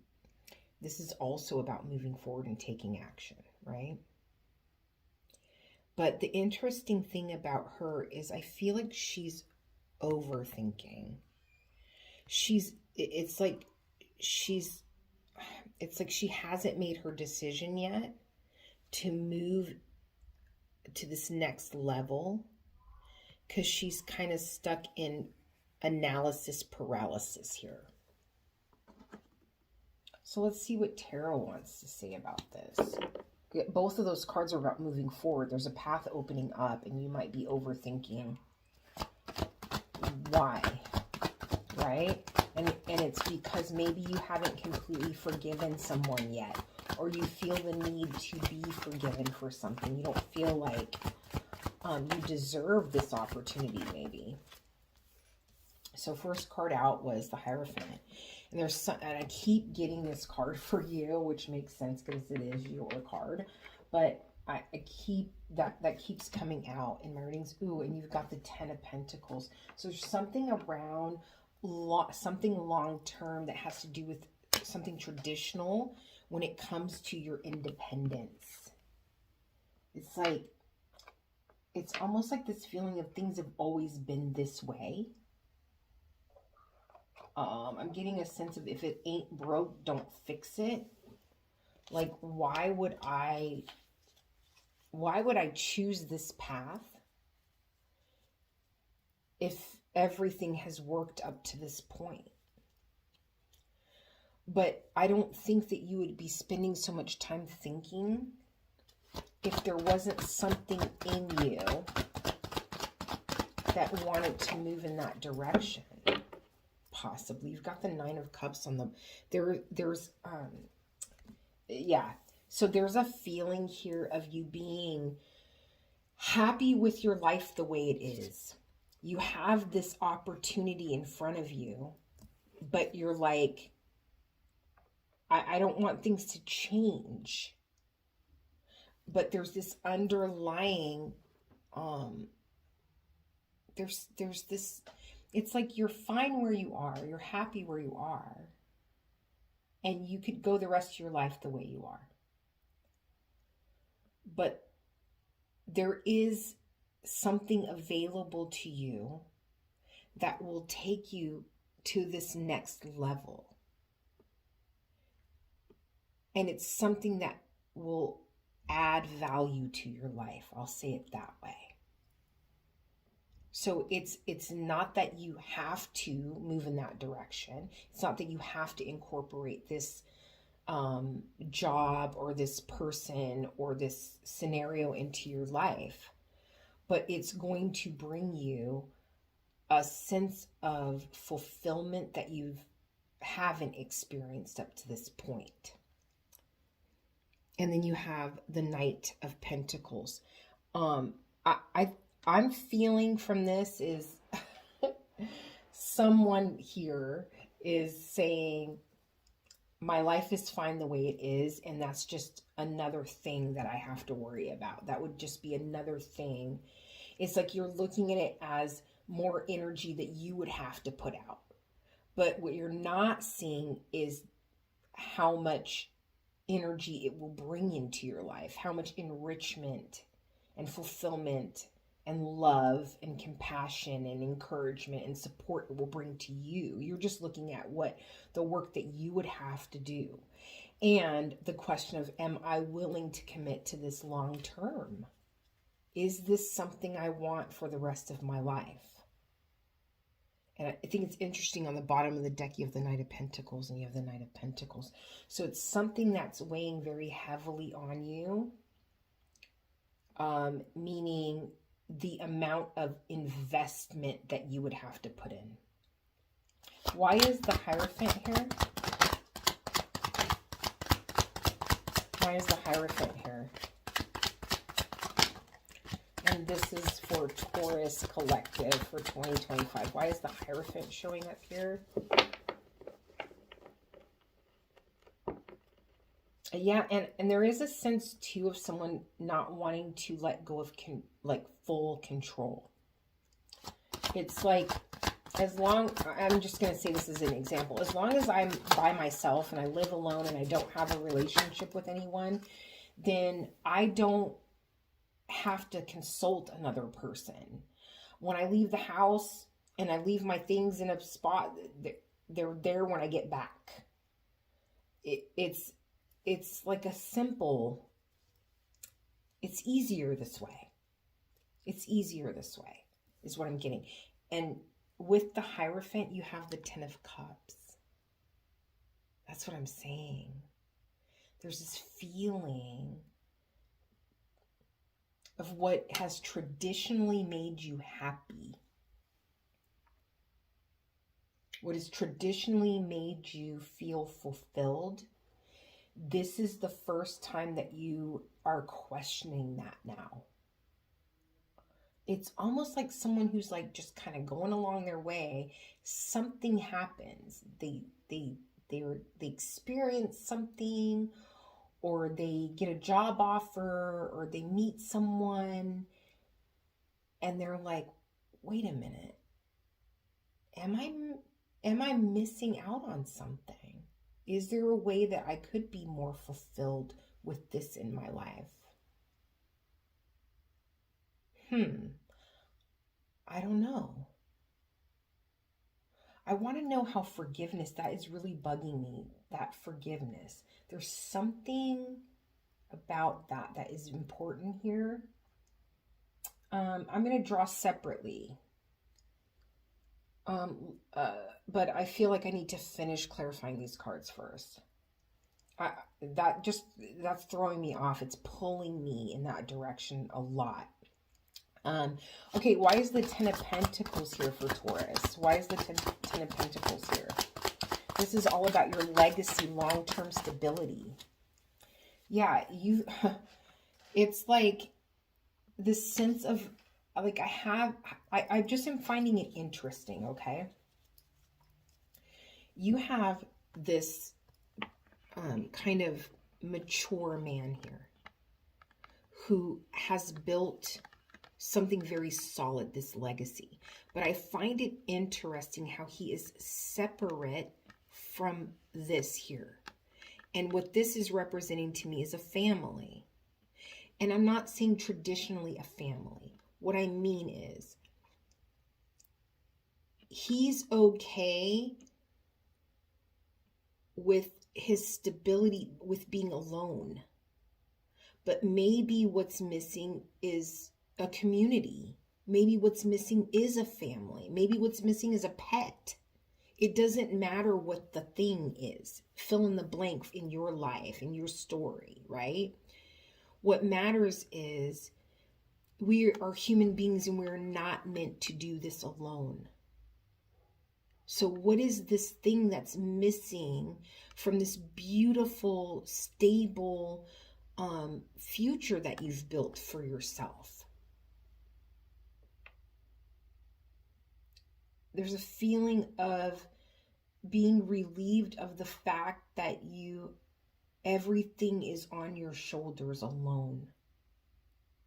Yes, you're strong, but you could be being way more supported than you are.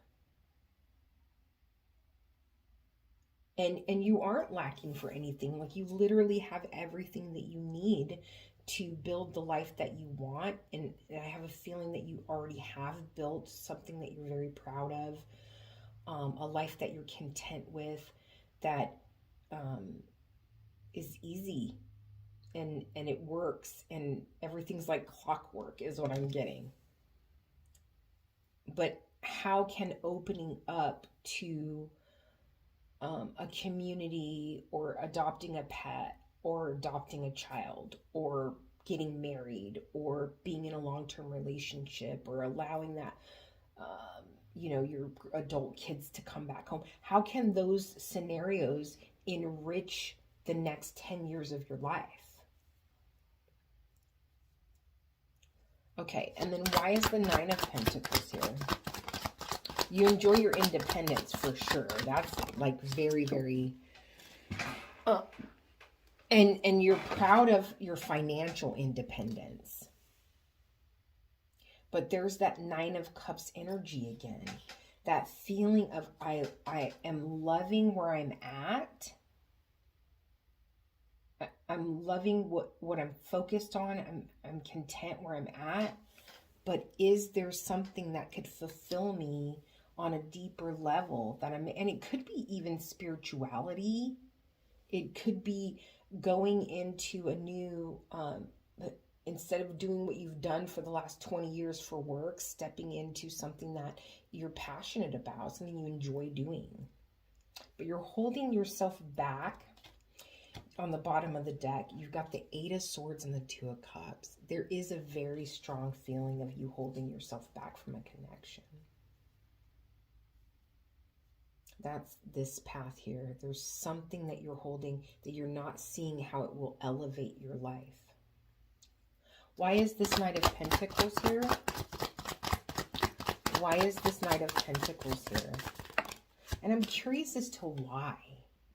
You have the Six of Swords. So you've got this Knight of Pentacles.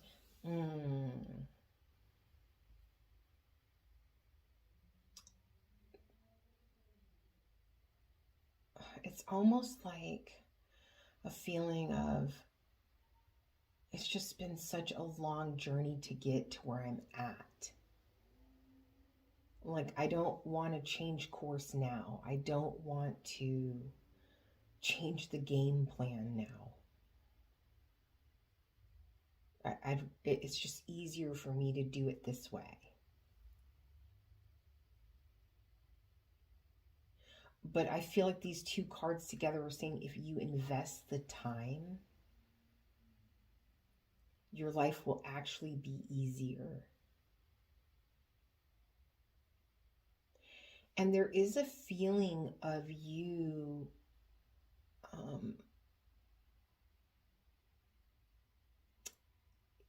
there is a feeling of you. It's like by helping someone, supporting someone, something like that. It's like there is this fulfillment that you have. It's like, this could even be charity work. It's like by you giving, sharing what you have, I guess is a good way of saying it. By you sharing what you've built, there's a reward there, a sense of, there's like I don't want to say reward, like you're doing it to get something back. What I mean is there's this feeling, there's a gratification that you get in a way that you would not get otherwise. I'm going to get one more. Why is this Knight of Pentacles here with this Six of Swords?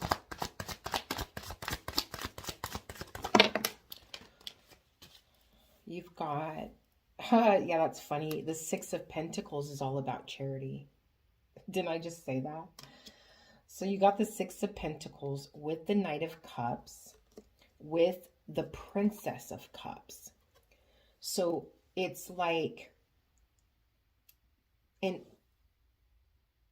the Princess of Cups can be like a message coming through, a heartfelt message. It could also be someone that's younger than you, a child. So it's like offering charity in a heartfelt way to someone who's less, in a lower position than you in a way. But I don't mean like, you know, lower than you as a human being. I just mean like maybe they don't make as much money as you. Maybe they're not as old as you. Maybe they're not as mature as you. Maybe they haven't established themselves. So this could even be like mentoring or something like that. I feel like the whole thing is saying by giving of your heart to another person or an organization, there's a fulfillment that you will experience. But you don't have to go in that direction. It elevates you in a way that you're not aware of. It has an impact on your life as well. Okay, so now let's get clarification. Why is this forgiveness here? What in Taurus's life? Who needs to be forgiven? What needs to be forgiven? What's the scenario with that? Why is forgiveness showing up here?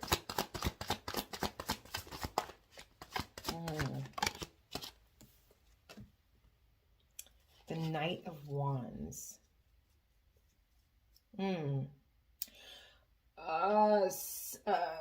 Someone here, there's a situation that there was a new opportunity that was presented to you and you acted rashly, or the other person did it. I mean, you know, put where the shoe fits, but there's someone in a scenario that was given an opportunity, a beautiful opportunity, and they acted rashly. They made a very quick decision, and because of their actions and maybe their words, it is something that that was unfair. The way that they reacted to the situation, the way they treated this other person was unfair. And there is a feeling of wanting to be forgiven for this. Like, now that I've had time to think about it, you didn't deserve how I treated you. You didn't deserve what I said to you. Let's get a little bit more. So when it comes to this forgiveness, when it comes to regretting actions and words, what is the energy that's available to rectify this situation? You've got the Four of Pentacles.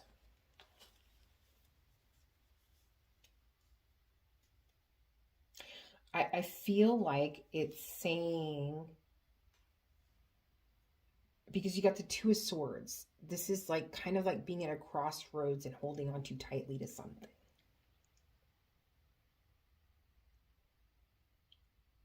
I almost feel like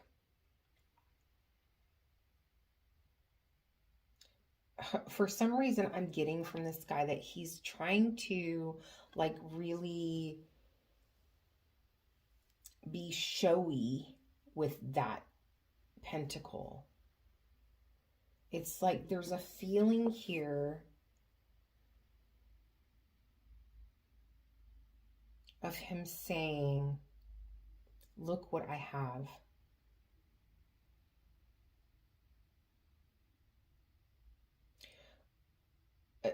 So what's coming through intuitively is this rash action, this impulsive decision may have been that you or whoever walked away from the situation acted impulsively because they felt like the other person was interested in them for what they had to offer.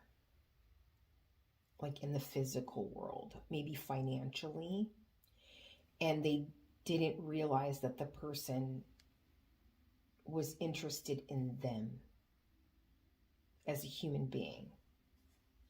And this made them feel defensive. It made them feel like, no, they're coming at me with bad intentions. And so it caused like a very, like almost a knee-jerk reaction. But it's like after reflecting, like, oh shit, I kind of made a bad judgment call about this person. I was wrong about this person. That's what I'm getting from that. That's what that forgiveness is for. If you want, I mean, if it's you, then, you know, obviously I feel like that could be what this path is about. Part of the path being about, don't be afraid to offer that apology to that person. Because I think you'll be surprised at their reaction. Don't underestimate them, I guess is what I'm trying to say. Okay, so let's get a little kipper for the overall energy for Taurus for 2025. Taurus collective. Oh gosh, you have marriage. Yeah, you have an opportunity here to connect your life with someone else, or with a corporation or an organization or a group of people. The opportunity is there. And it's up to you whether you're going to take it or not. Okay. So then let's take a look at love, romantic love messages for Taurus for 2025. Anything that wants to come out for Taurus. Pay attention to the red flags. And it's so funny because I feel like what that is saying is your red flags. Please don't take that the wrong way. But when I get this card, for some reason, I feel like it's saying, like, let's take this situation, for instance. Why did this person coming, the person coming towards you and offering you a connection, why did it trigger you so quickly to walk away and feel like like they wanted you for the wrong reasons? That they couldn't possibly be interested in you as a person, right? So that's what I mean by the red flags. Why did that trigger you? What in you did it touch? That's the work that needs to be done here. And then anything else that wants to come out for Taurus for romantic love in 2025. I feel the need to pull one more. Okay. So we've got, I'm laughing because running came out. Right? What made you run away? It says ghosting. So what made you cut this person off?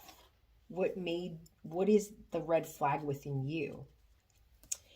And then you've got secrets, mystery, concealing, obscurity. And then you've got lusting, forbidden, non-committal, and then sexual energy. I feel like that is representing like that material level, shallow, what you thought of the person. But it's like it's like you were wrong about them as a person. So you ran away.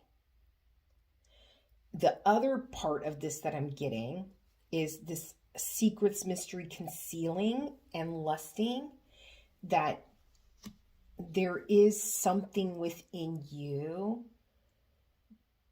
that is wanting that ninth cup. You're happy with the way your life is. You're content. There's no need to add or take away anything. But the obscurity or the concealment is that there's something within you that is really wanting that level of connection with other human beings. Yeah. So I hope that this helps, Taurus, and I hope that you have a fantastic 2025. Many blessings. Okay, Aries, last but certainly not least, 2025 collective reading for Aries. I have so much more respect for readers who have done this before. I feel like I went a little long on each sign, and it is not the most comfortable thing to do for several hours, but I'm glad I did it. This has been a great experience, and you are my last reading of the day. So, on the pre-shuffle, what came out for you is there is a need in your community that would be great if you could fill that need in some way.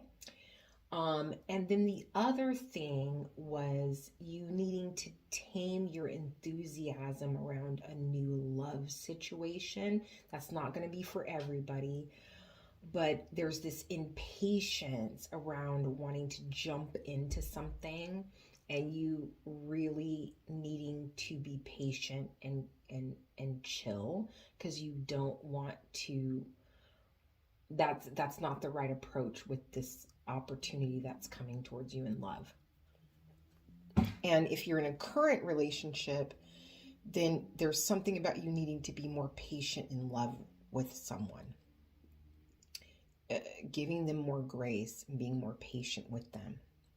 Okay, let's see what the overall energy is here. What wants to come out for Aries collective? It's clearly your card. For the year of 2025, you've got hunger. Yeah, there is this feeling around you in a connection of you just being very attracted to someone, and you want what you want when you want it. And that's not going to work with this person. You have to, there's a lesson here for you about being patiently waiting and how fulfilling that can be. Anything else for Aries? You've got to be fair. That's all about like what, it's not just about your needs. It's about what the other person needs too.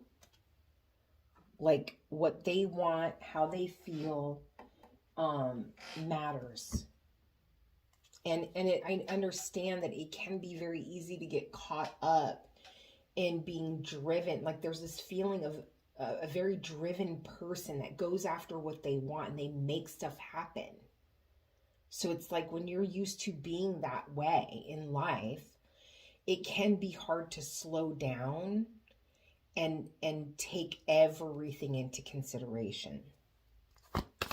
But there's a need here from this other person.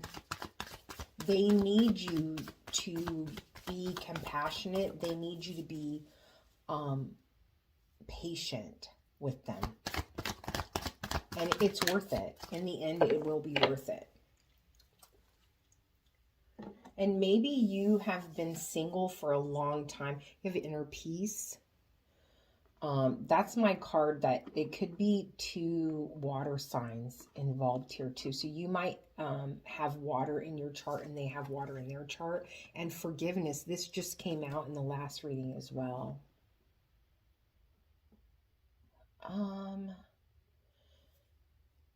So another scenario that can be here is this impatience, not listening to the other side of the situation. It's like not seeing something from someone else's perspective. It's like thinking that the way that they handled themselves or the way that they approached you or did something was wrong. But there's a need here to kind of see something from their perspective. Okay, what does Tarot have to say? Let's see what's coming out here. Two of Wands. What else for the Aries collective for 2025? You also have the Queen of Wands, the Knight of Wands. Lots of wands here, Aries. You are, when it comes to future plans, you want to get started already. And I have a feeling there is someone you have your sights set on. If you're not already in a relationship, there is someone that you are enamored with. Someone that you just think is smoking hot. You look at them as someone who has all the qualities that you want in a person. There's a feel that with this Hunger card here and these two cards, it's like when you think about the future with this person, you just want to go snatch them up. There's an impatience here, like you don't want this person to end up with someone else. You're ready to go all in. And that's, again, that's probably not for everyone, but take that and change it the way you want. An opportunity, a job, something that you have your sights set on, that you're very passionate about, and you're being very impatient with this thing or this person. Or you want to be impatient. You want to be aggressive when it comes to this. I keep getting this prize. Something you feel is like a prize. Anything else? Oh, that card flew. Okay, so you have the, you have the Chariot. And I feel like, especially in this deck, you notice the Chariot is a snail. It's like, slow down. There's no need to be in a rush here. And then you've got the Devil on the bottom of the deck. I'm telling you, there is someone's energy that's showing up very heavily of being impatient. They want what they want now. There is a lustful energy here. But I feel like it's saying, if this is a person that you are attracted to and you want in your life, it's saying slow down because they're still in the healing process from something previous that they went through. And if you try to go in and rush the process, it's not going to work right. It's something that is going to trigger something in them. They could be a runner, or they could be someone who is very attractive and they're used to everyone coming at them in that same way. But you have actual feelings, like you want long-term with this person. But the way the approach is kind of like their perception of it will be that you're like everyone else when you're not. That you're just lusting after them. That you're just interested in them physically. And then if it's a job or if it's a opportunity, if you come in with this energy, you're going to look desperate. So I feel like this is saying that this is a year for you of you taming that kind of beast within. This is a year of you to work on your patience, of trusting that when something is meant for you, it won't pass you by. There's a beauty in taking your time. There's a beauty in being patient. All right, let's clarify. Why is the Two of Wands here? The Hermit, man, this card keeps coming out every reading. I think maybe the last one it didn't, but every other reading it did. So it's like when you're taking a look at what is available to you, there's an idea you have of what you want your future to look like. But it's like, I almost feel like you're missing something when you're creating the picture of what you want in the future for your life, that you're not taking into consideration something about your authentic self. It's like slowing down and being patient is going to reveal something within you that is, it's like something that is very important to you, but you don't know it yet. It's almost like, how can I say it? So it's almost like you meet someone and you're dating them, and then after a while you're dating, and this person leaves you a note in your lunch every day for work. And up to that point, you would have thought that that was corny. But it's like, it's kind of revealed to you that that kind of stuff touches your heart. And it's something that makes you feel special. It's something that you value, but you haven't been exposed to yet, so you don't know that you will value it.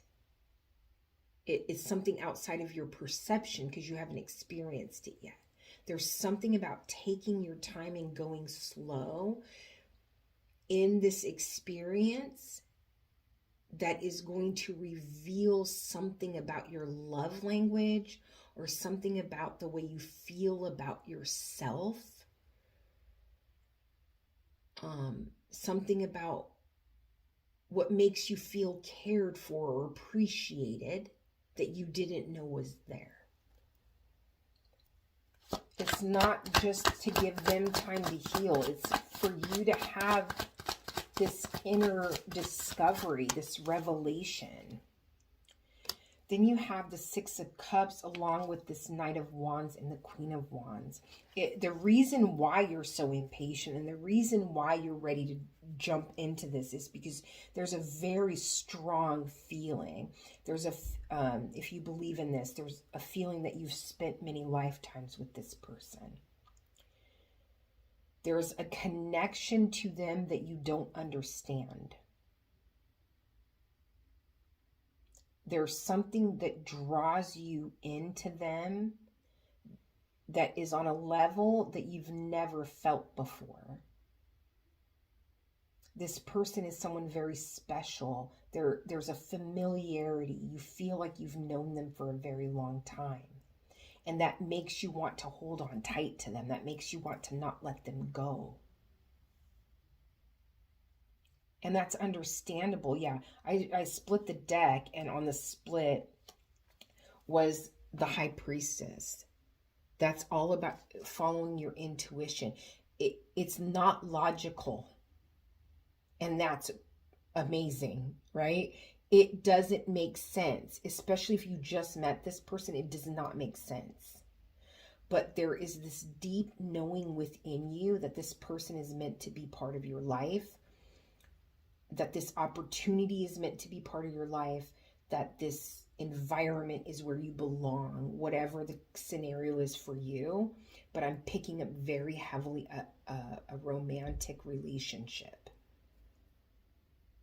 You feel drawn to this person on a level that you've never experienced. Everything in you is saying, this is my person. And I just want to get started on life with them. I want it now. But this is a lesson for you to be patient, to take things slow, to look around you. It's about the moments in between now and then? How are you experiencing the first time you hold their hand? How are you experiencing the first kiss? How are you experiencing the first time you give them a gift and their reaction and their appreciation? Those small moments that lead up to the gratification, up to them being in a commitment with you. It's like there's something so beautiful about the courtship stage here. And there's something about the other person blossoming around you. They've been through something very, very painful, very hurtful. I feel a loss of some kind that really has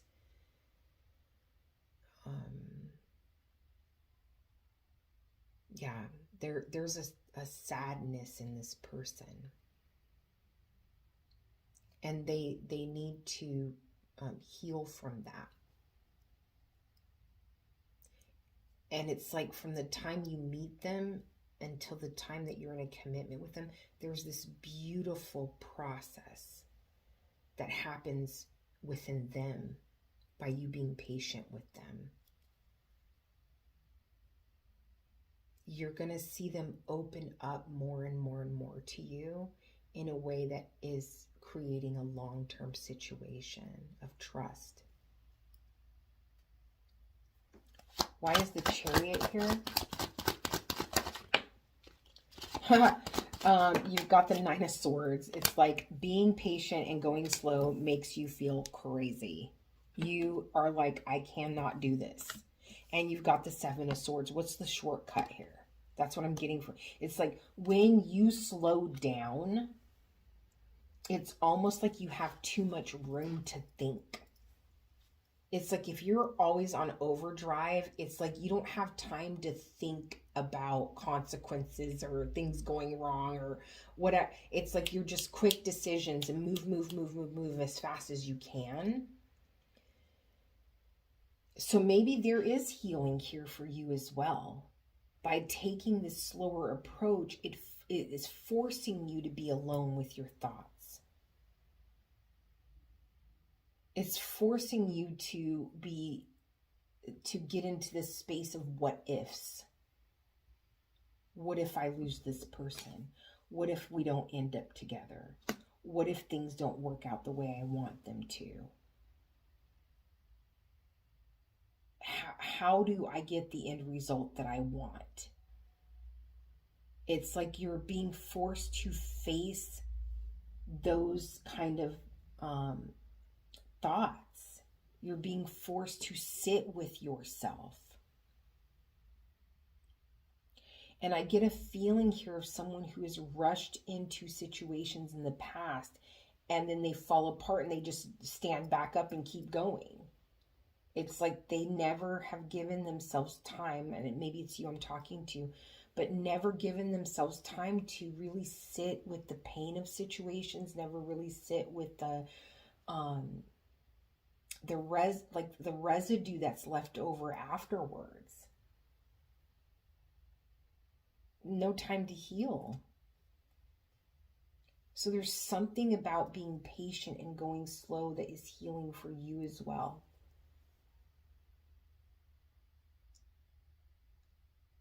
Mindfulness. It's going to force you to be aware of your thoughts, the ones that are on autopilot when you're not paying attention. Why is the King of Swords here?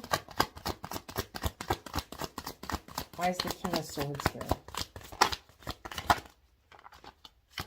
Oh. Yeah, this kept wanting to come out. This Seven of Wands. That's a feeling of this person, the one that you are wanting to move fast with. You've got the Five of Pentacles on the bottom of the deck. There's a feeling of this person being protective of themselves emotionally because what they're healing and what they're focused on right now is their self-worth. It's like, I'm building my self-worth. I'm finally feeling like I'm worth something, and I'm not going to let someone take that from me. I can't allow myself to be vulnerable because I can't let this be taken away from me because I've worked so hard to feel good about me. And I'm still working on it. But as you're growing and approaching them in a patient way,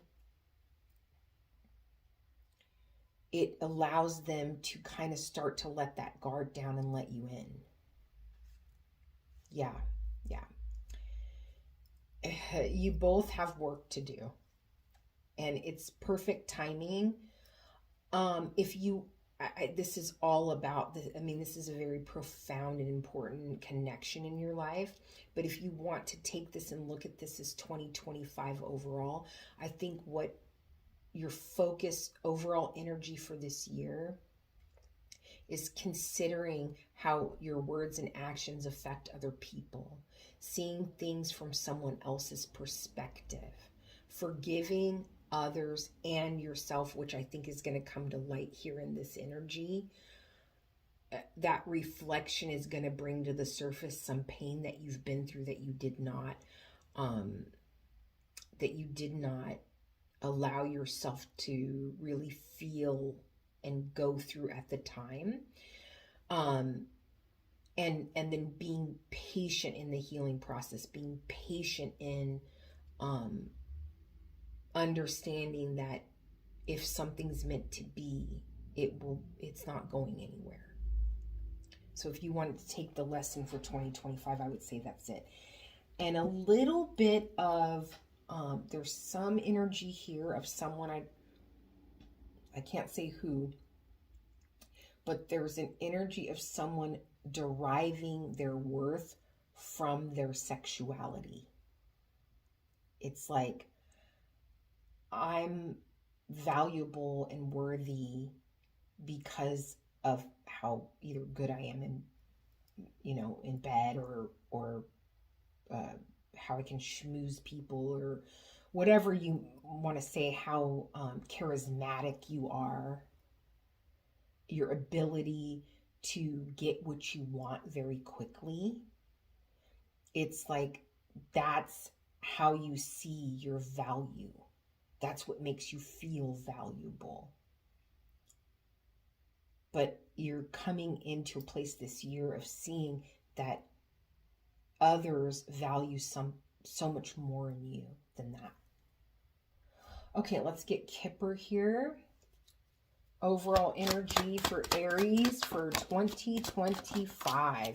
You've got main male, which represents whoever the reading is for. And you've got wealthy man. That's really good. So I feel like this is saying that this is a year of prosperity. Oh, and you've got gift on the bottom. So financially, this is a very prosperous year for you, right? But I also feel like this experience in this connection, Lord have mercy, you got great fortune underneath that. What is going on? Wow, that's pretty cool. I feel like it's also saying that this connection is something that is going to be very enriching. That's one of the gifts. It's like, this experience is going to change who you are as a human being. And it's going to set the stage for the way that you look at life moving forward. It's a very eye-opening, deep dive into your perception of yourself for this year.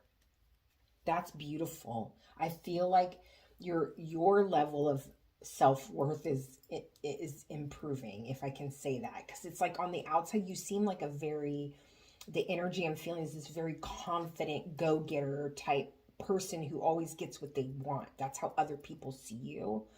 But really, there's a feeling of this drive coming from you ignoring that some lower level of pain. And it's like, as long as I'm successful and as long as I get what I want, I have value. As long as people think I'm attractive, I have value. And it's not to say that you're being shallow, not at all. Everybody processes how they protect themselves in a different way. Yours just is more, it's harder for people to see from the outside because you have it very well protected in there. You have a great poker face, and you have an amazing way of shielding yourself, protecting yourself. But this opportunity is going to allow you to really see something vulnerable in yourself that you have not wanted to sit with before. Now, I feel like the whole reading was about love, but I'm going to go ahead and just pull a couple of cards for you anyway. Let's see about romantic relationships for Aries. I feel like this is someone who's, oh gosh, that's way too many cards. Let's get something else. This is someone who is going to have a profound effect on your life. And you on theirs. Like, don't, look over that part. There's definite, oh gosh. It says free yourself. Free yourself from this impatience. That's what I'm getting for that. And then you have wedding. And look at how she is looking at him. It's like there's no regretting her decision. She's so happy that I feel like saying that you were patient with her. Very stoic looking male in this picture, right? It's like because you were patient and you gave that care and that sensitivity and that softness, there's a depth of trust in you that cannot be shaken. It's beautiful. It's beautiful. Anything else for Aries for romantic love in 2025? Anything else for Aries for romantic love? Oh, I just got only you just flipped over in my hand. Anything else? Nope. Okay, we got sorrow and grief, depression and hollow, empty, and boredom. I feel like that hollow, empty, and boredom and that loss and that grief, I feel like both of these it's that feeling, it's hard to say this, but it's that feeling inside that's being avoided. It's slowing down and being in this space and seeing that this is what's in there. And not that you're shallow. I don't feel like you're shallow. It's more of a feeling of, I can't sit still because I'll be bored with that. I can't go slow because I'll have to sit with this, something that's missing within me. And then I feel like so it's almost like it's saying, free yourself from this in order to receive this. That's the best way I can say it. Aries, I hope that this helped. I hope that you have a fantastic 2025. Many blessings.